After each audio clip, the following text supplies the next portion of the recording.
We're now live. Presenter's laptop sound check. Laptop sound check.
Good morning, everyone. I'm going to call the Planning Committee meeting to order for December the 7th, 2021. Members of the public are advised that our meetings are webcast live by the City of Hamilton and archived on the city's website, and that the presentations and reports considered at the meeting are available on the city's website, and that members of the public can contact the clerk's office to acquire documents in an alternate format. A reminder that all electronic devices are to be switched to a non-audible function during committee meetings. Members of the committee are reminded of the 5-minute time limit, which will be adhered to during this meeting, and members can submit another request to speak if they require more time to ask questions or make comments. Members of the public have 5 minutes to address the committee. So I believe we have a quorum this morning. I see everyone is present. Thank you. Madam Clerk, are there any changes to the agenda? Yes, Mr. Chair, there are changes. Under consent items, we have added 7.3 Agriculture and Rural Affairs Advisory Committee Report 21-004. Under public hearings for 9.3, the zoning bylaw amendments for 20 Reed Avenue North, etc. We have added written submissions from Semislav Hatless and Peter Schultz. For 9.4, urban official plan and zoning bylaw amendments for 311 and 313 Stone Church Road East. We have added registered delegations from Carlo Silvestri, Nancy Wakefield, Carol McKenna, and David Kursiba, as well as written submissions from Dave Castellana, Carmelo and Linda Velavia, and Rosanna and Ivana Felice. And under 9.5, official plan and zoning bylaw amendments for 1290 South Service Road and 5 and 23 Vince Mazaray. We have registered delegations from Viv Saunders with the Lakewood Beach Community Council and a written submission from Pat Chiamali. Notices of motion added 12.1, Hamilton Psychiatric Lands request to rescind minister zoning order. And under private and confidential added 14.3, update regarding appeal to local planning appeal tribunal for official plan site specific appeal, address of 313 Stone Church Road East, and that is everything. Thank you. Any discussion on the agenda? Not seeing any, so I need a mover and a seconder to approve the agenda as amended. Moved by Councillor Pearson, seconded by Councillor Partridge.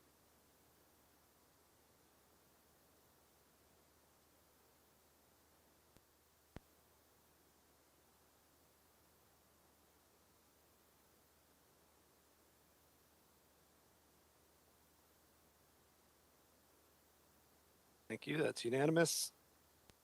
Committee, are there any declarations of interest today? Seeing any? We have the previous minutes from November the 16th. Need a mover and a seconder to approve the minutes. Moved by Councillor Johnson, second by Councillor Farr.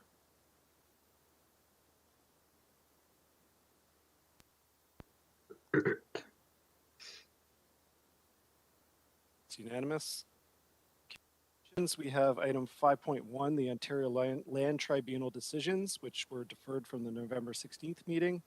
A is a decision for 468 to 476 James Street North, and B is 2187 Regional Road 56. Is there any questions on the Ontario Land Tribunal decisions? I'm seeing Councillor Farr and Councillor Johnson. Sorry, who's first? Councillor Johnson can go first. You put your hand up before I'm just prepared to receive them both, and the staff can do their duties as accordingly. So I think we're just here to receive them, correct? Yes. Okay, I'll move to receive it at the appropriate time. Right. Thank you. Councillor Farr? Same. I'll second that, but I did have a question respecting 5. It's pending 5.2 A. So when you get to that, 5.2 or 5.1? 5.2 A. So this is 5.1, and I'll second Councillor Johnson's motion. Okay, so we're just going to receive 5.1 then. So that's moved by Councillor Johnson, seconded by Councillor Farr.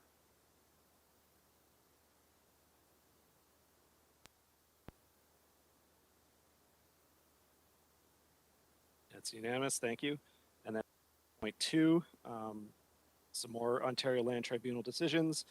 A is for 34 to 36 Tiffany Street. B is 157 Parkside Drive. And C is the formal Royal Connaught Hotel is of intention to designate. So questions? So Councillor Farr, I'll go to you first, and then Councillor Partridge. Thank you. And through you, Chair, to legal Patrick McDonald on 5.2A. This is Bay Street North, 3436 Tiffany Street, as you've just noted.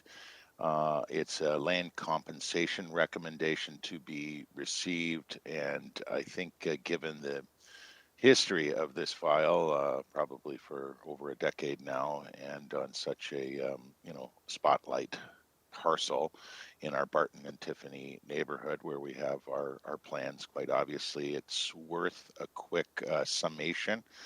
And ultimately what's before us, I believe, is we were, as a corporation, awarded somewhere in the neighborhood just north of 21,000 for court costs. But if Patrick can please, through you, confirm that and give us a quick history of where we were and where we are now on that particular parcel, if you can. Thank you. Thank you, Councillor. Sorry, I'm just looking at my roadmap, and the direction here is that if there's, because we just received these similar to the situation last time. So if you have a detailed question, that we could defer these to the next meeting in January. I wouldn't want to defer it, but I'm just looking for a general answer that sort of summarizes this parcel. If that's not something that can be done, then I'm fine. We'll maybe get to that at some further point in the public portion.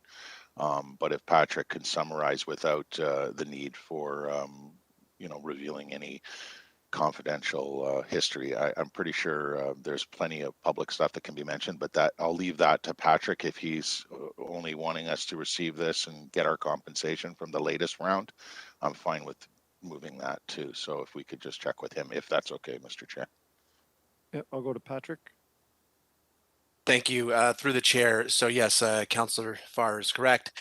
This decision is a cost award. It's arising from a motion to dismiss that the city was successful on back in April. And we followed up with a cost award. Cost awards are unusual at the Ontario Land Tribunal. So that was the reason we brought it forward along with our other decisions to council. And yes, the city was awarded in the neighborhood of about 21,000 in costs on that decision. So if there's any more detailed questions in camera, I'm happy to answer those, but that's the summation on that portion of the file, yes. I'll make it a short dance with Patrick then and leave it at that on your good advice, Mr. Chair. And I'll only state as the ward councillor that certainly it's not lost on myself that many, particularly in the central neighborhood, are curious as to what may progress after a history of plenty of formal and even informal discussions with the person we've just been awarded costs from. So let's just leave it at that for now, and perhaps I can work with planning staff and including Patrick in providing some summation and perhaps a prediction for the near future for those very significant, important lands immediately adjacent to our film and television production lands. So thank you very much. I'll leave it at that. Happy to move it. Thanks for the time. Thank you, Councillor. Councillor Partridge. Yes, thank you, Chair. And just on process, are we moving 5.2A through to 5.2C, or are we doing them individually, please? They're all together to be received, but we can do them individually if you'd like. No, that's fine. I was just going to move or second receipt of all of them. I just have a very quick question for Patrick in legal. The 5.2B, which is 157 Parkside Drive, the ruling was to dismiss, spelling errors aside, because there are a few throughout the report. Patrick, what is the next step if that's not if that's something you can answer without us going in camera, please? Yes, thank you. Through the chair. So yes, the city was successful on that one, and the appeals were dismissed. So there are no further next steps with respect to that appeal, unless the appellant files a request for review or an appeal themselves. but nothing on the city side at the moment. So the existing designations for the property stand. Okay, thank you. I appreciate that. And Chair, I will, I think Councillor Farr was wanting to move it. I'll second it. Thank you. Thank you, Counselor. Counselor Farr, did you have something to add?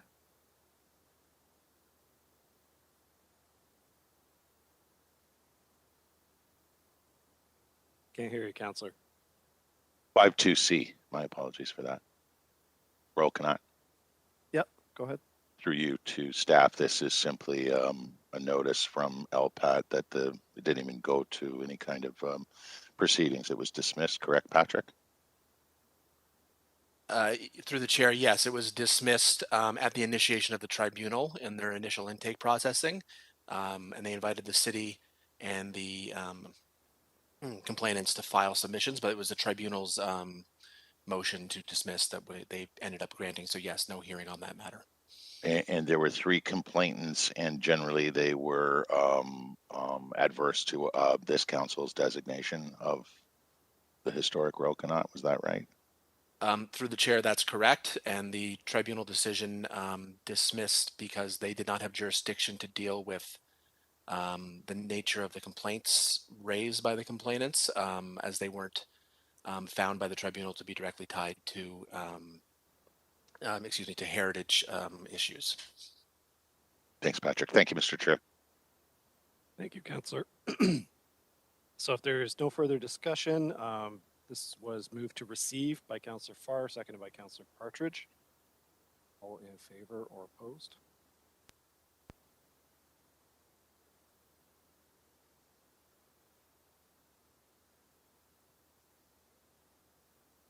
Thank you. That's unanimous. To our consent items, and just a reminder for members of staff who are speaking at today's meeting, they're asked to state their name and title before speaking for the first time.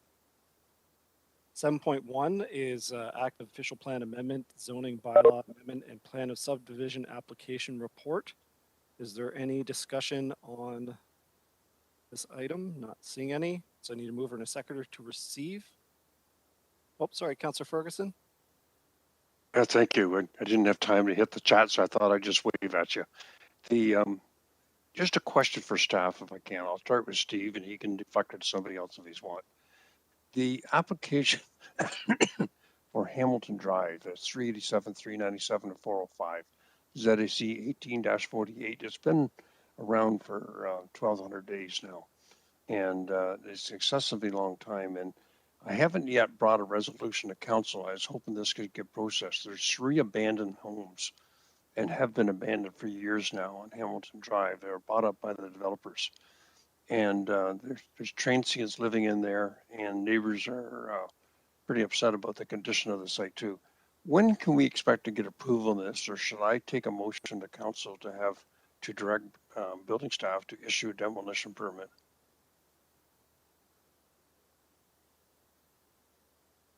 Director Robichaud or whoever's, oh, sorry. Anita, okay. Yep.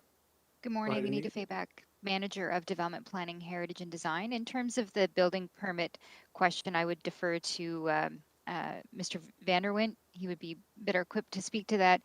And then in terms of the status of, I just want to confirm, it's you said ZAC 18048. I don't have that update in front of me, but what I will do, councillors, following planning committee, I will send you an email update on that file, and if there are any outstanding issues. Yeah, thank you. I think the outstanding issue has been around for years now was the natural heritage feature, but it's inside the urban boundary. And I get the owners and the consultant calling me regularly on it, and it is stale. We just need to, I raised this last time we had this report. 1,200 days is a long time. And it's been, I think it was filed in 2018. So if you could get back to me on that, Anita, I'd very much appreciate it. Thank you, Mr. Chair. Thank you, Councillor. Director Robichaud, do you have something to add? Thank you, Mr. Chairman. We are meeting with the applicant in the next couple of weeks. They were away, and then we agreed that we would be meeting with them as soon as they return from their travel plans in order to speak about that natural heritage issue. We've been working with them it's moving slowly, but we've been working very cooperatively with them, and hopefully we will try to get that resolved so that we can schedule this for a planning committee in either Q1 or Q2 of next year, because that just needed to be resolved based on the approved neighborhood plan and secondary plan issues. Thank you. So Steve, if it's going to come to committee next year, there's no need, I guess, for me to take a resolution then to have building provide the demolition permits. And if you're comfortable that, because the natural heritage issue has been hanging around for a long time. And I spoke to you a few times about this, but so you feel by the first 6 months of 2022, we'll have a report before committee? Through Mr. Chairman, that's the intent. The only caution I would note is the planning permissions are just that, permissive. So I'm not sure what the applicant's timeframes are in terms of advancing and implementing any development approvals. So you've expressed a concern about the existing homes because of the abandoned buildings being a nuisance for the neighborhood. So we can have that conversation about what would be their anticipated timelines to advance their development application. But we do have some subdivisions that go back to 1976 once they've been draft plan approved. So it's always hard to guesstimate exactly how quickly will the applicant proceed to move forward with the implementation with that. So we can follow up with the applicant in terms of what their anticipated timeframes are and advise you accordingly. And then you have to make a decision whether or not to proceed with seeking permission or council approval for the demolition. Because it could be theoretically that those buildings sit around for a while, sir. Thank you. Thank you. And Director Vanderwind, did you have anything to add? Yes, good morning. Through the chair to the councillor. In the interim, I will check if there's applications in for demolition permits, so you're aware of that. I'll let you know after the meeting. There probably is, Ed, but I don't think you will process them unless the approval's been obtained for the redevelopment of the whole site. And the only way that you will issue a demolition permit is if I take a resolution to council and get it approved. I prefer not to do that if I can. But after 3-4 years, the neighborhood is seeing these derelict homes sitting there vacant with the doors off and people living in there and who shouldn't be. So I don't need to look it up. I know the status there, Ed, from your side. I just was trying to get a feel whether or not I need to take a resolution to council to get direction to go ahead with the demolition. Thank you. Thank you. So if there's no further discussion on this report, I need to, sorry, Councillor Pearson. Just want to move it? Okay, thank you. It's moved by Councillor Pearson, seconded by Councillor Farr. All in favor or opposed?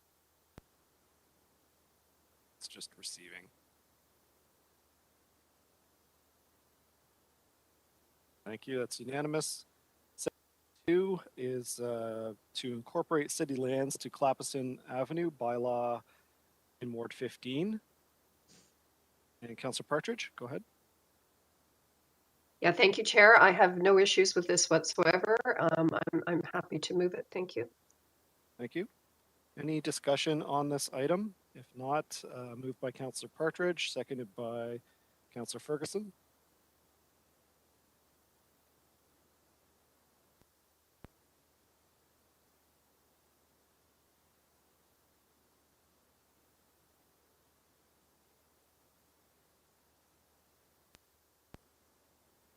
Carried. Thank you. You're so fast, I didn't see it. 7.3 is the Agricultural and Rural Affairs Advisory Committee report, moved by Councillor Johnson. And would you like to speak to it? Go ahead. Yep, thank you. I really want to thank the committee members for this meeting. It's supposed to have started at 7 o'clock and we had nothing but technical issues, and we in fact did not even start the first official business till I think it was 7:40. So they hung in there to the very end on advice from the clerk that it's not a problem if we start later than 30 minutes.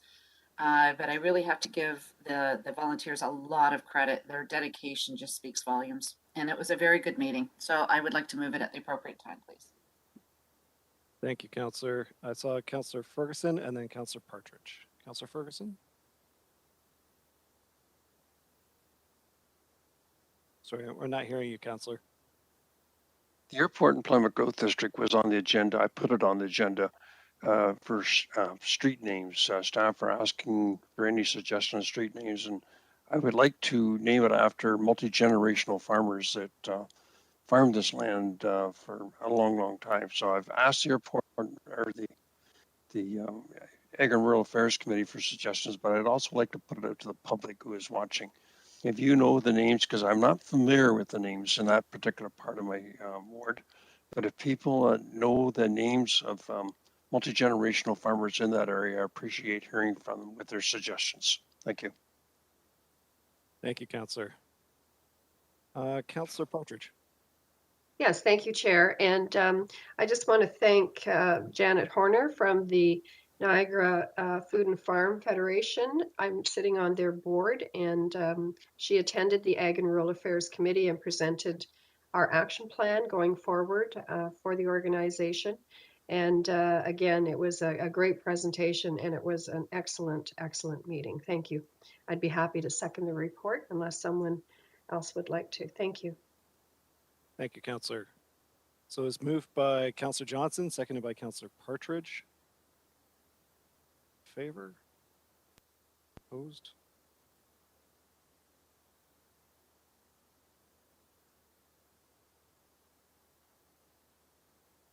It's unanimous.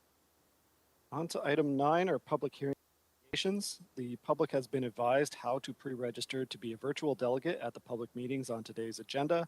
Members of the public, in accordance with the provisions of the Planning Act, please be advised that if a person or public body does not make oral submissions at a public meeting or make written submissions to the Council of the City of Hamilton before Council makes a decision regarding the development applications before us today, the person or public body is not entitled to appeal the decision of the Council of the City of Hamilton to the Ontario Land Tribunal, and the person or public body may not be added as a party to the hearing of an appeal before the Ontario Land Tribunal unless, in the opinion of the tribunal, there are reasonable grounds to do so.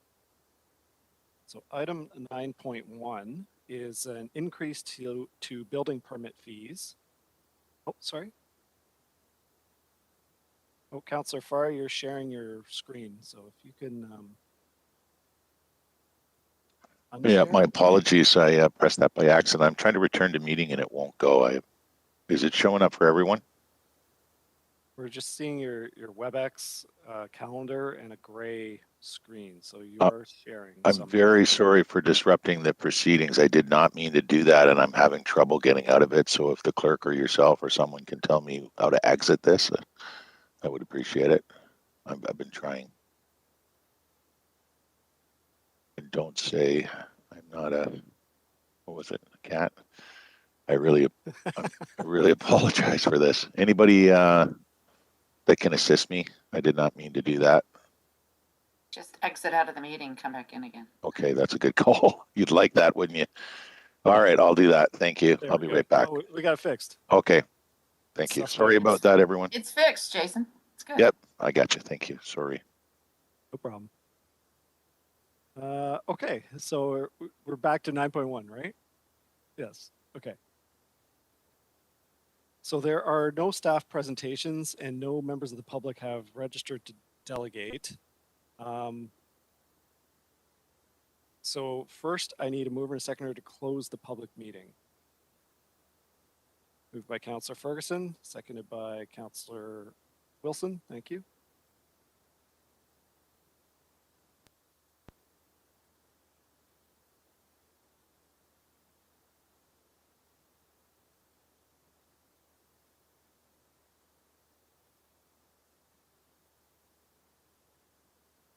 Councillor Johnson and Councillor Partridge, I don't see. Yeah, we got Councillor Farr. Thank you. Councillor Partridge Johnson just gave us a affirmative. Thank you. That carries. I need a mover and a seconder that there were no public submissions received regarding the matter. So moved by Councillor Wilson, seconded by Councillor Pearson.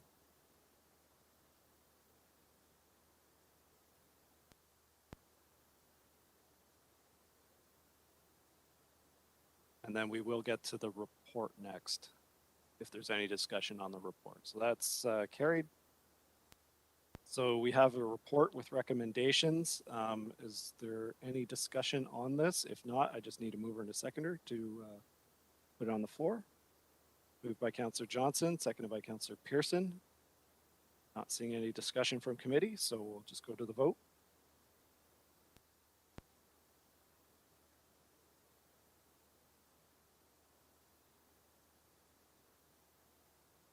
Councillor Partridge, just, that's unanimous. Thank you. So Councillor Partridge, we're just moving on to item 9.2. And for the rest of the committee, this is the water and wastewater infrastructure support community improvement plan amendments. There is a staff presentation for this. Did committee wish to see the staff presentation? Councillor Ferguson? Yes? Okay. Yes, I'd like to see it. Thank you. So we have Christine Newbold here. So Christine, Mhm. able to, I see you there. Have the floor whenever you're ready. Okay.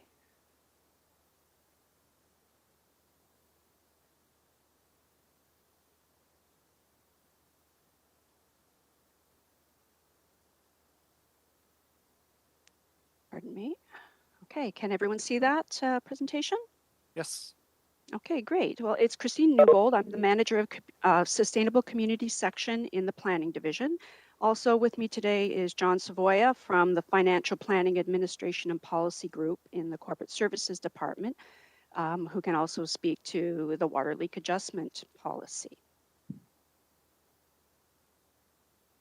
So as a bit of background, on October 13th in 2021, just this year, Council updated the water leak adjustment policy and approved its extension to rental residential properties. At that meeting, Council also approved a recommendation directing staff to undertake an amendment to the water wastewater infrastructure support community improvement plan so that the water leak adjustment policy can be extended to residential rental properties. The water leak adjustment policy, or in the CIP, we're calling it a program, provides limited financial relief to eligible water customers to address abnormally high water and wastewater or storm bills associated with plumbing failures. It assists water customers with housing affordability challenges, promotes water conservation, supports the maintenance of existing housing stock, and protects the health of citizens. Prior to updating the water leak adjustment policy this fall, the policy was offered only to owner-occupied properties. The Municipal Act, Section 106, contains bonusing provisions preventing a municipality to assist a commercial enterprise by giving or lending money, and a rental property can be considered a commercial enterprise. However, the Planning Act in Section 28 allows municipalities to adopt community improvement plans that authorize municipalities to provide financial assistance to commercial enterprises for a defined variety of rejuvenation or rehabilitation purposes, and without contravening the bonusing provisions of the Municipal Act. So in order for the water leak adjustment program to be extended to rental properties, the program has to be added to a CIP, and in this case, the Water Wastewater Infrastructure Support CIP.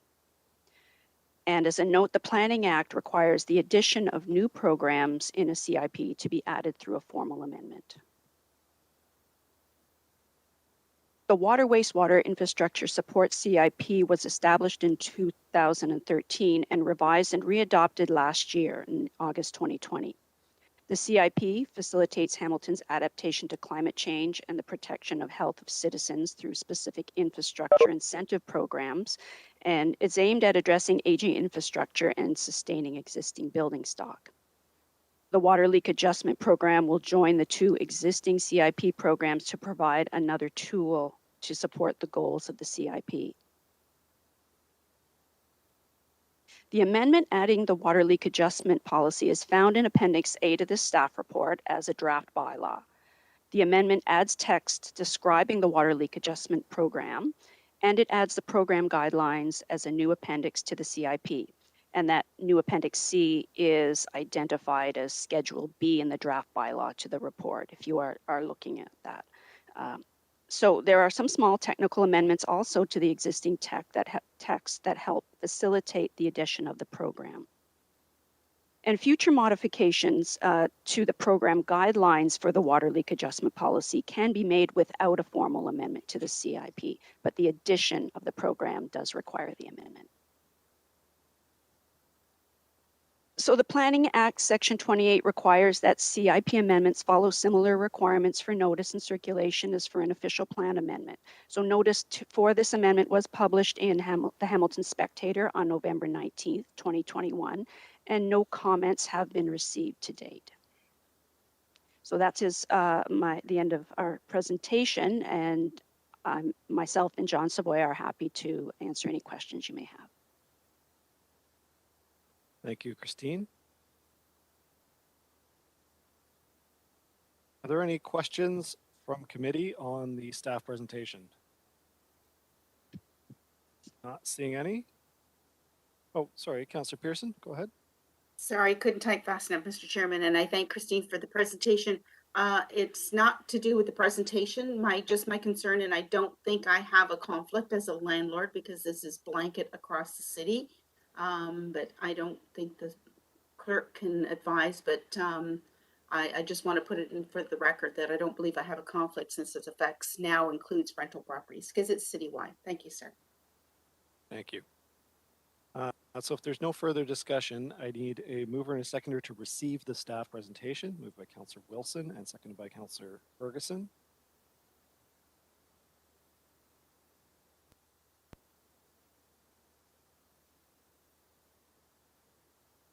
That's unanimous.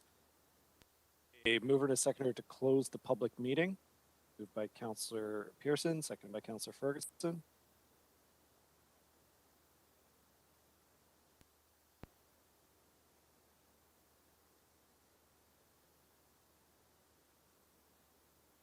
That's unanimous. Thank you. A mover that there were no public submissions received regarding the matter is the same, Pearson and Ferguson.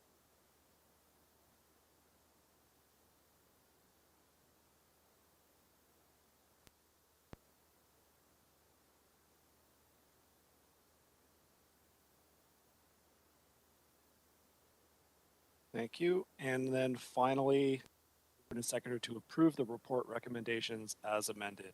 Moved by Councillor Pearson, seconded by Councillor Ferguson.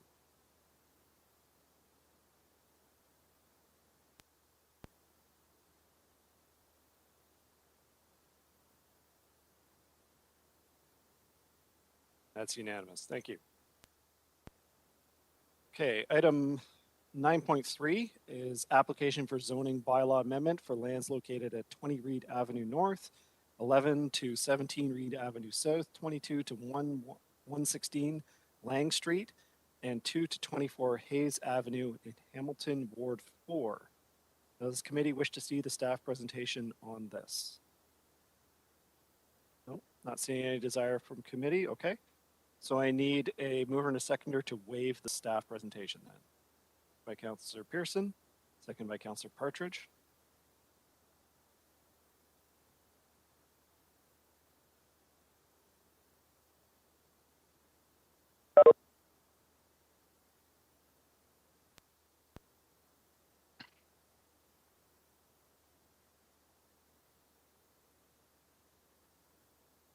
That's unanimous. Thank you. We have Spencer McKay from Urban Core Developments. Spencer, if you're able to activate your video and audio. Good morning, Mr. Chairman, members of Planning Committee. Spencer McKay here from Urban Core Developments and Roxborough Park, Inc. Just would like to say thank you to, especially to Mr. Councillor Marula for all his help on this project. Would also like to extend the gratitude to Steve Robichaud, Alvin Shan, Anita Fayback, Shannon McKee, and last but definitely not least, Mark Keeler, for all their hard work in getting this application before you today. Just a note, the implementation of this bylaw will allow various of the site plans to proceed, as many of them have already been filed with the City of Hamilton. We have read the staff report, very much in favor of the recommendation. And with that said, be happy to answer any questions. Thank you. And just to be clear, I did hear you say you're in support of the staff report, correct? That is correct, Mr. Chairman. Thank you. So on our speakers list, we have Councillor Farr. Go ahead, Councillor.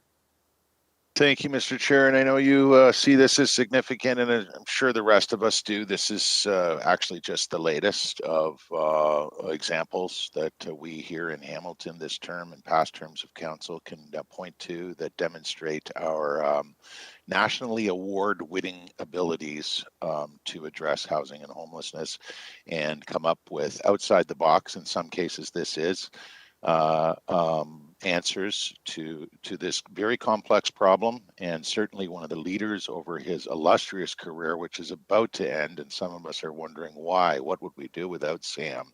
I speak officially for him. We had a really good conversation about this. The last one was yesterday, but the first time was a tour he and I took of Regent Park in Toronto in my first term as council. As a matter of fact, my first couple of months.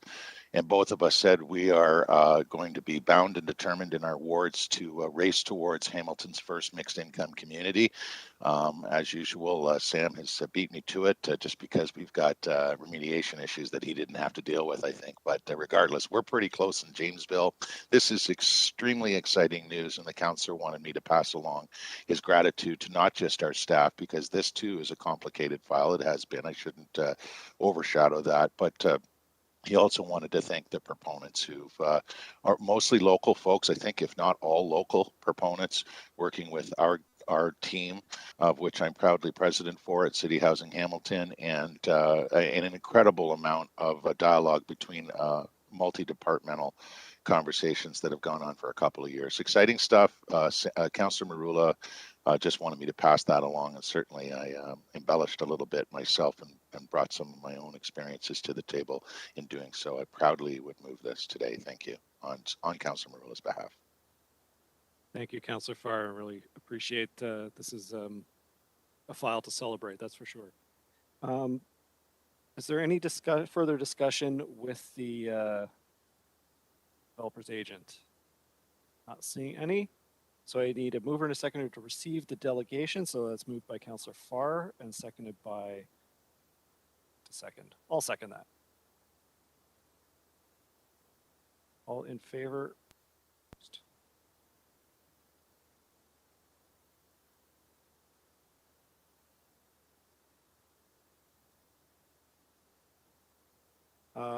To receive the written submissions, moved by Councillor Farr, and I'll second that as well.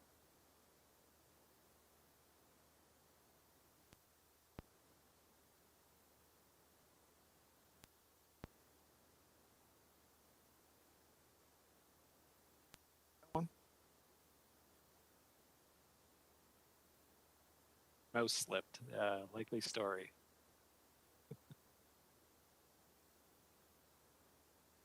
Oh, I didn't vote? No, my mouse didn't slip.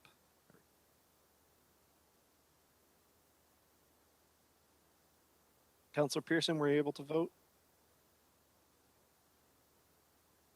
There we go. Got everybody? Sorry, Mr. Chairman, I thought I hit the button. I must have slipped. I thought I did. Thank you. So to close the public meeting, moved by Councillor Farr, seconded by myself. We'll just use the same mover and seconder.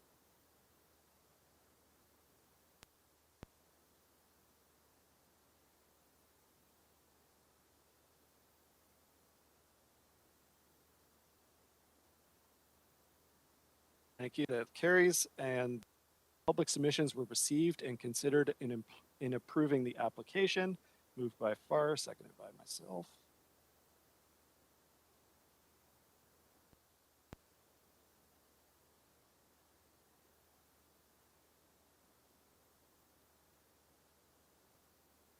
That's unanimous. Thank you. And then to approve the report recommendations as amended, moved by Councillor Farr, seconded by myself.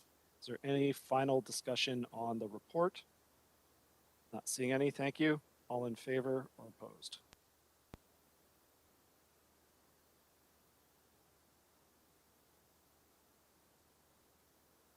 That's unanimous. Thank you. On to item 9.4, applications for amendments to the Urban Hamilton Official Plan, City of Hamilton Zoning Bylaw 6593, and Hamilton Zoning Bylaw 05200, and draft plan of subdivision for lands located at 311 and 313 Stone Church Road East in Ward 7. Does the committee wish to see the staff presentation on this? And I note that Councillor Pauls has joined us, who's the ward councillor, but does not sit on planning committee. So Councillor Wilson, you wish to see the staff presentation? Yes, yeah, I'm seeing nodding heads. Okay. So we have Tim Verman. Tim, if you're able to unmute and start your video. Good morning, Tim. Good morning.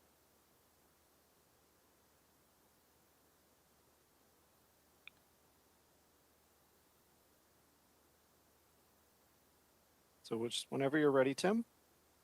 Yes, just bringing up the presentation slides now. Can everyone see them? Yes, we can. Okay.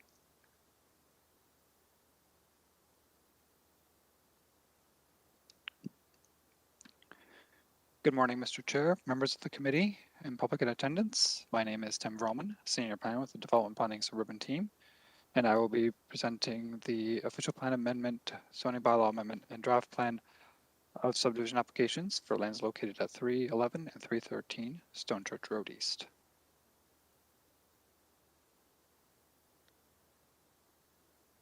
The proposed official plan amendment is to permit the dedication of a woodlot to the City of Hamilton as parkland dedication. And that is the area just located up in this northwest corner of the site. It's also to redesignate a portion of the subject lands from open space to neighborhoods, and that's within the official plan mapping. There's just to the east side of this block is a little area that's designated as open space. To reduce the daylighting triangle requirements, so the intent of that is with respect to the northeast corner of this future intersection, which is Stone Church Road East, the extension of Guerrero Drive and Brigade Drive on the south, is being reduced to match the existing daylighting triangle that is located on the northeast corner of that intersection. And permit a minimum net residential density of 55 units per hectare within a medium density residential area. And that is referring to this block in the middle that's hatched in and as the address of 313 shown on that. The proposed zoning bylaw amendment is to rezone the subject lands from the AA agricultural district and the C urban protected residential district to modified C districts, which is this for the single detached buildings, an area to the north and along Guerrero Drive. The RT20 Townhouse Masonette district, that is for the this block here in the middle. And then as well there the RT30 Street Townhouse District, which is on the towards the southwest corner. So these two blocks in this corner of the proposal. And lastly, the Conservation Hazard P5 zone, which is the woodlot up at the northwest corner. The subject lands are located within the Couillard neighborhood in front onto Couillard Drive, which is the planned final link road from the Stone Church Road East arterial into the neighborhood. And as I referred to before, that would be the extension of Couillard Drive here, connected to line with Brigade Avenue, or Brigade Drive to the south. To the south are single detached dwellings fronting along Stone Church Road East. To the west is a place of worship, vacant institutional lands, and multiple dwellings towards Upper Wellington Street. And there's a natural open space and vacant lands located between those 12 properties and the subject lands. The Couillard natural open space extends north to Sorrente Drive. And there are single detached dwellings to the north and northeast and east of the subject lands. East of the subject lands are vacant lands owned by the Hamilton Wentworth District School Board, which is located in this general area. The neighborhood park, which is the wooded area here, and there's a small there's a playground facility located in this location. Christian High School, which is this building located here towards the center. And multiple dwelling, place of worship, and for additional single detached dwellings that are located along Stone Church Road East and presently Couillard Drive in these areas. This is the concept plan for the proposed development. Just know for orientation that the north is towards the right side of the screen. The proposal is for the development of a maximum of 221 residential dwelling units, consisting of a 112 townhouse unit and 80 masonette unit condominium, which is located in the center of the plan. 12 single detached dwellings on a private condominium road, which is the to here, which is on the north side of the site. There's 12 street townhouse units and 5 single detached dwelling units on fronting onto public roads. So the street townhouse units are in this corner, and the 5 single detached units are located what would be the southeast corner of the subject lands. And lastly, there will be a block for the protection of the existing woodlots that would be dedicated to the city. Site-specific modifications to each of the proposed zoning districts are proposed to accommodate the development, including but not limited to minimum yard setbacks, maximum building height, and parking requirements. Additional regulations regarding setbacks for necessary drainage swales within the proposed condominium blocks are also proposed. And that's primarily the westerly yards along the backs of these units to address drainage from the open areas and the adjacent lands. Staff are supportive of the requested modifications. The proposed draft plan of subdivision will create the natural heritage block, the single detached dwellings in the private condo road block, the townhouse and masonette condo block, a block for the street townhouse dwelling units, and 5 lots for the single detached dwellings. There is a road widening block proposed along Stone Church Road East.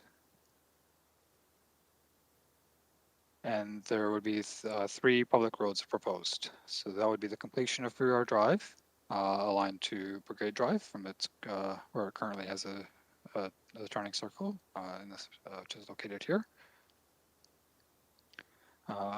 We propose a permanent turning circle for the terminus of Cypress Drive, which is located in this area, and Street A, which is intersects with Square Drive, extending westerly up to the abutting lands to accompany future development of those lands. Further applications for site plan control and draft plan of condominium will be considered at later stages in the development process. And staff note that until the applicant has submitted and received approval of the engineering related to stormwater management, the overland flow routes and grading, site plan and model home permit applications will be considered premature and would not be supported by staff until that has been addressed. So as we move to the site, we are right now along Brigade Drive along the south, looking north towards the subject lands, and then moving in closer, we can see the lands from Stone Church Road East. See the existing dwelling that would be located on the corner of Couillard Drive that would be removed for where the street townhouse dwellings would be located at this future 4-way intersection. This is looking to the site from Couillard Drive, looking in towards the middle. You can see the current turning circle at the end of Couillard Drive. From that turning circle, we can see through here where Couillard Drive would extend down through the site and would connect with Stone Church Road East here and the existing multiple dwellings and single detached dwellings in the area. Looking across the sites to the west, we can see the institutional lands referred to earlier, as well as a portion of the wooded area on the other side. Looking further to the north, we can see the woodlot there in the middle, as well as we can also see some of the backs of some of the single detached dwellings along Cypress Drive and Dolphin Place at the north end of the site. Moving to that side, we're looking into the site. This is from Cypress Drive, where it currently ends, looking in towards the site. And you can see also that's at the corner of Dolphin Place. And then this is just looking into the interior of the site from the end, looking to the interior to the south, and then again looking to the woodlot towards the west. Also from this perspective, we can see the rear lot configuration of the dwellings along Dolphin Place. Moving to the east along Sorrente Drive, where the Career Neighborhood Park is located. This is looking to the south, where the high school is located there, and the subject lands are located towards the with around where the wooded area is. And this is looking again along Sorrente Drive to the through those trees to the site at the north end. Moving back to Sorrento Road East, existing context of the area. These are the single detached dwellings to the southeast of the subject lands.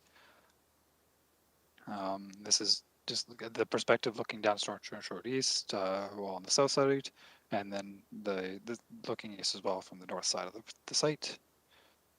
The other way is from the south side looking towards the west, and then again look towards the west from the north side of the street. From Career Drive, this is the existing Christian High School. It's located on the site immediately to the east of the subject lands.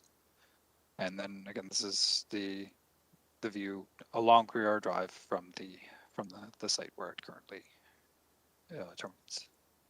On the north side, this is the view east side of Cypress Drive of the site. And then moving as well, this is Dolphin Place, immediately north of the subject lands. And you can also see the existing Career natural open space in behind these homes. Upon receipt of the applications, notice was sent to 131 property owners within under 20 meters of subject lands on February 19th, 2021. The proponent held a virtual neighborhood information meeting on June 7th, 2021, where members of the public, staff, and the city and the ward councilor's office and the applicant and their agent attended the meeting. 33 public submissions were received expressing concerns about various aspects of the proposed development. Key comments that were received briefly summarized as follows. Residents have noted that the proposal consists of private roads with no through connection between the north and south sides. So as you can see here, there would be private condominium roads that would loop through the central townhouse block, as well as it would be a T intersection interior with no road connection between those two properties. The Career neighborhood plan identified the completion of Career Drive with a network of road connections to an extension of Cypress Drive, which is Cypress Drive is shown here. That would complete the western loop through the neighborhood to the central amenity spaces, including the neighborhood park. So for context from here, so there is city-owned land that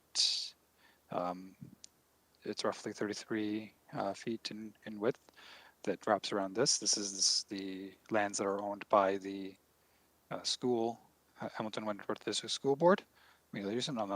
On the further to the east of those lands, the neighborhood park is located on Sorrento Drive.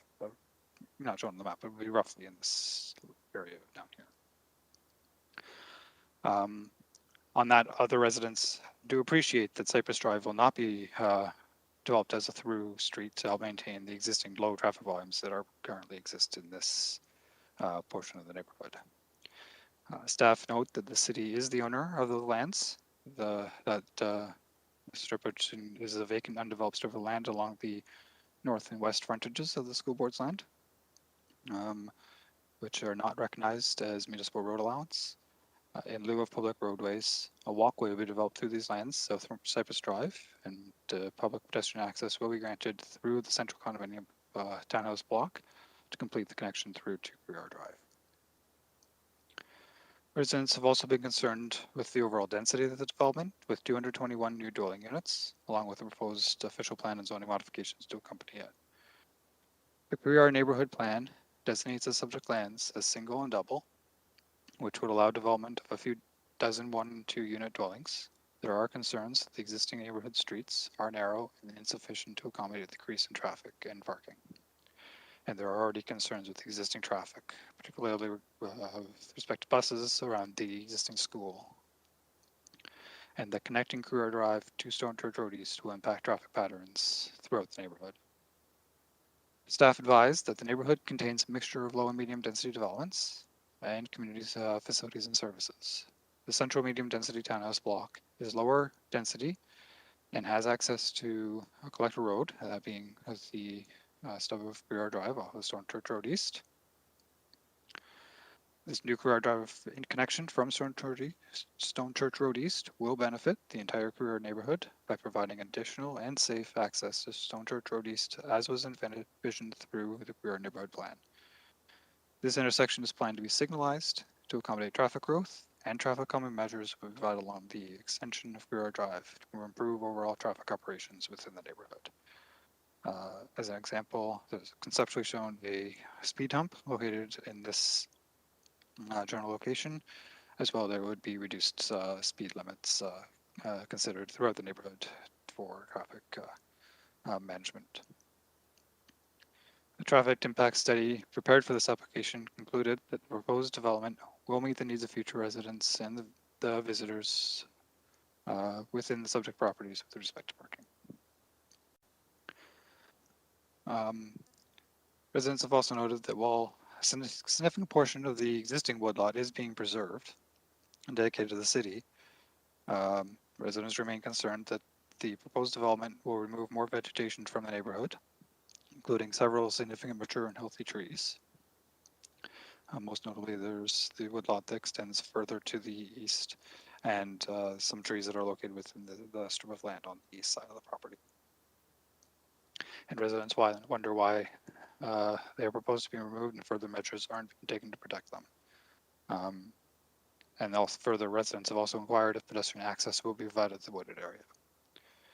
As noted, the 1.15 hectare woodlot will be retained and be preserved in its natural state, while there would be opportunities to provide connections up to the woodlot, as it would be in its natural space, formalized pedestrian access through the woodlot will be discouraged. Woodlot is contiguous with the existing Career Natural Open Space, which is just immediately to the north of the site, and will support habitat for wildlife and opportunities to further preserve any existing natural features will be explored during the detailed design stage. As shown in the tree management plan, there are large bur oaks on city-owned lands, referring to the east side of the property in this area of the site. They are proposed to be removed as the retaining wall is proposed within the root zone, which this matter is subject to approval of the forestry and horticulture section. There's also some concerns with respect to outcroppings of bedrock and the grading activities, and need for blasting or other forms of rock removal may cause damage to the existing properties. The geotechnical investigation has noted that the bedrock will require use of more heavier excavation equipment, but blasting has not been proposed. In addition, there would be the requirement for any plans and procedures to mitigate any impacts of construction activities during construction. The residents along Dolphin Place have also expressed concern with the side yard setback abutting the rear yards. The initial proposal provided a minimum setback of 1.2 meters for this condominium lot number 1. As a result of these comments, the applicant has agreed to increase this setback twofold to 2.4 meters. Lastly, residents expressed concern that the notification radius is insufficient to provide notice to all affected property owners of the neighborhood, particularly those along Career Drive. As stated previously, the notice has been sent within a 120-meter radius of the site, and a public notice sign was posted on the property in accordance with the Planning Act requirements and the city's public participation policy. The proposed official plan amendment, zoning bylaw amendment, and draft plan of subdivision applications have merit and can be supported as they are consistent with the provincial policy statement, conform to the growth plan for the Greater Golden Horseshoe, and comply with the Urban Hamilton official plan, in particular the function, scale, and design of the low and medium density residential policies as they relate to residential greenfield development and complete communities and neighborhoods designation. The development supports a range of Urban Hamilton official plan objectives, including providing long-term protection for a natural heritage feature and providing a range of housing types and densities. The proposed 221 residential dwelling units, which consist of street townhouse, block townhouse, masonette, and single-detached dwellings, are supportable as they provide a built form that is compatible with the character of the area, and the proposed development represents good planning, providing a compact and efficient built urban form. This concludes my presentation. I would be happy to answer any further questions. Thank you, Tim. I do have a speakers list, and also Councillor Pauls, I believe, is in attendance.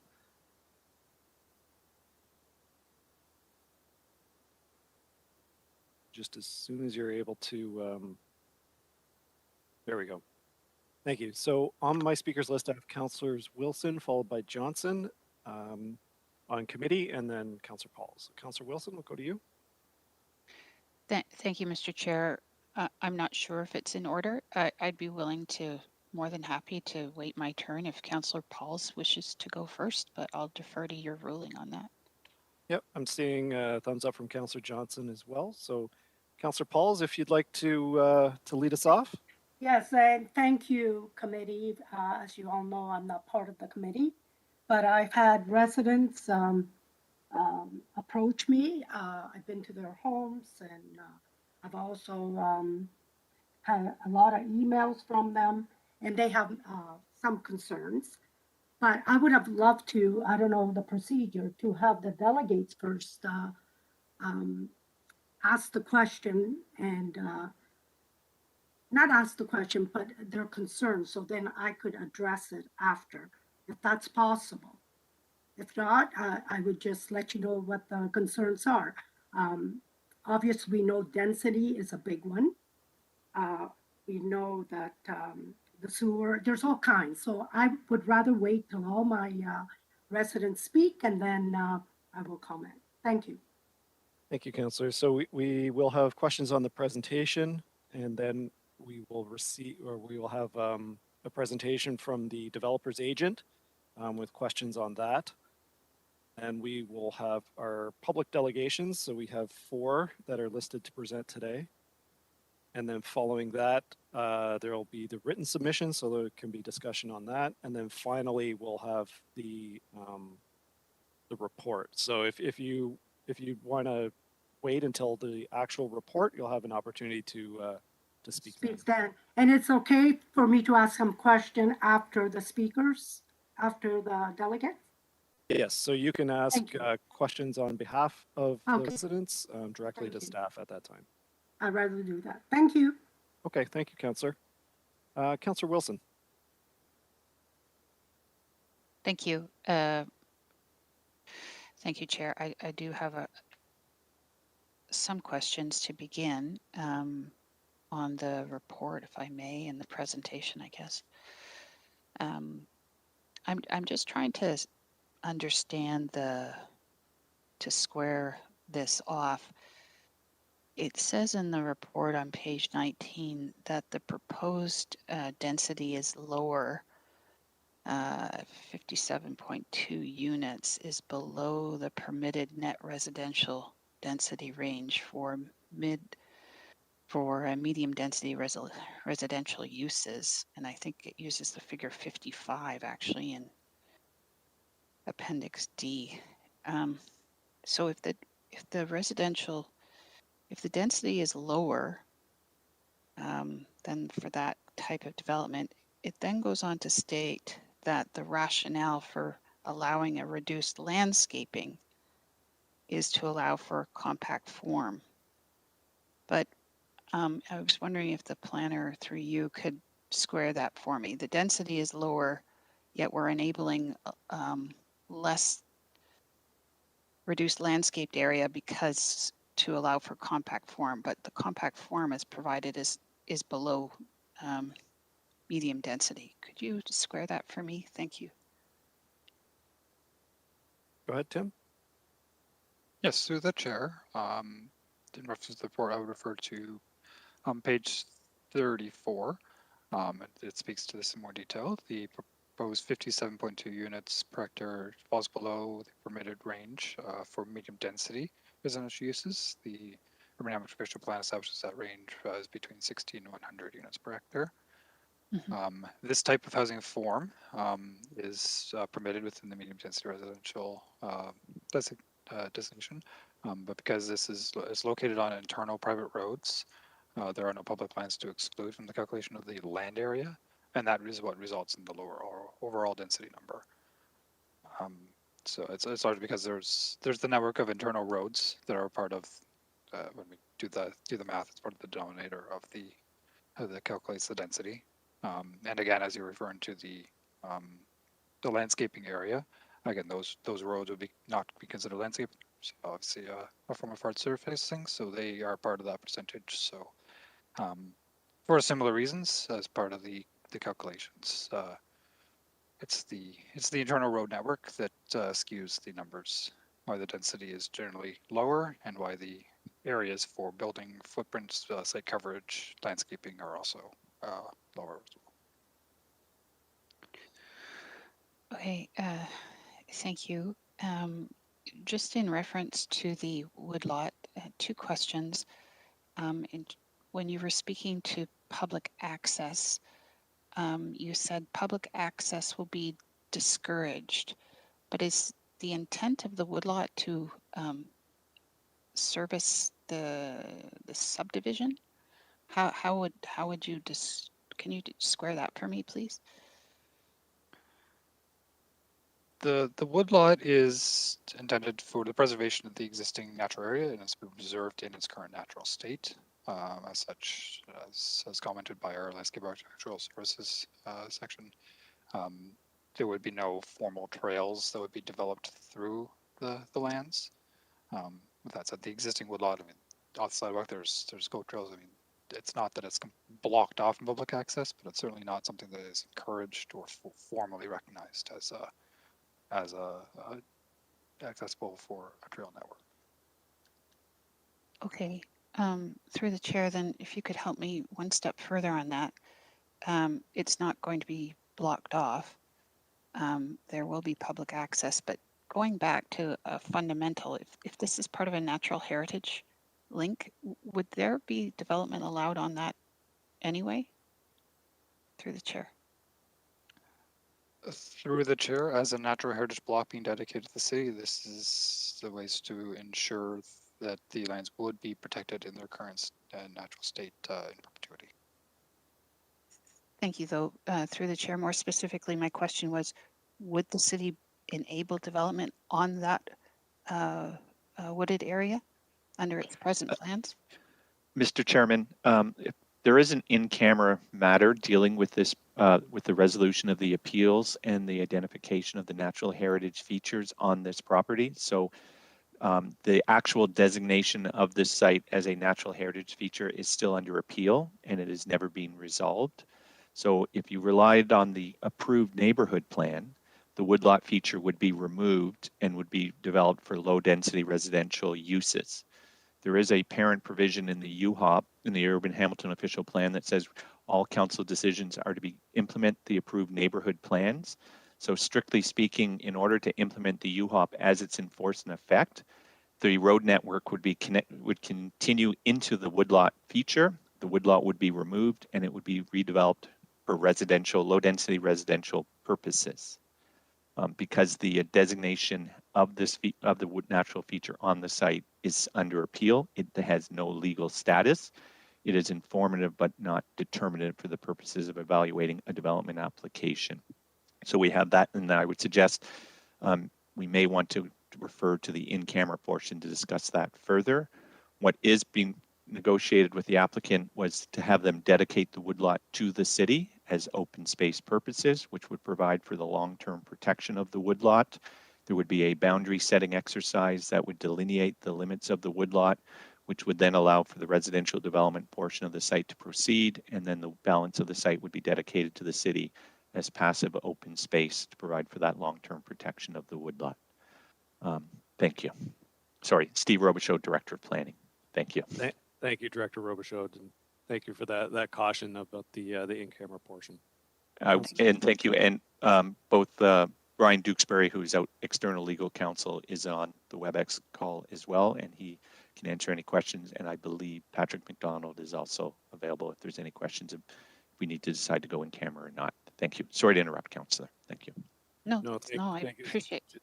And just for committees and the public's benefit, I have a note in the roadmap that if we do wish to go to in camera for discussion, we'll defer the final consideration of the report until after that. So we'll deal with that when we get to it, but just so committee's aware that that is an option. Councillor? And That's helpful. That's sorry, helpful. Mr. Thank you. Chairman, and to answer the councillor's question, once the official plan designations are resolved on this property and the natural heritage designation is in force and effect, then in accordance with the city's official plan policies, it would provide for the long-term protection of that natural heritage feature from any residential development. So had there not been an appeal and the designation came into force and effect, then these lands would be set aside for passive open space, natural heritage ecosystem purposes. But the OP does allow proponents to submit a justification to fine tune or delineate environmental features. At the time of the preparation of the official plan, a lot of the NHS mapping was based on aerial photography and a high level review. And then it would rely, once it's in force and effect through the development approvals process, if somebody proposes to make a change on a natural heritage feature. And that's partially because natural heritage features are dynamic, as we know, and they can increase or decrease over time as a result of just natural processes. Thank you.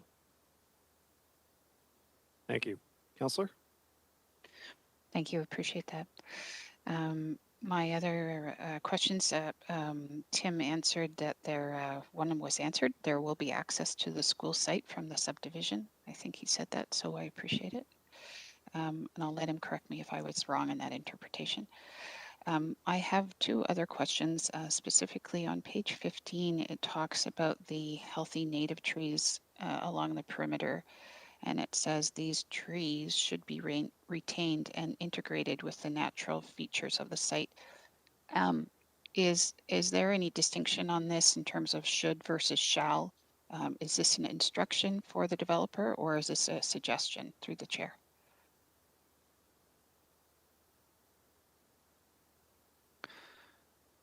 Through the chair. So as was previously noted, there are several existing mature trees along the perimeter of the site. The tree protection plan that has been prepared has identified that they would be in conflict with the retaining wall that would be required for the grading of the subject lands.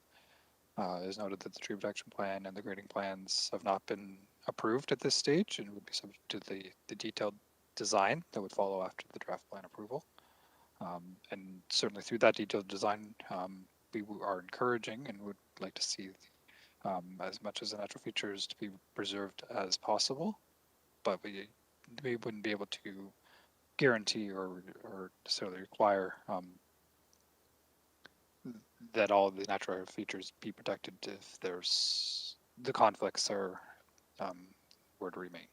There's no solutions otherwise.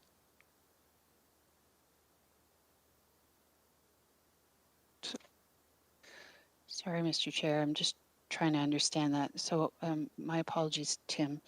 I thought clearly I misunderstood the report. I thought that sentence on page 15 was in reference to the trees throughout the perimeter. And then in your presentation, you made specific reference to some oaks and the conflict with the retaining wall. So just so I understand, you're saying that because of that conflict with the retaining wall, those oaks, which by the way are the almost most perfect tree species, those oaks cannot be protected. We know that at all. And you're saying possibly there will, the life of the other trees along the perimeter, we're not sure on those either. Sorry, can you just clarify that for me? Yeah, so in reference to those trees on that perimeter, yeah, we're unsure if there will be an opportunity to preserve them. The plans that have been prepared have identified that there would be a conflict. The retaining wall for the grading is required, as well as there would be the construction of a walkway through the subject through those lands to connect Cypress Drive through these lands down to Couillard Drive. And through that detailed design, there would need to be something to be addressed. It will ultimately be the forestry department that would be responsible for that determination, and through their approval of the the tree management plan. If those trees were to be removed, there would be a compensation required as through the loss of canopy fees. Okay, so I think I'm running out of time, but I do have a couple of more questions, Chair.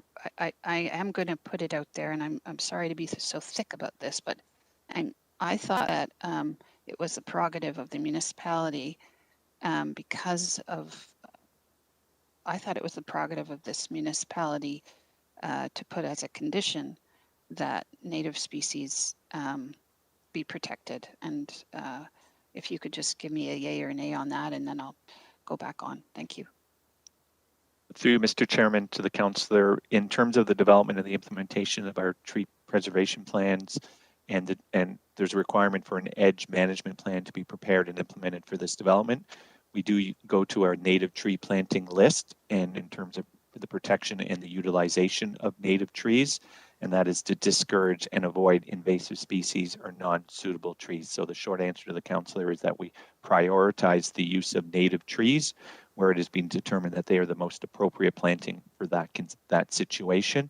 So given this is a natural woodlot feature, we would be looking for any replantings and also for the protection through the edge management plan and the tree preservation plan of those native trees and associated species, shrubs, understory plantings, et cetera, to avoid an invasive species situation or an encroachment of invasive species into a natural feature. Thank you.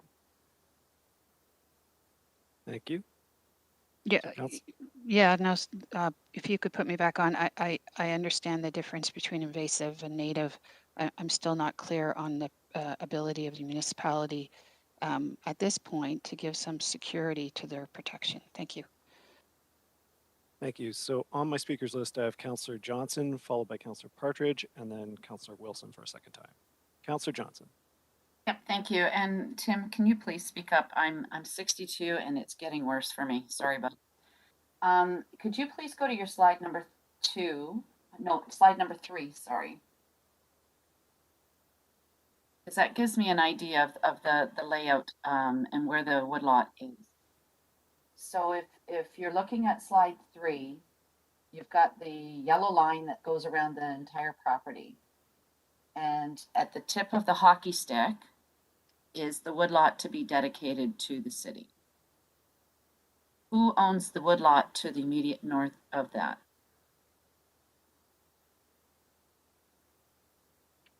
Through the chair, the city does own this wooded area immediately north of subject lines up to Sorrento Drive. Okay, thank you. And I think it's great that they want to dedicate the woodlot, but I have 2 huge condos on 20 Road. One is completely under the control of the condo and the other one is under city control. And I can tell you without a doubt, every summer, every week, our crews have to go into those woodlots and they have to clean them out from the brush parties and the couches and the fires. And yet the condo woodlot is pristine because they monitor it more frequently than the city is able to. But those are my comments. Thank you. I just wanted to know what the layout of this was. Thank you. Thank you, Councillor. Councillor Partridge. Yes, thank you, Chair. Just a couple of questions. Tim, can you, a good presentation, by the way. A lot of information in there. Some of these questions I'm going to ask, I know the answers are in the report. I'm asking them for the benefit of the community and for those who may be watching. Tim, could you please just confirm the number of units? I thought I heard 210. Through the chair, the proposed number of units for a total maximum of 221. So they're confirmed at 221? That'll be the maximum, yes. That's the maximum, But okay. yeah, and as we proceed through the future stages to the site plan control application, there may be refinements, but that is the plan, is for 221 units. For 221. And would you confirm the parking spaces for me, please? Just the numbers?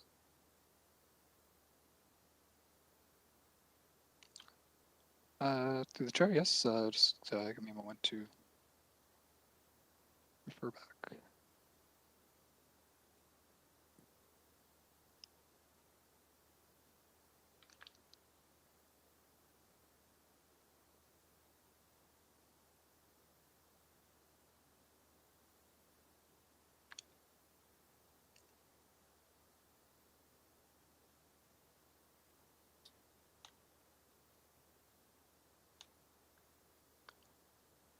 Okay, so for the townhouse blocks interior to the neighborhood, there would be would have 112 dwelling units with 246 parking spaces. So that would provide a total of 192 units total, and 246 parking spaces. That would be a ratio of 1.28 per unit. And then for the single attached dwellings on the within that condominium block to the north would be with 12 units would have 2 spaces per unit. So that's 24. So 24 plus 246 is what I'm hearing. Yes. Okay. And is there parking? Will there be parking allowed on the internal roads? Public parking where permitted is permitted for the neighborhood overall. I understand that there would be some, as with the extension of Guerrero Drive, would with the intersection improvements and requirements for turning lanes, there may be some restrictions on what parking may be available. And I would refer to transportation planning for any detailed comments on that. Okay. No, I appreciate that. I mean, certainly in Waterdown, Chair, we have similar developments, and parking is the number one issue. And there's a fair bit of spillover, and I think that's partly speaks to some of the residents' concerns on Crerar and I can't remember the name of the other street there, but that can be a concern. But coming back to the units, you mentioned that there were variances and setbacks on the one unit that was 1.5, but is being doubled to allow for a greater setback. But the setbacks throughout the entire complex, have there been variances allowed to reduce the backyards and to reduce the side yards where applicable on those units? Through the chair, the rear yard setbacks are proposed at 7.5 meters, which is in alignment with the parent zoning that is currently in place. Yep. There are some modifications to the setbacks, but they're more technical in nature and relating to the just with respect to the way it's oriented. Front yard setbacks in particular have been modified to modernize the provisions. Instead of having a 6 meter setback with the garage in front, we have set it that it's 6 meters to the garage, which would be set recessed behind the front of the dwelling at 4.5 meters. Okay, thank you. And what about fencing? Can you just confirm that will there be fencing around this subdivision to protect that woodlot? Yes, as we had spoken to with respect to that edge management plan, it would also identify any fencing that would be required along the perimeter of the site. And at this point, we don't know, is it chain link or is it board on board? Yeah, through that edge management plan, it will confirm whether it would be chain link fencing or wood privacy screen fencing. Okay, and coming back to the you did speak briefly about the tree management plan, and Councillor Wilson's questions were very much appreciated by me. So you've provided some answers there. But within the site, are they proposing to plant trees within the site on the properties of the towns? Through the chair, yes, as conditions of the subdivision plan, but also there would be conditions of future site plan approvals. There would be the requirement for a landscaping plan. There would be a requirement for one-to-one compensation of any trees that have been removed from the subject lands, and any further landscaping within the open space areas to enhance the site as well. Has there been an estimate, and do you know the figure of how many trees will be removed from this site to allow for the development, please?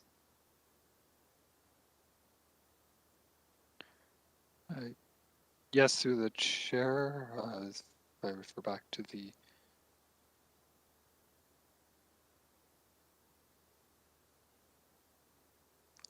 just looking in reference to the report, document the number of trees. Yes, on page 16, approximately 121 private trees are to be removed. And as I said, it would be a 1-to-1 ratio for compensation for those trees. Thank you very much, Chair. I appreciate the answers, and there may be some follow-up questions from second-time speaker. But thank you very much for the time, and thank you, Tim, for the answers. Appreciate it. Thank you, Councillor. Councillor Johnson, can you take the chair for a minute? I have a couple questions myself. Go ahead.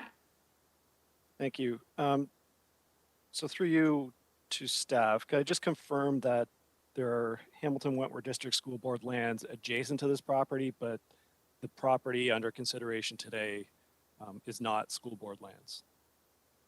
Tim? Through the chair, yes, this is privately owned land. Thank Counselor?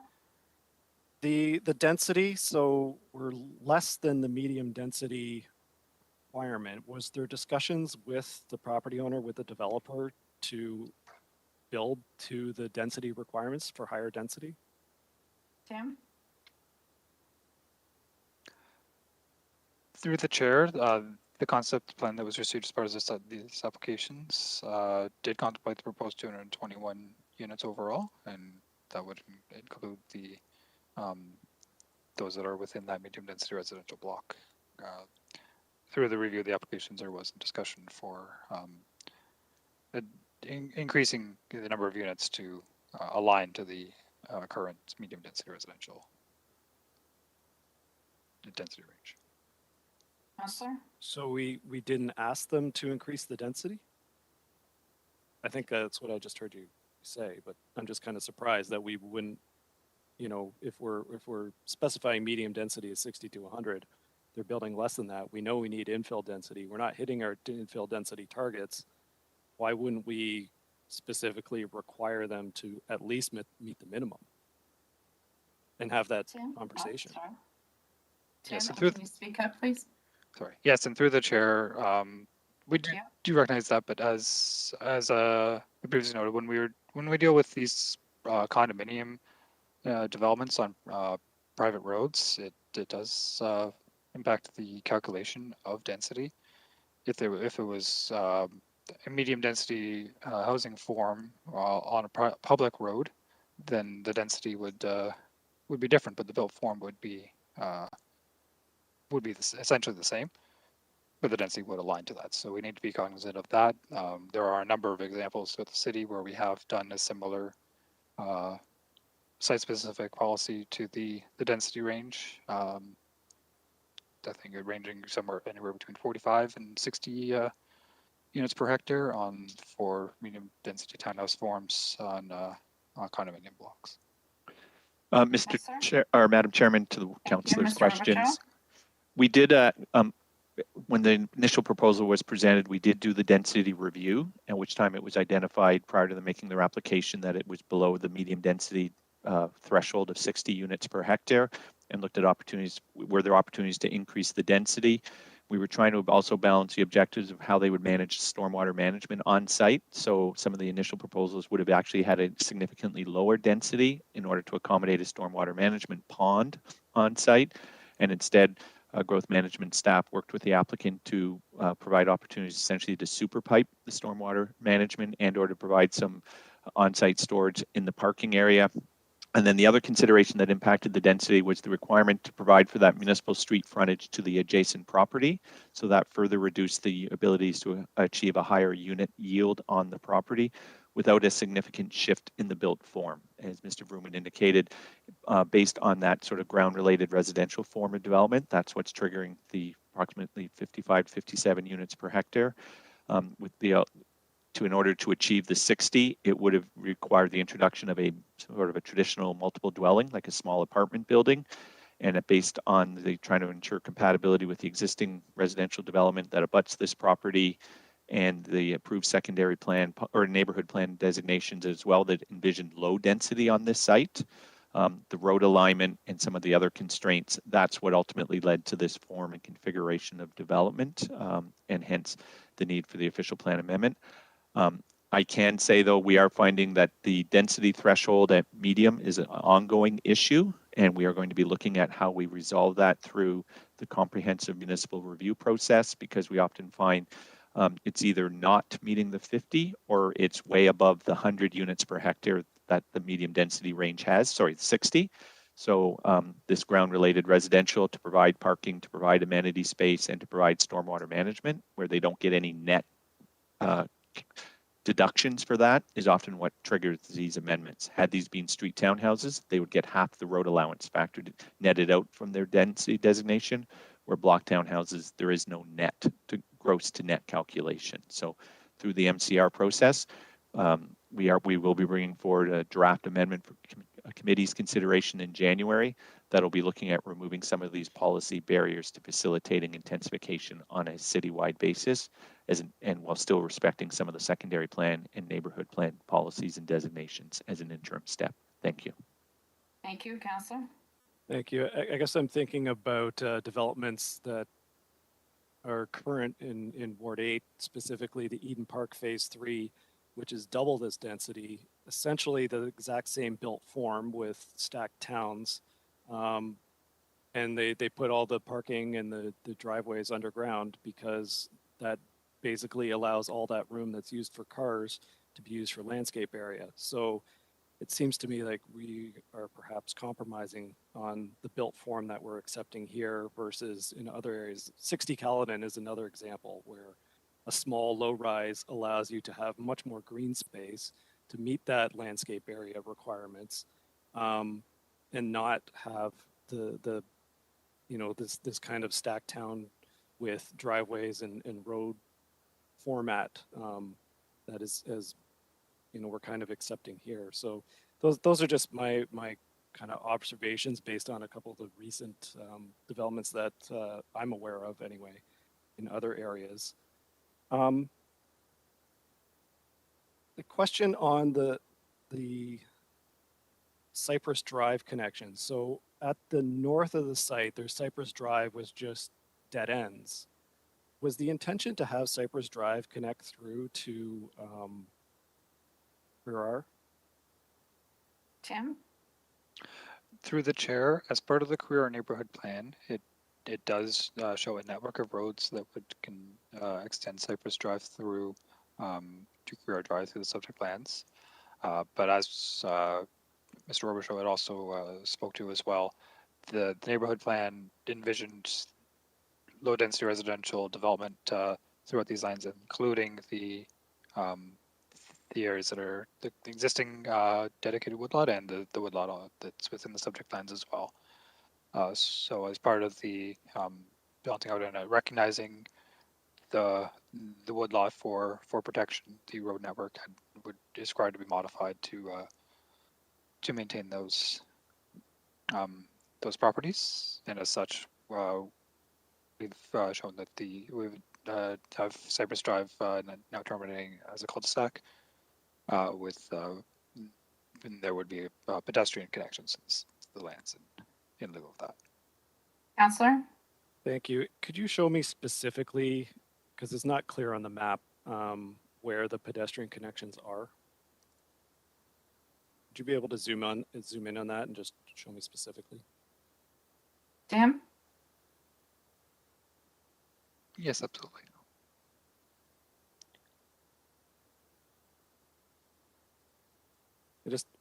My concern is in the Gorley neighborhood, there's a number of streets that just kind of dead end very similarly, and it cripples the road network because there's no obvious connection between the north and the south half of the subdivision. Yes, so through the chair, the connection that is being contemplated. So Cypress Drive is right now. Sorry, Tim, would you be able to zoom in and just on that north end of the, yeah, thank you. Cypress Drive currently is a dead end at this property with sidewalks on both sides. The sidewalk would be continued wrapping around the proposed turning circle.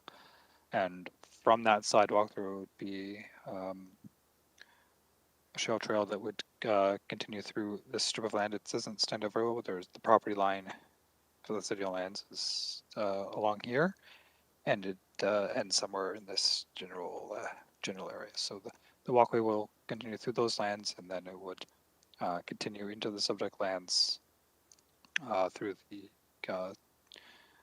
the sidewalks fronting onto these townhomes and meeting up with the sidewalk along Couillard Drive. Okay, thank you. As part of this development application, is the developer going to be building out that pedestrian connection, including lighting?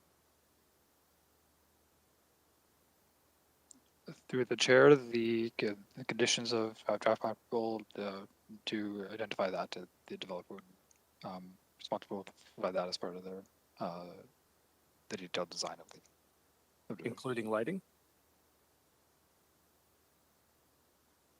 The Tim? Through the chair, lighting will be Thank something you. that would be explored. If there is a need for it, there would be any lighting along Cypress Drive. As for the walkway itself, that would be something that would need to be reviewed for as part of the Okay. detailed design for Counselor? And so I'm clear, there's no connection to the woodlot. No pedestrian connection to the woodlot. Tim? through the chair. So to clarify, so there would be a walkway that would lead up to the woodlot, Okay. but as we said, so as it's being left in its natural state, there wouldn't be any formal trail that would be constructed through the woodlot area. Is that dash line with the X's, is that a board fence? Will there be a gate there? Or do people have to kick a hole in the fence? Through the chair, yes, the axes do represent there would be a fence located along here. And as it says, as access would be generally discouraged to the woodlot, that would be something that, as part of that edge management plan, that would need to be sorted out, is if there would be any sort of gate. So certainly there would be some consideration for access for the city as well to do any maintenance within that area as well for any cleanup, or if there's any trees, particularly on the edge, that may be in a condition that would need to be maintained if they pose a hazard to the So property. again, Counselor? an example, the Rolston Community Forest, which is an urban woodlot, which has organized trails. And the reason is twofold. I mean, one is if we're going to be dedicating this as park space, but we're going to discourage use of it by people that live there, makes no sense.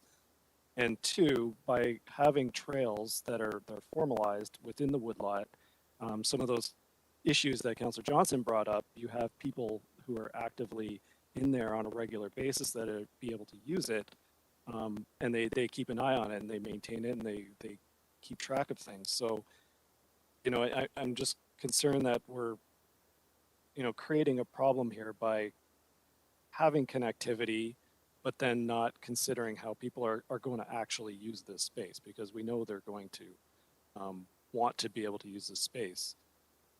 I think this might be your last question, sir. Yeah, Please.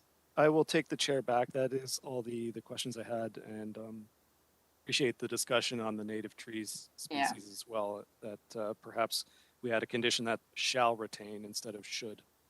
Thank you. I'll take the chair back, It's yours. and I have Councillor Wilson for a second time. Thank you, Chair. And just say I appreciated your questions on the density. Frustrating that we're enabling built form that is causing us to always come under our density intensification requirements. I think Councillor Partridge asked a question about the about fencing along that woodlot. Through the chair to Tim, could you just clarify, will there, I know Councillor Danko just asked a question about the fencing and the entrance to it, but around the perimeter of the woodlot, is there fencing proposed for that? Thank you.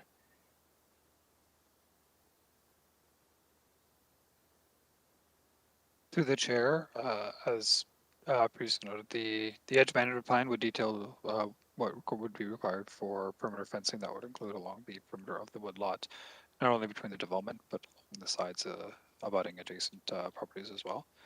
So that would be something that would be explored. Thank you. Just through the chair, I'm just trying to establish, and I can't do it with this map, but that's fine. I think Councillor Johnson sought clarification on the ownership of the lands to the north, the wooded lot to the north, in which I think you responded that it's those are city-owned lands. And I guess my concern is, however small this might be, and the woodlot itself, I think you said would be 1.05 hectares. If we allow a gate around there, it does have an impact on wildlife in terms of their use of it as a corridor.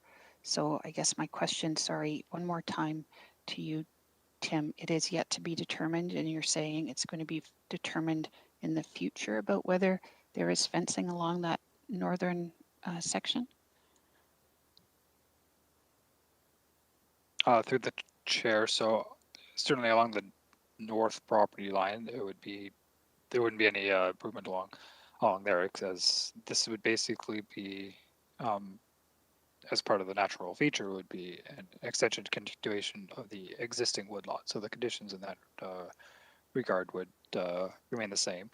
As for where fencing would be located, yes, there is a condition proposed as part of the draft plan subdivision that would require the edge management plan. And through those details, would identify where fencing would be appropriate, and that would, certainly would consider a number of factors, including wildlife movement, the edge treatment and protection, and the relationship and integration between the developed properties and the natural feature. Okay, well, that would be just a concern of mine. It is a natural feature, and fencing is not natural. My question just is one for my education. On page 15 or 16 of the report, you note that there's an invasive species in the form of Japanese knotwood, which is terrible. It says that the methods for removal are not stated in the landscape plan. As the city is assuming ownership of Block 1, invasive species management will be the responsibility of the city.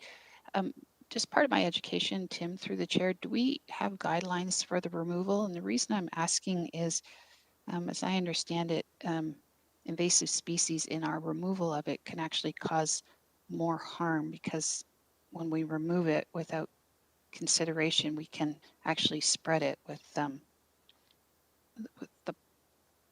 Could you speak to that, or someone speak to that, please?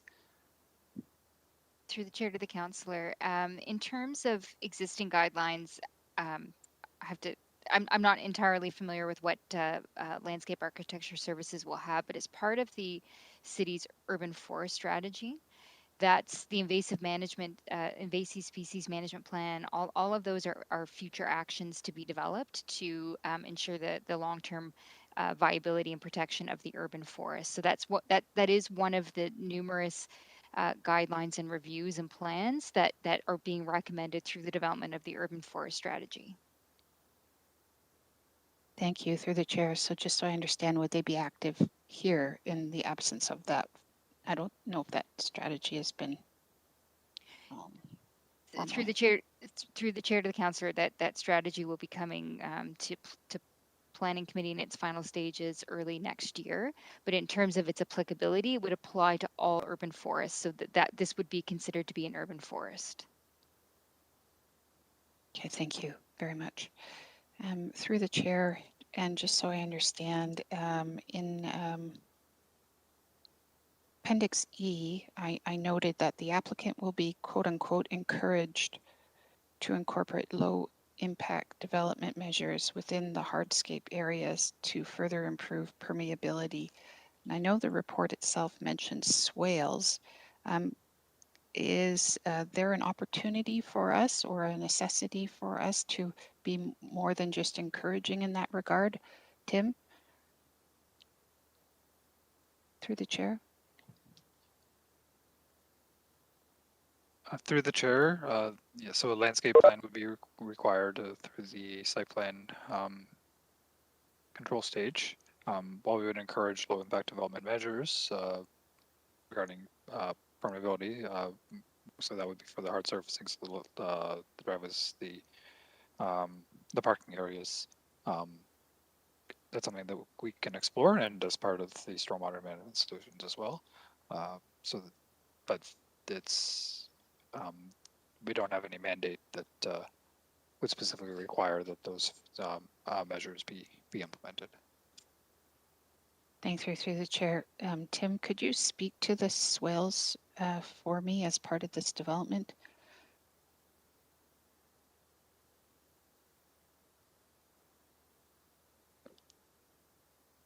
Through the chair, so yes, there would be.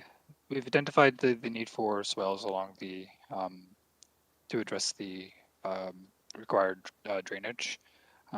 As we would need to go through the detailed design to establish what would be required for drainage swales and the overland flow routes. The zoning regulations have a bunch of specific requirements to ensure that the building envelopes, essentially the setbacks, would not encroach into what would be required for those drainage features. As for the detailed design of the engineering, I would defer to growth management staff.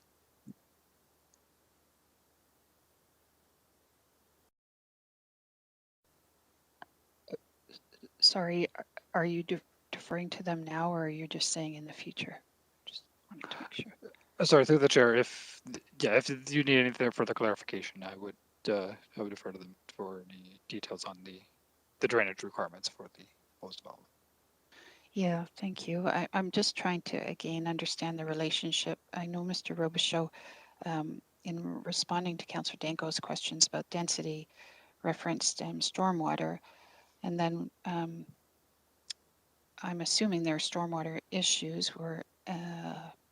We're directing them to put in swales, but we're not.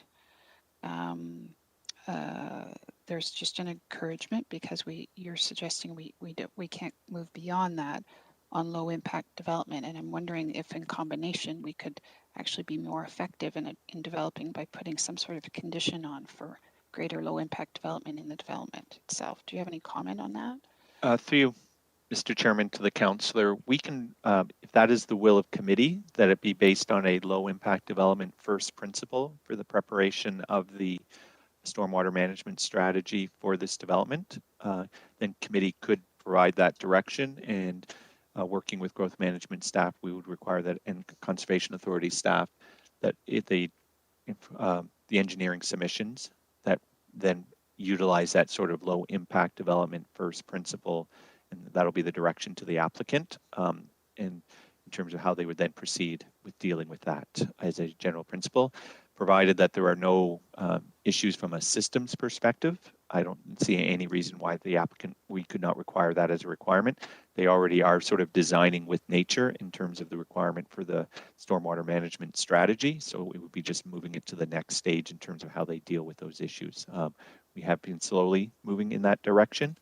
And if that is the will of the committee, then we could just take it and we could work with the councillor to craft sort of a direction to that to amend the staff recommendation that the stormwater management strategy be based on a low impact development first principle. Thank you. Thank you very much. I appreciate that. I would like to do that, but I'll wait to hear from the ward councillor next. And I would really, my own preference, Chair, is to defer this until, so I could hear the in-camera portion of the report. Thank you. Thank you. So I have no further speakers on the staff presentation. So Tim, if you wouldn't mind just taking the screen down, and I'll just take a look again. Thank you. So if there's no further discussion on the staff presentation, then I need a mover and a seconder to receive. So moved by Councillor Johnson, seconded by Councillor Partridge. Thank you. All in favor or opposed?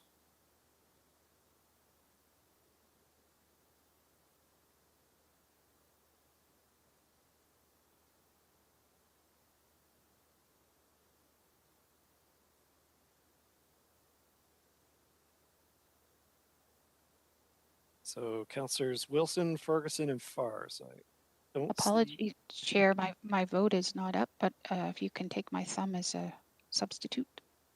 Thank you. And I don't see Councillors Ferguson or Farr. Their squares are still here, but their video is off. So that carries. Thank you. Next, we have Matt Johnson with Urban Solutions. Mr. Johnson, if you're able to activate your video.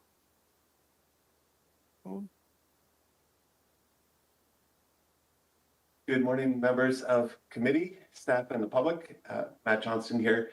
Given the way the conversation's played out to date, we would be happy to defer to members of the public to raise any comments before our detailed presentation to bring it home. We'd be at the will of the committee in that regard, but we thought we'd offer it as a suggestion.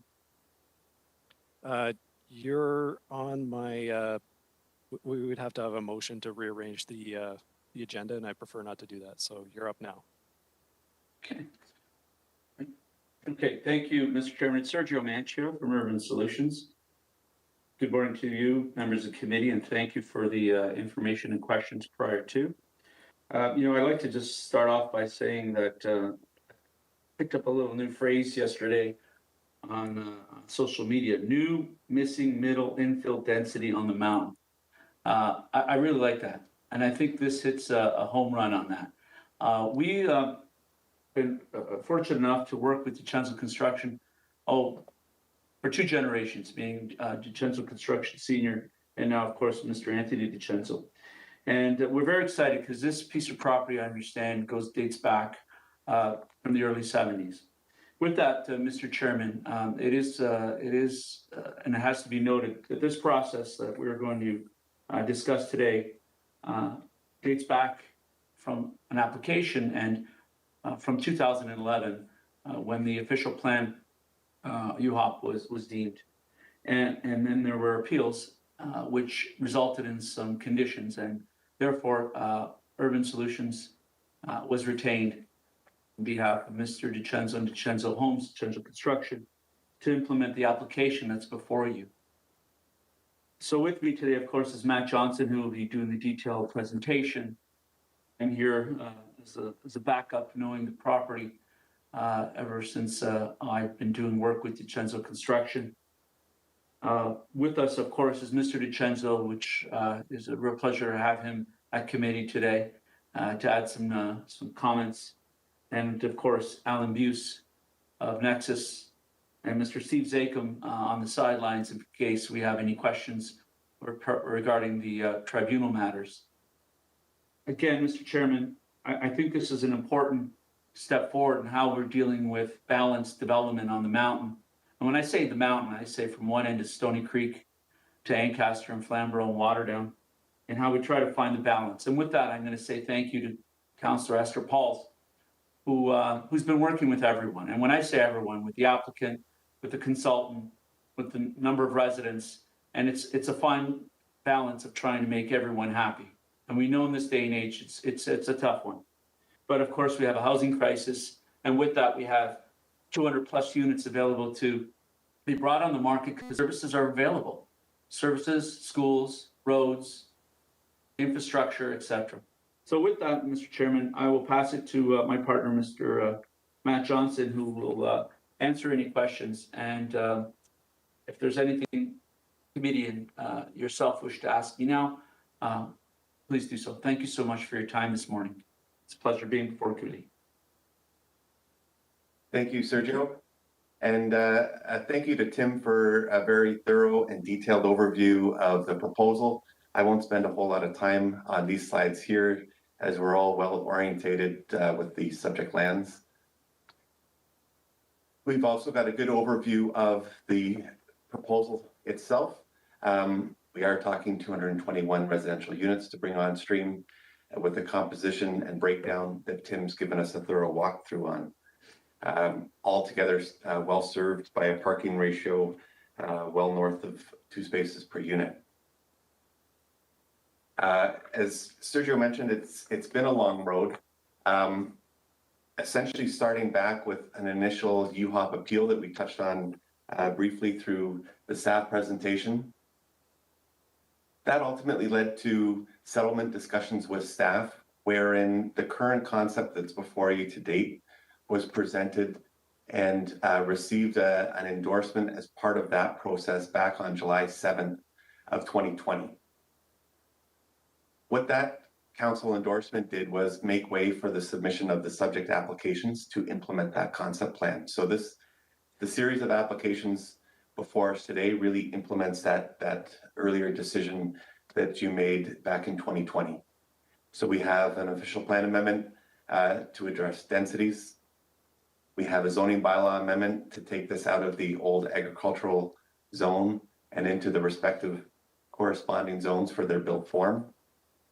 We've got the draft plan of subdivision in relation to the municipal roads, in relation to the dedication of the woodlot.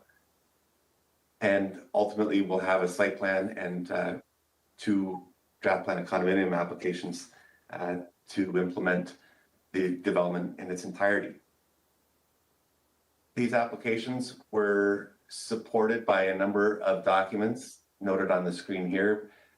We've touched briefly on planning rationale with respect to the official plan amendment. We've got our tree management plan and tree protection plan that was submitted in for review, a series of engineering documents, functional servicing report, geotechnical, traffic impact, traffic calming, and archaeological assessments. Just to touch on the chronology in terms of how we got to where we are today. Again, the concept plan was first considered through a formal consultation submission in 2019, leading towards the council endorsement of the development concept back in July 2020. The applications before you today were submitted on December 23rd, 2020, just about a year ago, later deemed complete. We then had a neighborhood information meeting, a virtual one, followed by 2 resubmissions to respond to comments, ultimately leading to today's public meeting date. The comments and the engagement was a key component. Although the plan was approved or supported in principle back in 2020, there was a lot of feedback that we heard that resulted in a number of tangible changes to the plan, and I'll touch on them now. The comments really stem from our neighborhood information meeting where we had just over 12 residents appear online to receive the details and learn more of the specifics of the proposal. And in Urban Solutions Good Practice, we launched what we call a microsite, and the analytics of that activity are on the page here. You can see the activity over the number of months on the right-hand side, and you can see the activity on certain components of the plan and the package that was available. You know, so the site plan was reviewed 44 times, urban design brief 26 times, etc. So what we consider this to be, you know, a well-utilized site. Some of them generate even more activity, and some certainly generate less. But we certainly appreciate the feedback that we got through this component. And that leads us to the next slide here with regards to the concerns that we heard. Again, thank you to Tim for a good walkthrough on a number of these. From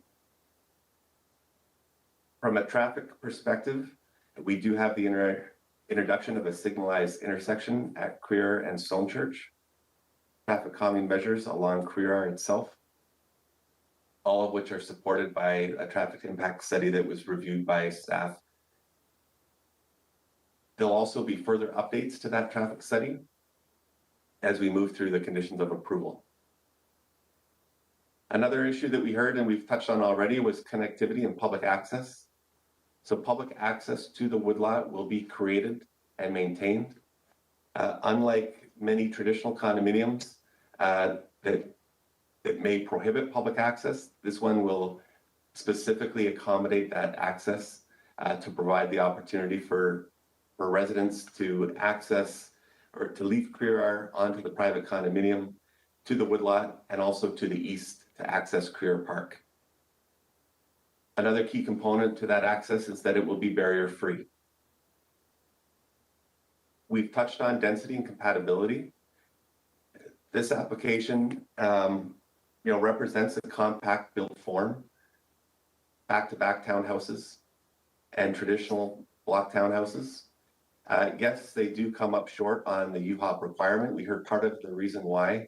I appreciate Councillor Wilson's good questions with regards to how it is that we're seeking reductions in the zoning bylaw to accommodate a compact built form, yet we're under the UHOP density. And that just really speaks, in addition to Tim's rationale, the disconnect between the antiquated 6593 zoning bylaw and the more current policy regime. So the bylaw modifications together with the UHOP amendment really try to bridge the gap between the two. We've also touched on the feedback that we heard on the north side yard setback. We've done what we can to increase that interface to 2.4 meters. We heard concerns with regards to construction, and we'll be pleased to work with staff to implement a construction management plan. We've got, DeCenzo Homes, who are a leader in the field in terms of bringing development on stream in a way that really works with the neighborhood. We've got some sensitive interfaces along Couillard where driveways are going to be improved, and we've got a commitment, and we've already started some of this communication with some of the residents in terms of what that construction process will look like. And then we hear the concerns with regards to tree management and tree protection. In this case, we've heard we are dedicating a woodlot just over 1 hectare, almost 3 acres in size. That represents an 18% dedication of lands, well over the traditional 5% standard. So, we're really balancing the woodlot preservation. Yes, there will be some additional tree removal. That tree protection plan will ultimately be refined, and certainly with the lens of retaining as many trees as possible, but there will be some impacts, and the tree protection plans approval through the condition process will secure those. My next slide here really just hones in a little bit more on the public access in terms of specifics. We've got those access points highlighted in red. We've got the signalization down at Couillard and Stone Church. And, collectively we're hearing the concerns from the area residents with regards to density. And then from the completely other perspective, we've got the concerns on UHOP implementation. And collectively, what we've done here is really work with staff on a plan that did receive your endorsement back in July that really tries to balance a number of the competing objectives. And we think this plan does just that. We've reviewed the draft amendments, the conditions of approval, and we've had a lot of back and forth with staff, and we appreciate the energy spent, and we're satisfied with those conditions. And with that, I'll now hand it over to Mr. DeCenzo for some closing remarks, and then we'll all be available for questions. Thank you.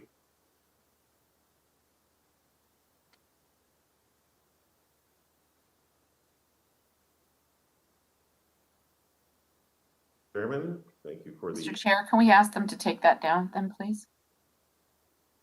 Yes, thank you. Can you get off this for a minute? Just go blank. See through. Mr. DeCenzo? Mr. Chairman, thank you for giving me the opportunity to speak here today. I was actually trying to figure out the last time I spoke to committee. My guess best is probably over a decade ago. So I notionally have a perfect record with you for the last 10 years now, so I'll try not to screw it up today. There are two main reasons for me to pick up the mic. The first is to repeat Matt's thanks to all of staff that were involved in getting us here. There's always a lot of work, and I won't relist the names here, but this has been an exceptionally long process to get us here. And I want to let them and this committee know that their efforts are very appreciated. The second reason is sort of tied to that. Surprisingly, only recently someone told me the expression "context is king," and you may have already come across that expression. It's very important here. This property was actually one of my father's, acquired before my time. I'm going to digress here just for a little while. When I first opened up my law firm in Hamilton and moved from Toronto, he was very proud of everything he accomplished. And he brought me through a tour of all the properties in his inventory, and he brought me to this property last, saved it for last. And he brought me to the end of Cypress, right at the top end, north side of the property. And he proudly said, and I still remember it, "La vita qui sarà più bella," which translates mean life here will be more beautiful, which is why this project is actually called La Vida Estates. Not exactly the most marketable name these days, but just a little nod to my dad. But that doesn't give you any more, that story doesn't give you any more reason to want to approve these applications. So back to the more important part of it, which is the context. And a few people have already talked about it. This isn't what you would typically see by way of process for an application coming before you. We've been at this, and it's been mentioned for over 12 years. It started with our UHOP appeal. As part of that, last year, we got council's direction in July of 2020, almost a year and a half ago, to pursue a staff this concept that's here before you today and to bring it home. That's what we're doing today, bringing it home. A roadmap was created with the agreement of everyone involved that we get it before council before the end of 2021, and nearly a year and a half later, and after a lot of work by both the staff and developer, here we are. For the most part, the concept is the same as what was presented to you last year. We're giving up 2.8 acres of the property, or almost 1/5 of it, and over 3 times the required parkland dedication to continue the city's woodlot system, which was identified in your UHOP, has been stated as a predominant concern throughout the process. By way of contrast, the city paid the previous owner, and one of the councillors noted the property, the woodlot to the north. The city paid for that property from the owner of that woodlot $2.2 million in 1991, purchased those lands. That was in 1991. You can imagine what this particular 2.8 acres is worth today. And that's being dedicated free of cost. To address concerns expressed by the community and by staff since last year in terms of the little nips and tucks that were done to the plan, significant.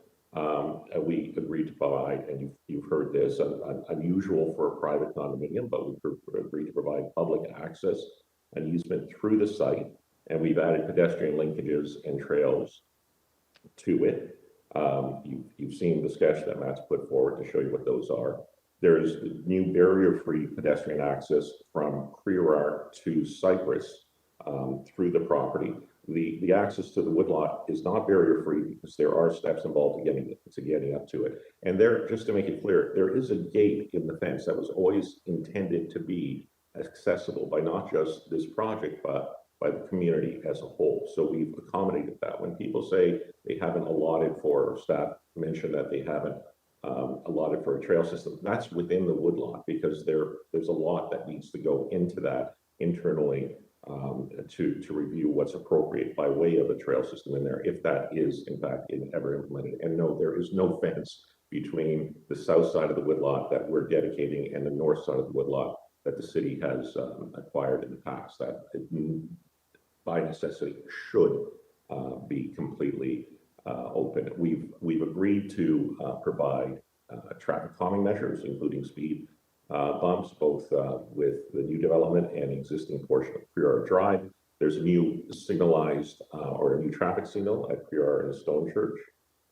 We've mentioned already, we've increased the setbacks from the rear yard of Dolphin Place, and additional landscaping screening behind the parking area to address again some concerns of residents.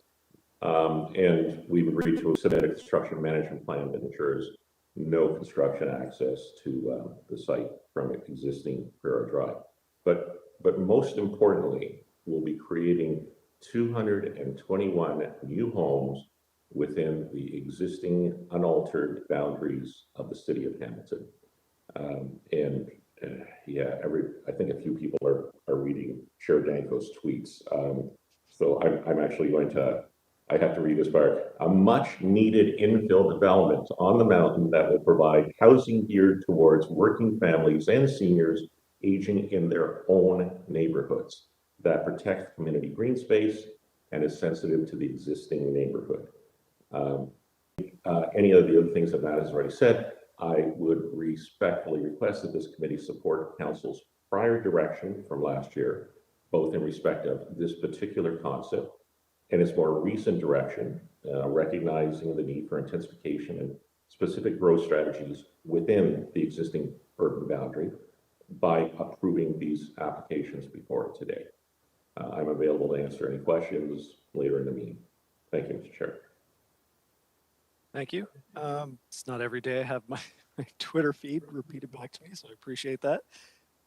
Questions for the developers agents or the developers themselves? We have a speakers list. I saw Councillor Johnson, you raised your hand. Well, actually, I changed my mind, but no, I just wanted to say that, Mr. Chancellor, you did come close to our committee not so long ago to oppose a development down by the lake in Winona, which I thoroughly enjoyed. Just wanted to say. So thank you. Thank you. Any questions from committee? Not seeing any. Councillor Johnson, would you mind taking the chair just for 1 minute? I have one. Go ahead. One question. Actually, a couple questions. So earlier in the discussion, there was a couple discussion points from committee on possible conditions or alterations to what's being asked for approval. So the first one was my question about lighting on the pathway. In particular, the one that goes along the back of the properties. Is that something that you'd consider? So is this to Mr. Chichenzo or is it to Mr. Johnston? Well, it's to Mr. Johnston, but Thank you. Mr. Chichenzo's the owner. Whomever would like to answer. So go to Matt. Madam Chair, I'll jump in. It's usually frowned upon. I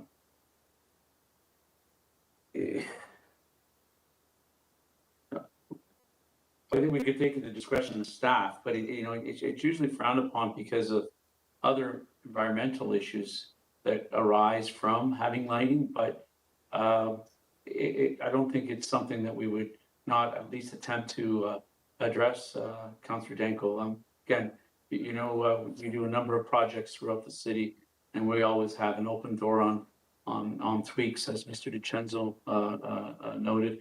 So, I with all due respect, I put it back to staff and ask the question: is that even a something that we would permit these days? A lot of the trails throughout the community are not. But again, it's not a matter of, well, it's always a matter of dollars and cents. But I don't know in this case if that's going to make a difference because it's not that large. But more importantly, the environmental perspective of having a lit trail.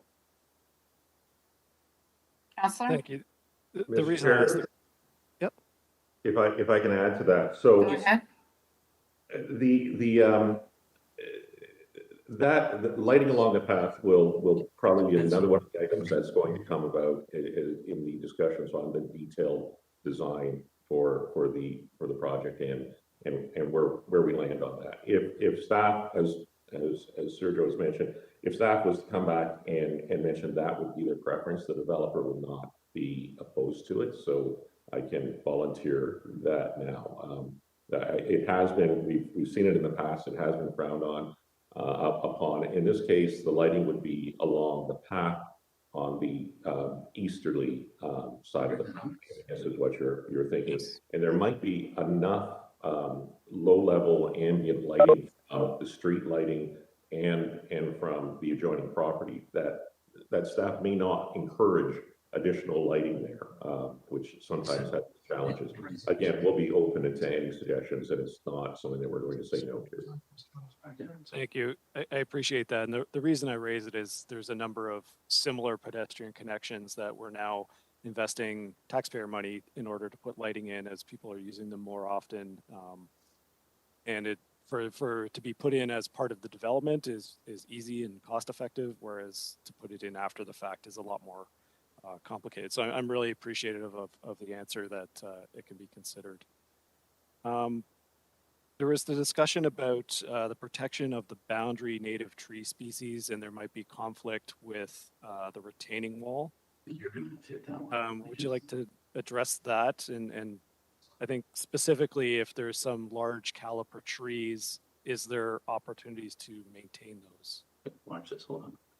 Thank you. Whoever's not speaking, can you please mute yourself? We're hearing chatter in the background, so go ahead. I believe IBI wants to answer this. Go ahead. Or Urban Solutions, sorry. Definitely not IBI.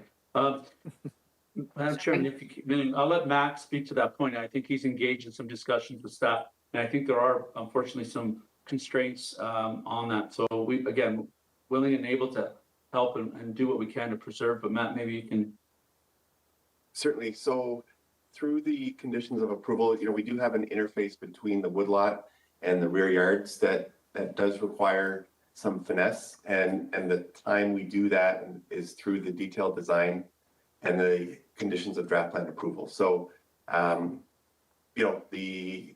the lens will be taken through preservation and balancing the two, but there's some topography to work with, and the tree preservation plan and the conditions of approval are there to ensure the edge management is done correctly. Thank you. Thank you, Councillor. Thank you. I guess what I'm looking for is, if you draw a retaining wall as a straight line on the general arrangement drawing, and there happens to be, a very large caliper oak tree or butternut or something in the way, that there will be efforts made to revise the engineering portion of it in order to accommodate some of those larger species trees that, even if they are replaced in the subdivision on a one-to-one basis, they're not actually replaced for hundreds of years. So I guess what I'm looking for is just some specific commitment that we will try to accommodate those species that are currently there. Mr. Chairman, if I may, it boils down to these requests, and no disrespect to our friends in engineering, these requirements for retaining walls.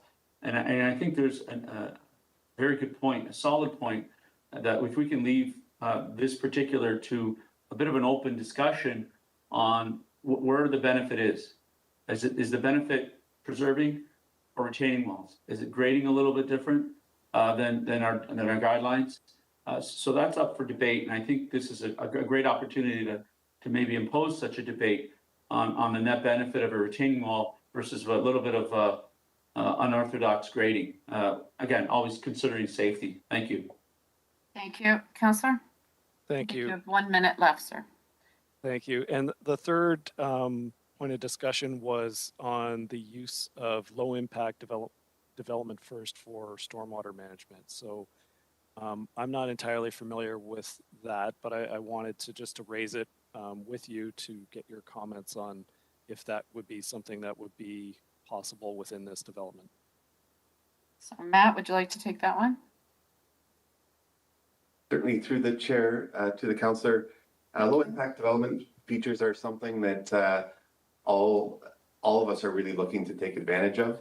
And the process of receiving draft plan approval is about land use, zoning, block allocation. Detailed design will deal with stormwater management, grading, and will certainly be bringing LID features to the table as part of that design package. Thank you. Thank you. I think Councillor. you're very gently telling me stick to planning. Last question that has nothing to do with planning, but I'm going to ask anyway. Was there consideration to a high efficiency building code standard on this new development? Good question. Mr. Chairman, yes, there has, and if I may, I'll pass that to Mr. DiCenzo, who may want to just comment on that. Understanding on previous applications what you've suggested and recommended to Urban Solutions. Thank you. Mr. DiCenzo? You're on mute, Mr. DiCenzo. I got into trouble. I got into trouble earlier with muting and having my video on, so I'm being very careful right now.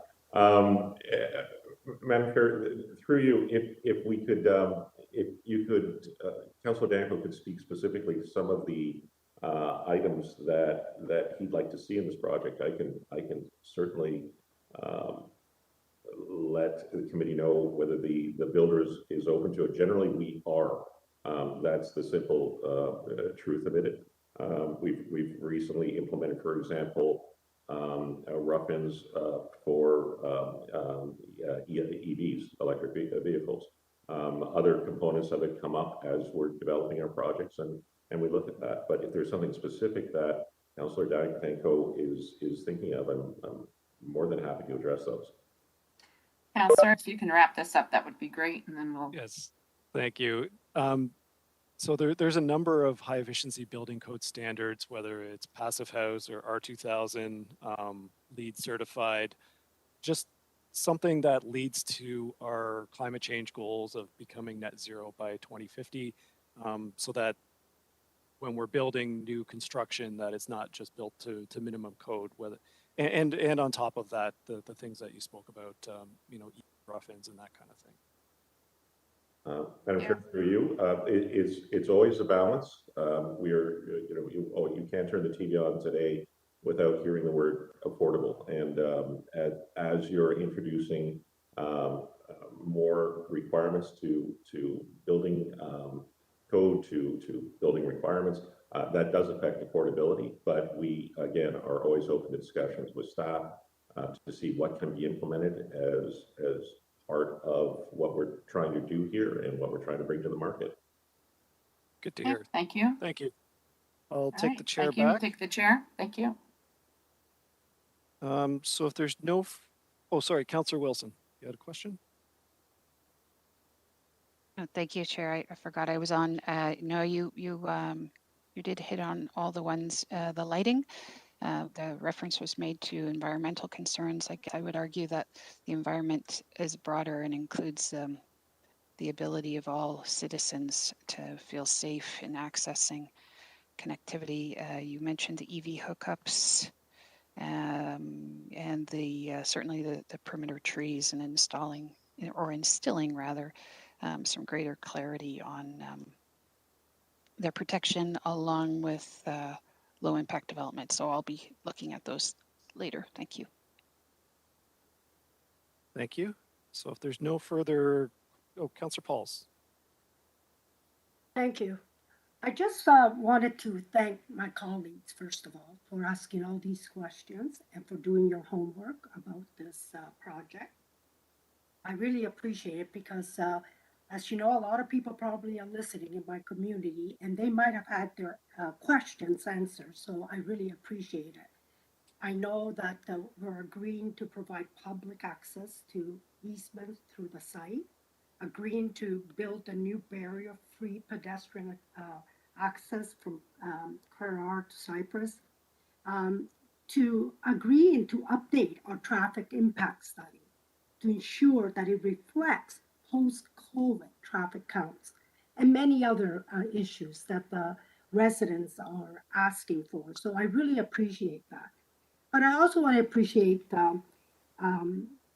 Urban Solution for meeting with me, for explaining what's going on, because sometimes as a layperson, it's hard to look at a project and really see what's going on. I'm not an architect. I'm not, in planning or anything. So I really appreciate them meeting with me and explaining what's going on.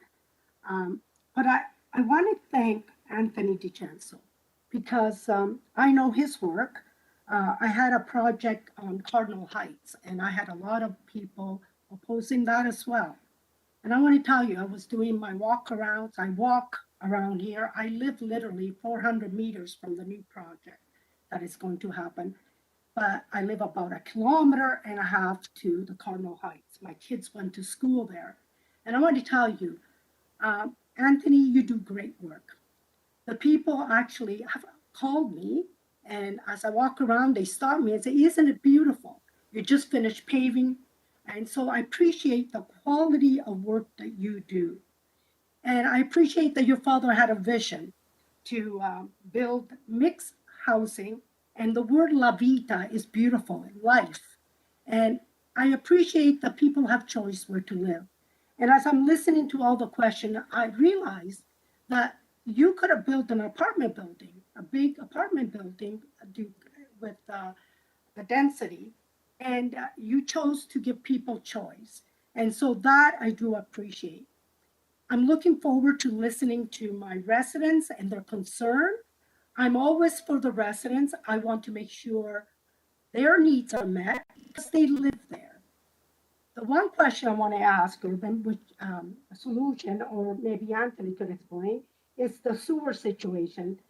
Because people on Currar are saying that it'll be 300 meters.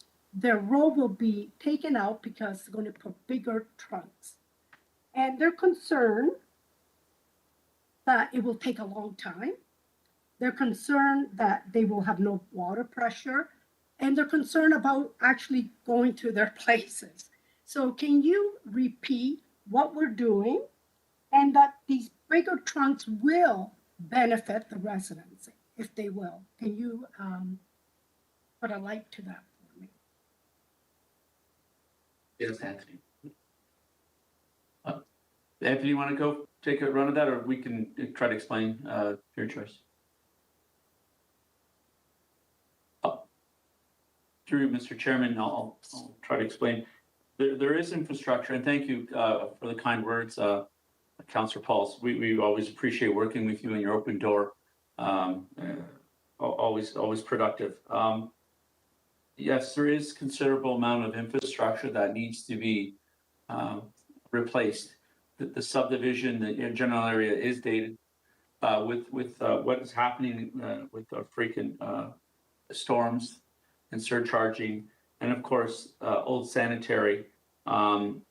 We certainly need to replace, at the cost of this project, some of the infrastructure.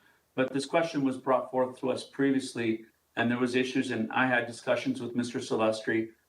There was a concern that echoed a long period of construction time to do this work and disrupting the neighborhood.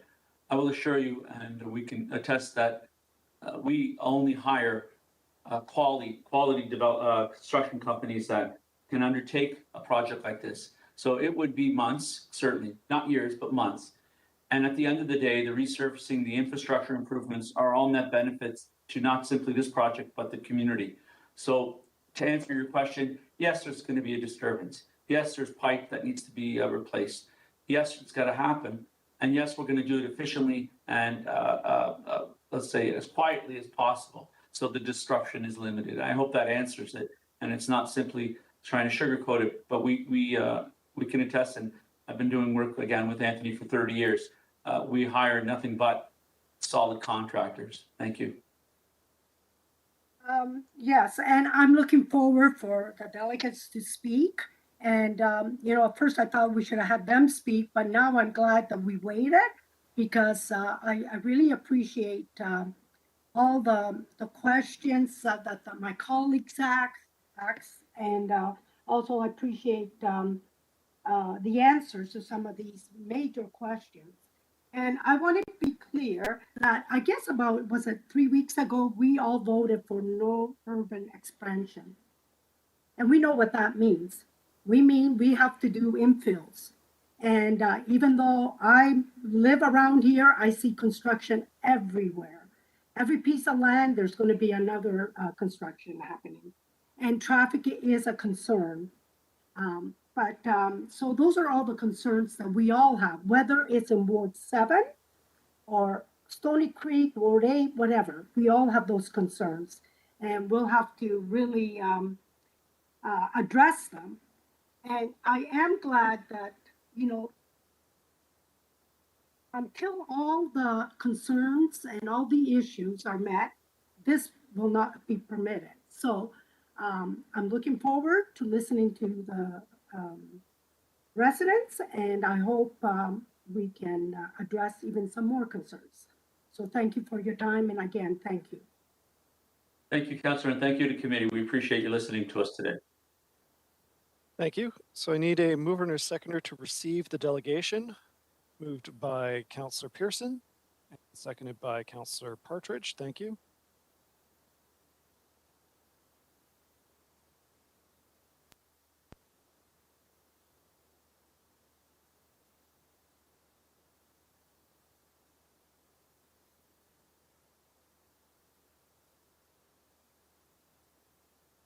That's unanimous. Thank you. So next on our agenda, we have our resident delegations. So there are 4 this morning, or we officially this afternoon. Carlo Silvestri, Nancy Wakefield, Carol McKenna, and David Kursiba, I think it is. So first is Carlo Silvestri. So if you're able, Carlo, to activate your video and microphone.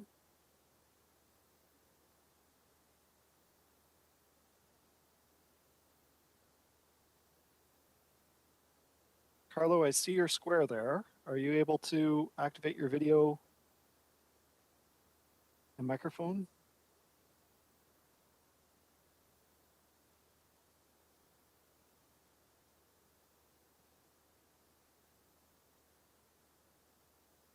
So on our end, Carlo, you're not muted, so we should be able to hear you, even if you can't get your video.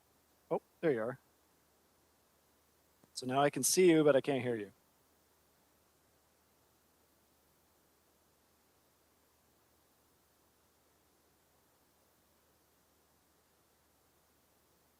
So we're getting a connectivity error on our end, Mr. Silvestri. So if you want to, well, I'll come back to you, and hopefully we can get that sorted out. So I'm going to go to Nancy Wakefield now. Nancy, if you're available.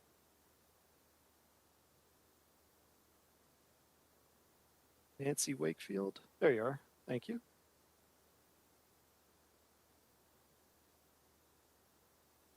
So I'm not hearing you. You're showing as muted on my end.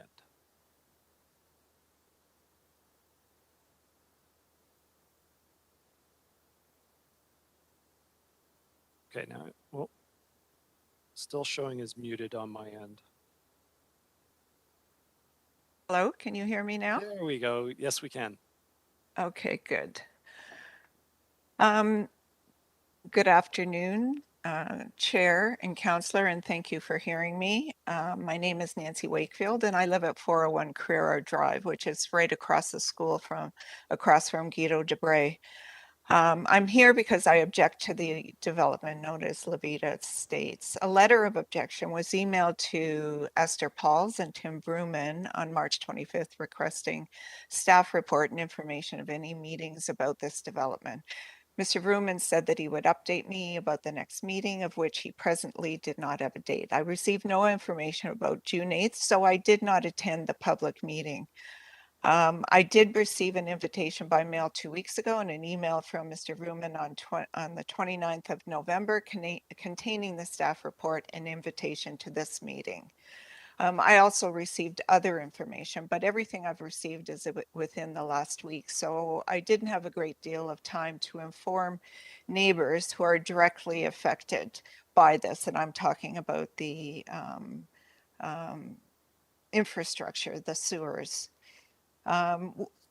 We moved into this area with the knowledge that further expansion of 30 to 40 homes would take place at the west end of Carrera Drive. This proposed development is 221 units. We don't object to intensification, but we do object to increasing the numbers times 6. Our small area is already home to high school, churches, hospice, retirement home, nursing home, Rygel group home, townhomes, apartments, and maisonettes. It's also the future home of Shalom Village Long-Term Care. We presently have only the one very small park located at the north end of or the middle of our subdivision. The community has more than contributed to provincial policy statements of 2020 with regards to encourage an increase in the mix and supply of housing.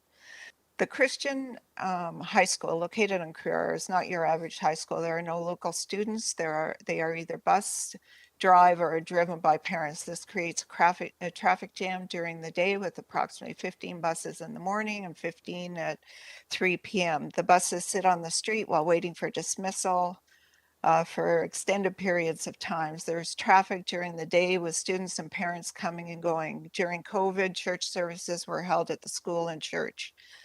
This school is very much a part of their Christian community and as such is well used. Since there are no public or Catholic schools in our subdivision, all students are bused, adding to the congestion. Presently, all traffic moves through Diston, Resolute, Pescara Drive, where there is a traffic light.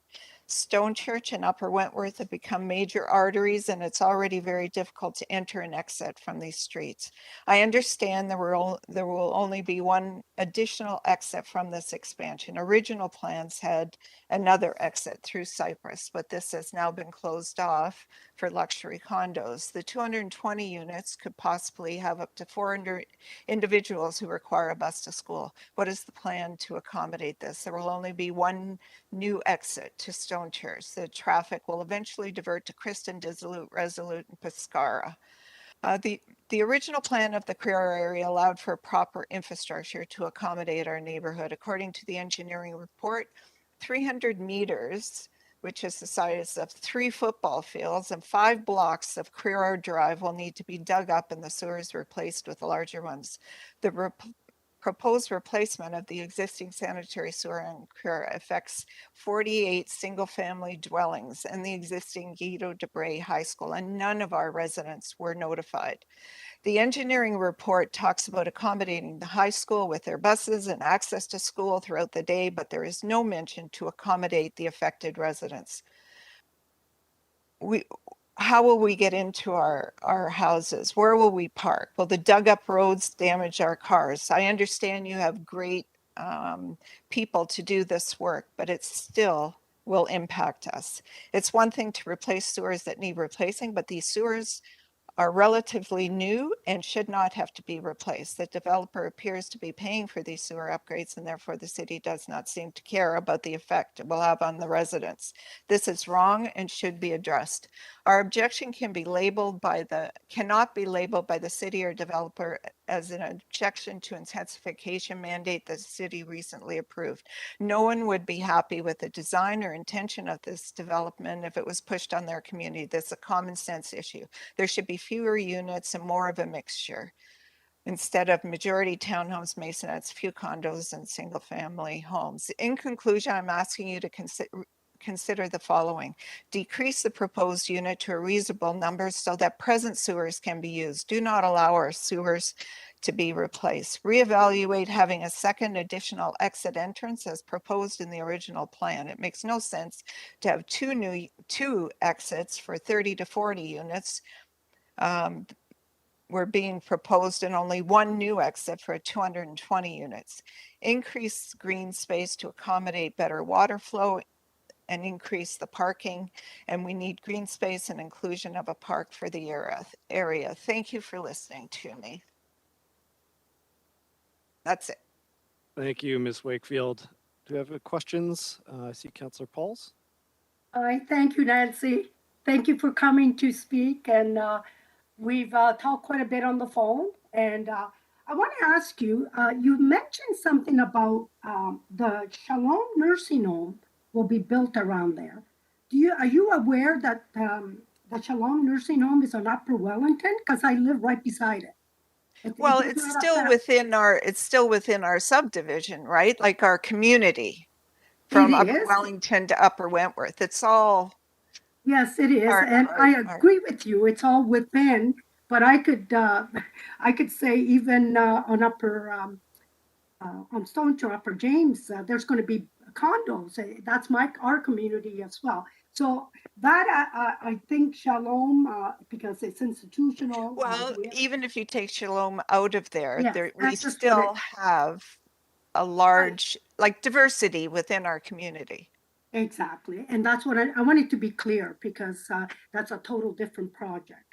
And No, I realize that's not part of our project. so I just I'm wanted just to make trying to sure. explain Okay, our can we neighborhood. have one at a Because time, when you, please? pardon me? Go ahead, Ms. Wakefield, one at a time, please. Oh, sorry. It's I not was a just back and going forth, to, it's through the chair. Just for both of you. okay, You sorry. have the floor, Ms. Wakefield. Now I forgot what I was going to say. Sorry about that. No problem, Nancy, no problem at no, all. I just Councillor wanted, Pauls, Councillor Pauls, Yes. it's one at a time through I the just- chair, question to the resident and vice versa. It's not a back and forth conversation. no, it's not. And Councillor Danko, I would just wanted to make sure that she was aware that Shalom wasn't. And I'm sorry, if I interrupted, but Nancy, I know that any construction around your neighborhood will cause problems.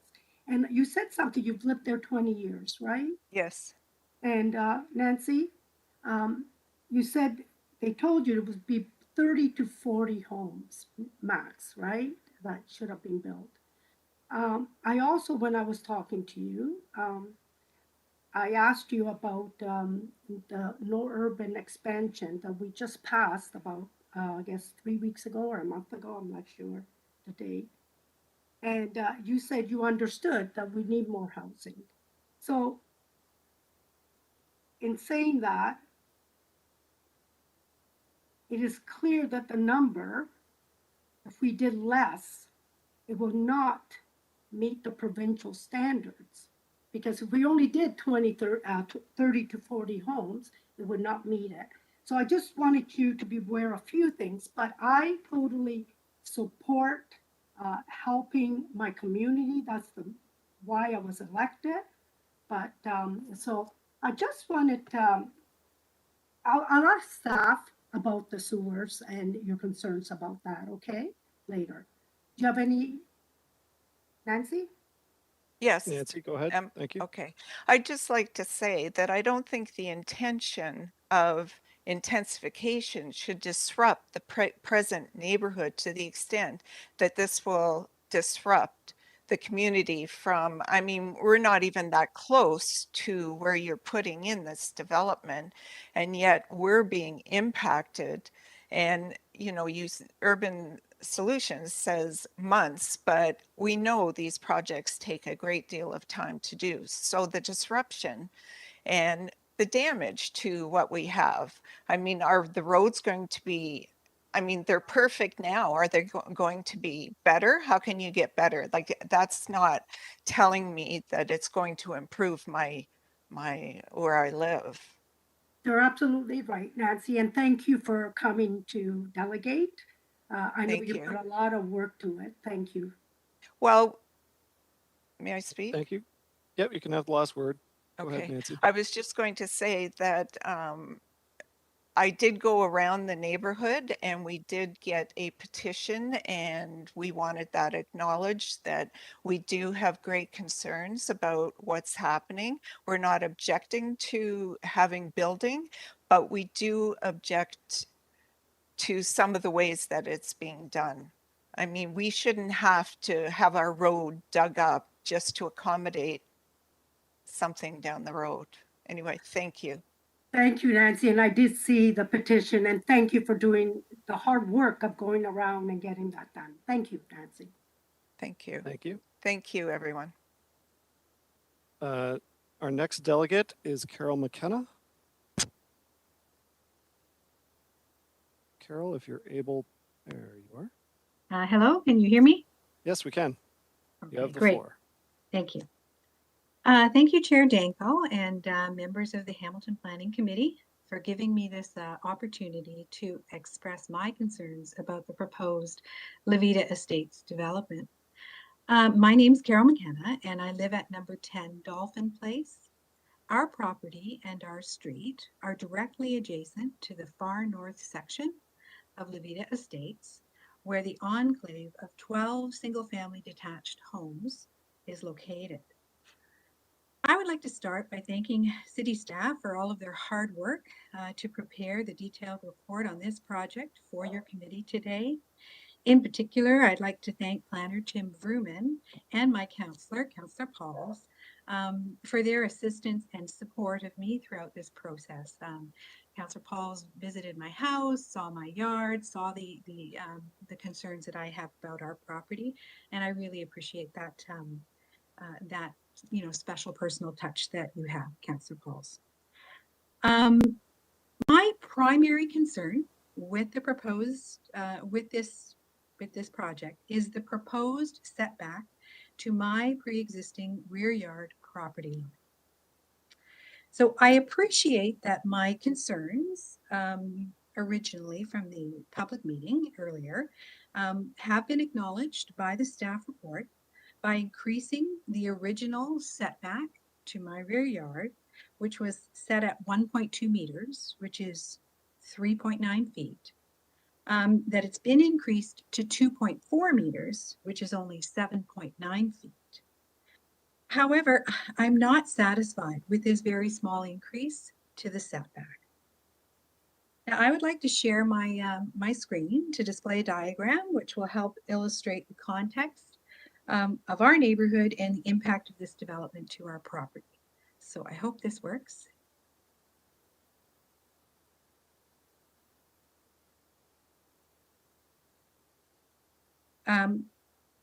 Is everyone able to see the diagram? Yes, we can. Okay, excellent. You can see that our property at 10 Dolphin Place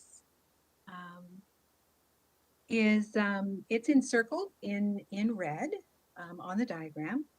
Levita Estates is displayed in all white in the diagram. You will note that lot number 4 of the new development abuts our rear yard at 10 Dolphin Place.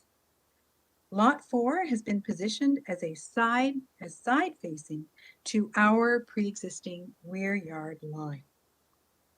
So I'm very concerned with the proposed interior side yard setback on lot 4 of 2.4 meters, where the subject site abuts my home's rear lot line. The applicant has failed to respect the existing rear yard condition in this location. Yet they have respected this condition for the other impacted rear yards along Dolphin Place. The rear yard of my property forms part of my, oh, and I must say the other properties are getting the 7.5 meter setback, which is 24.6 feet, which is in compliance with the current zoning bylaws for rear yard setbacks. So that's what the other properties are getting, and our property is getting now 2.4. So a rear yard is considered a more sensitive context than an interior side yard. The rear yard of my property forms part of my outdoor living space, and the proposed setback on the future abutting lot will directly impact my ability and our family's ability to enjoy this space. 1.2 meters or 2.4 meters would be appropriate if it were side yard to side yard, but not rear yard to side yard in the context of our street and our lot. Overall, I'm supportive of this development. However, this specific proposed setback to our rear yard does not respect the context of the surrounding neighborhood and represents very poor planning. Our property has exactly the same pre-existing rear yard condition as all of the other impacted properties on Dolphin Place. However, we are being offered a rear yard setback that is less than 1/3 of the size of the 25-foot setbacks provided to our neighbors. I am requesting that the members of this planning committee hear my concerns and correct this inequity by increasing this setback to be more appropriate to the context of our lot. Thank you. Thank you for your time. Thank you, Ms. McKenna. We just ask you to stop your screen share, and then I'll ask if there are any questions. Okay, let me see how I do that. And just a reminder to please ask questions through the chair and then answer through the chair. Thank you. Councillor Pauls. And through the chair, thank you, Carol, for coming. And I've been to your house. I've been to your backyard.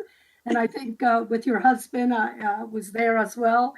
And I was shocked what a beautiful place you have. How long have you lived there?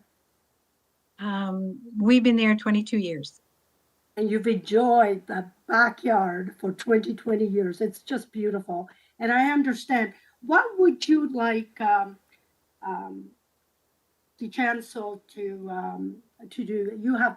They did change from 1 point, which I couldn't believe at first. It was only 1.3, and now they changed it to 2.4. What would you like to say? Because I know it's the side. You would see the side of the house. So what would you agree to? Through the chair, may I respond? Go ahead. Thank you. You know, I want a reasonable rear yard setback. Our home is on a a large pie lot. It's in the upper part of a court.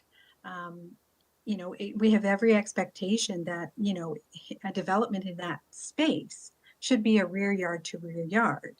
I think the original 1.2 meters, which was under 4 feet, and now when you double something very small and you get to only 7.9 feet, that is still widely short of what the zoning bylaw would consider reasonable as a rear yard setback. So, I mean, it's 18 feet roughly shorter than what my neighbors with, exactly the same kind of yard conditions as my lot are receiving. So I really don't think that this has been designed and drawn in a way that is respecting the existing lot that we live on and that we enjoy. Thank you, Carol. And I will ask that question after the delegates. Thank you. Thank you, Councillor. There's no further questions. Thank you, Carol. Thank you for your time. Thank you. Our next delegate is David Kursiba, if I'm saying that correctly. If I'm not, please correct me, David. Yes, that's correct. Hello, councillors. My name is David Kursiba. I bought my home on Carrard Drive about 20 years ago and chose this neighborhood knowing I would be across from a school and all the associated traffic from the school. I inquired about the lands adjacent to the school and saw a plan for 40 to 50 homes in the courts covering a total of the total lands, not just the DiCenzo property. I was made aware of the school board property behind Guido de Bray, and I was also made aware of connecting Carrard to Stone Church and the connection to Cypress Drive as the plan to create a north-south corridor. Recently, I was informed of this application to amend, basically destroy the initial plan, which I have concerns. The plan calls for 221 units on a parcel of land that's roughly 60% of the initial plan dedicated for 30 to 50 homes. This is an increase of 900% over the initial plan. I have read over the provincial mandate, a place to grow, and I don't feel that this is the intention of land intensification in an established neighborhood. I think you're really stretching by pushing everything into established neighborhoods. The plan of traffic severely deviates from the original proposal where the neighborhood would be joined together both on Carrard and Cypress Drives to share the burden of the 50 homes and form a north-south corridor. The current traffic on Carrard is constant since Guido de Bray High School is a private school and students are either bused or driven to school. The school operates normally between 8 and 3 p.m., but regularly holds activities 3 to 4 times a week, often past 10 o'clock at night, and also on the weekends. This is quite different from a normally funded school. The current traffic on Cypress is local traffic only, no buses and very little outside car traffic. The addition of 221 units could mean an additional 40 to 60 buses daily and the associated car traffic on Carrard. All the traffic will further be hampered in the winter months. Snow becomes piled up on both sides of the streets and the roadway is narrowed so that only one vehicle can pass. The lots on Carrard are approximately 40 feet wide. There's not a lot of room to accommodate snow now. I have snow as high as 8 feet on my lawn. This eliminates my front lawn from being a dumping ground for the city street snow.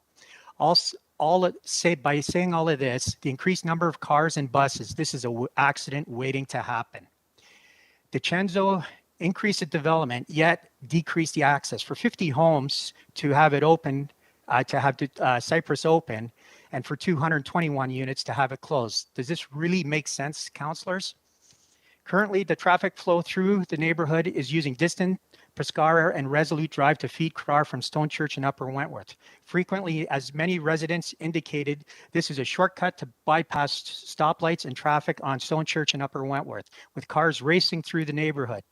It could become a sore spot amongst the neighbors. It has become a sore spot amongst the neighbors, even the suggestion of opening up Carrar to Stone Church. People have fear, never mind the 221 units and its associated traffic. The suggestion of adding speed bumps is ludicrous. Sometimes I have to wait 5 minutes to back out of my driveway because of the school. And all this is going to do is slow down traffic. Speed bumps are a Band-Aid and not a solution. This issue has never been addressed by the Levita report. Levita design brief is flawed and incomplete. This brief has strategic omissions and errors almost in every section and has to be taken into account and scrutinized by the community. From section 1.2, where they say Carrar is a neighborhood of low density. We have townhouse complexes in all three corners. We have retirement home, we have hospice.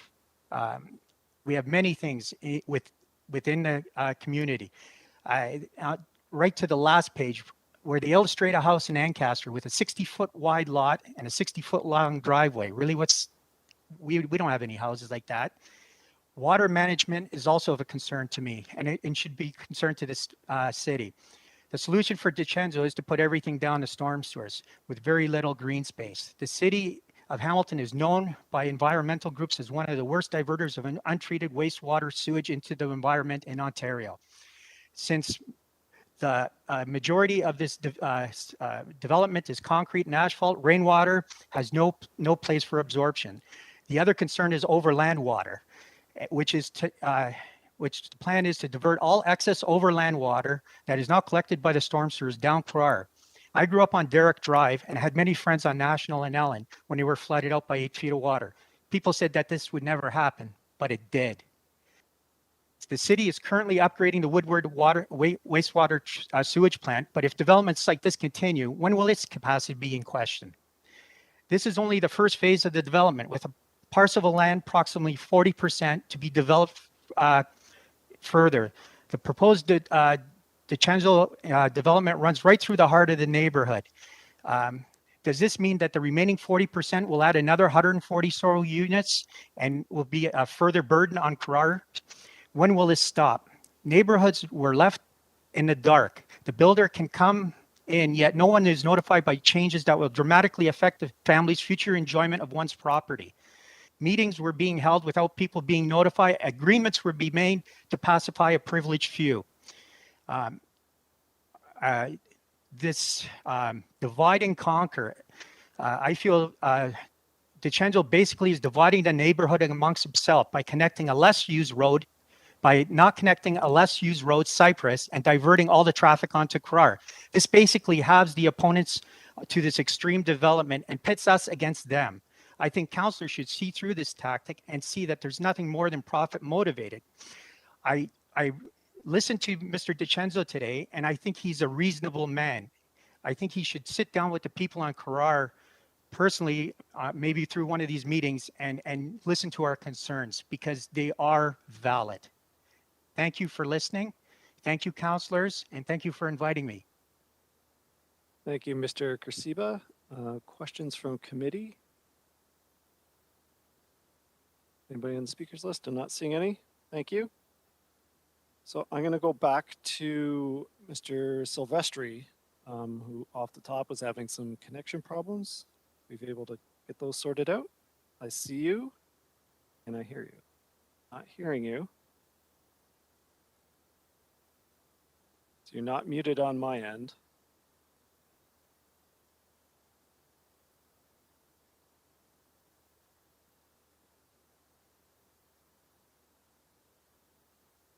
Are you able to check your microphone on your end, Mr. Silvestri?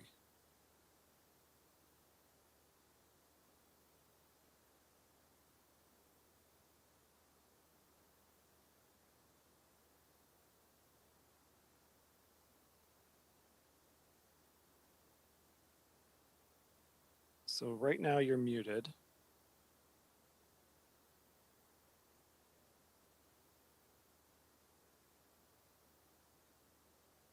unmuted. No, still muted.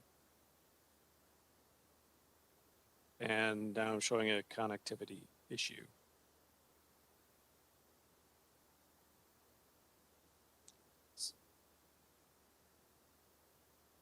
Councillor So, Danko, yes. this is Dave Kursiba.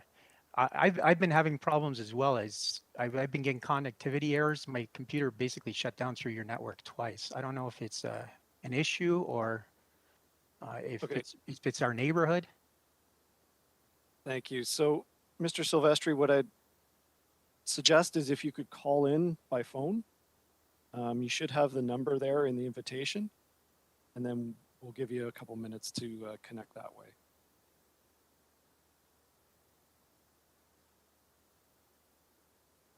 Carlo, if you look at the email that I sent you, it's Lisa Kelsey here at the bottom of the WebEx link, the number's there.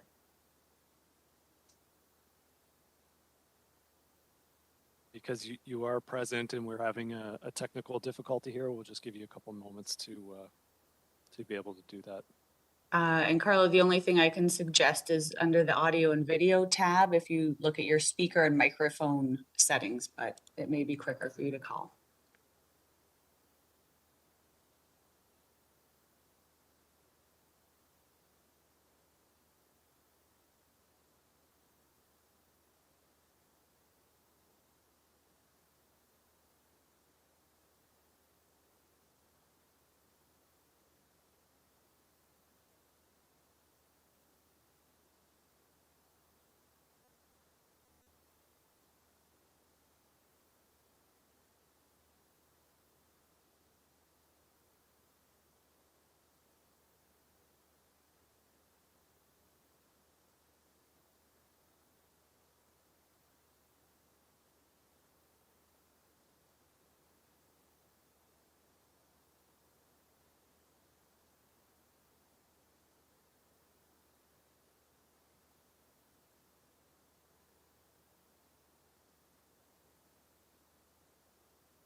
Is that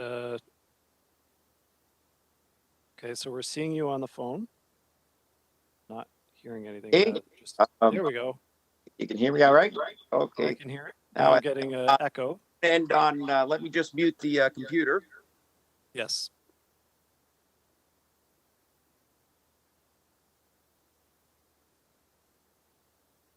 Okay, let me just, I'm gonna move out of here so we don't get some feedback. But anyway, thanks for, through you, Mr. Chairman, Planning Committee members, thanks for allowing me to speak this morning. I just wanted to ask one question that is very important for the overland stormwater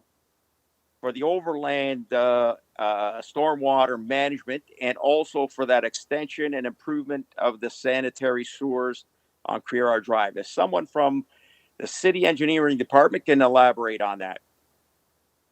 You can ask your question, and Councillor Paul's going to ask staff that on your behalf once we receive your presentation.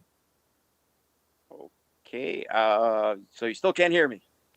No, I can hear you. Oh, okay. So so there's no answer for that. That's the main thing that just came up last week, that 300 meters of sanitary sewer construction. And that is something that our neighborhood is 20 years old, and it's not antiquated sewers. That's to take care of the excessive development, not only on this project, but there's a large 5-acre parcel owned by Bethel Gospel at 289 Stone Church Road East. And that's to take care of that. I believe that's that, because we're all downhill in this neighborhood. So nobody on Crerar was notified of that, and that's a big concern. Can someone else on staff answer that? Maybe the planner? Sorry, you can't ask questions to staff, but we will take your questions and we will ask. We'll relay that question to staff And once we through the receive chair, Carlo, I was going to ask that question. I did prior, Councillor. but we'll make sure. Thank you. I'm sorry about the protocol there. And also the other thing I just wanted to ask, the protocol for declaring a conflict of interest. I looked at a bunch of your things. This land is only separated 33 feet from from public school board lands. And I was wondering if Chairman Danko has any conflict of interest on that, just as a clarification of the rules of order for the meeting. I can address that once we receive your presentation. Oh, okay.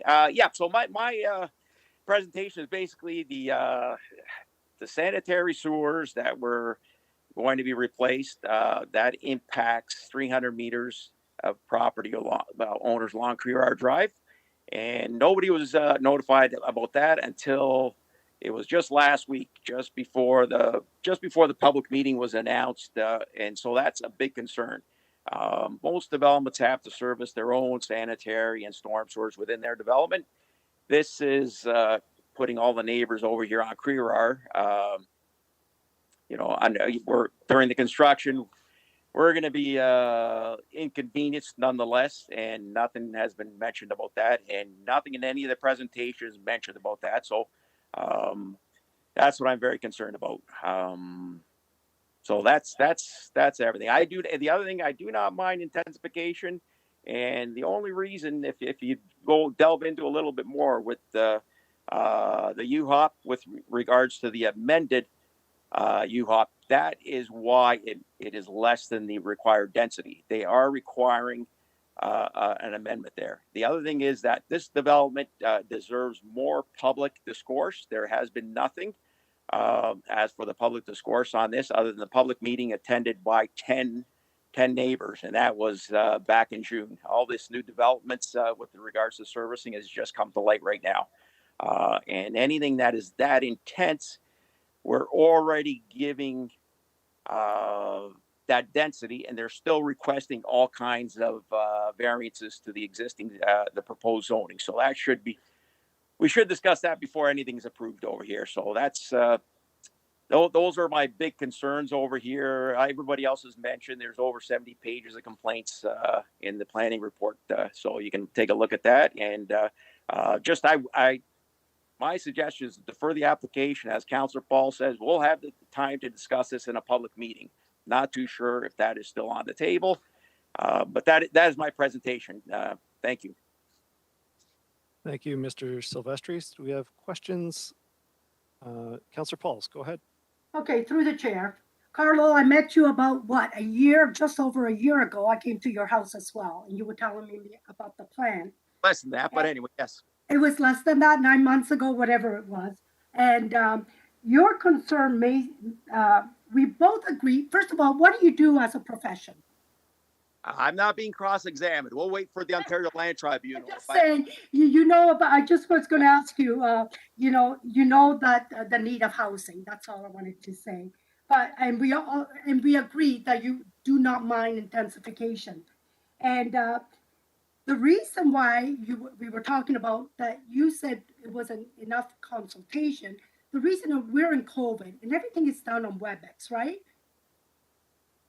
All the meetings with the public, we had a meeting on WebEx, and a lot of people don't have time, you say, to go, because we only had 10 or 12 people. Is that right? You were there.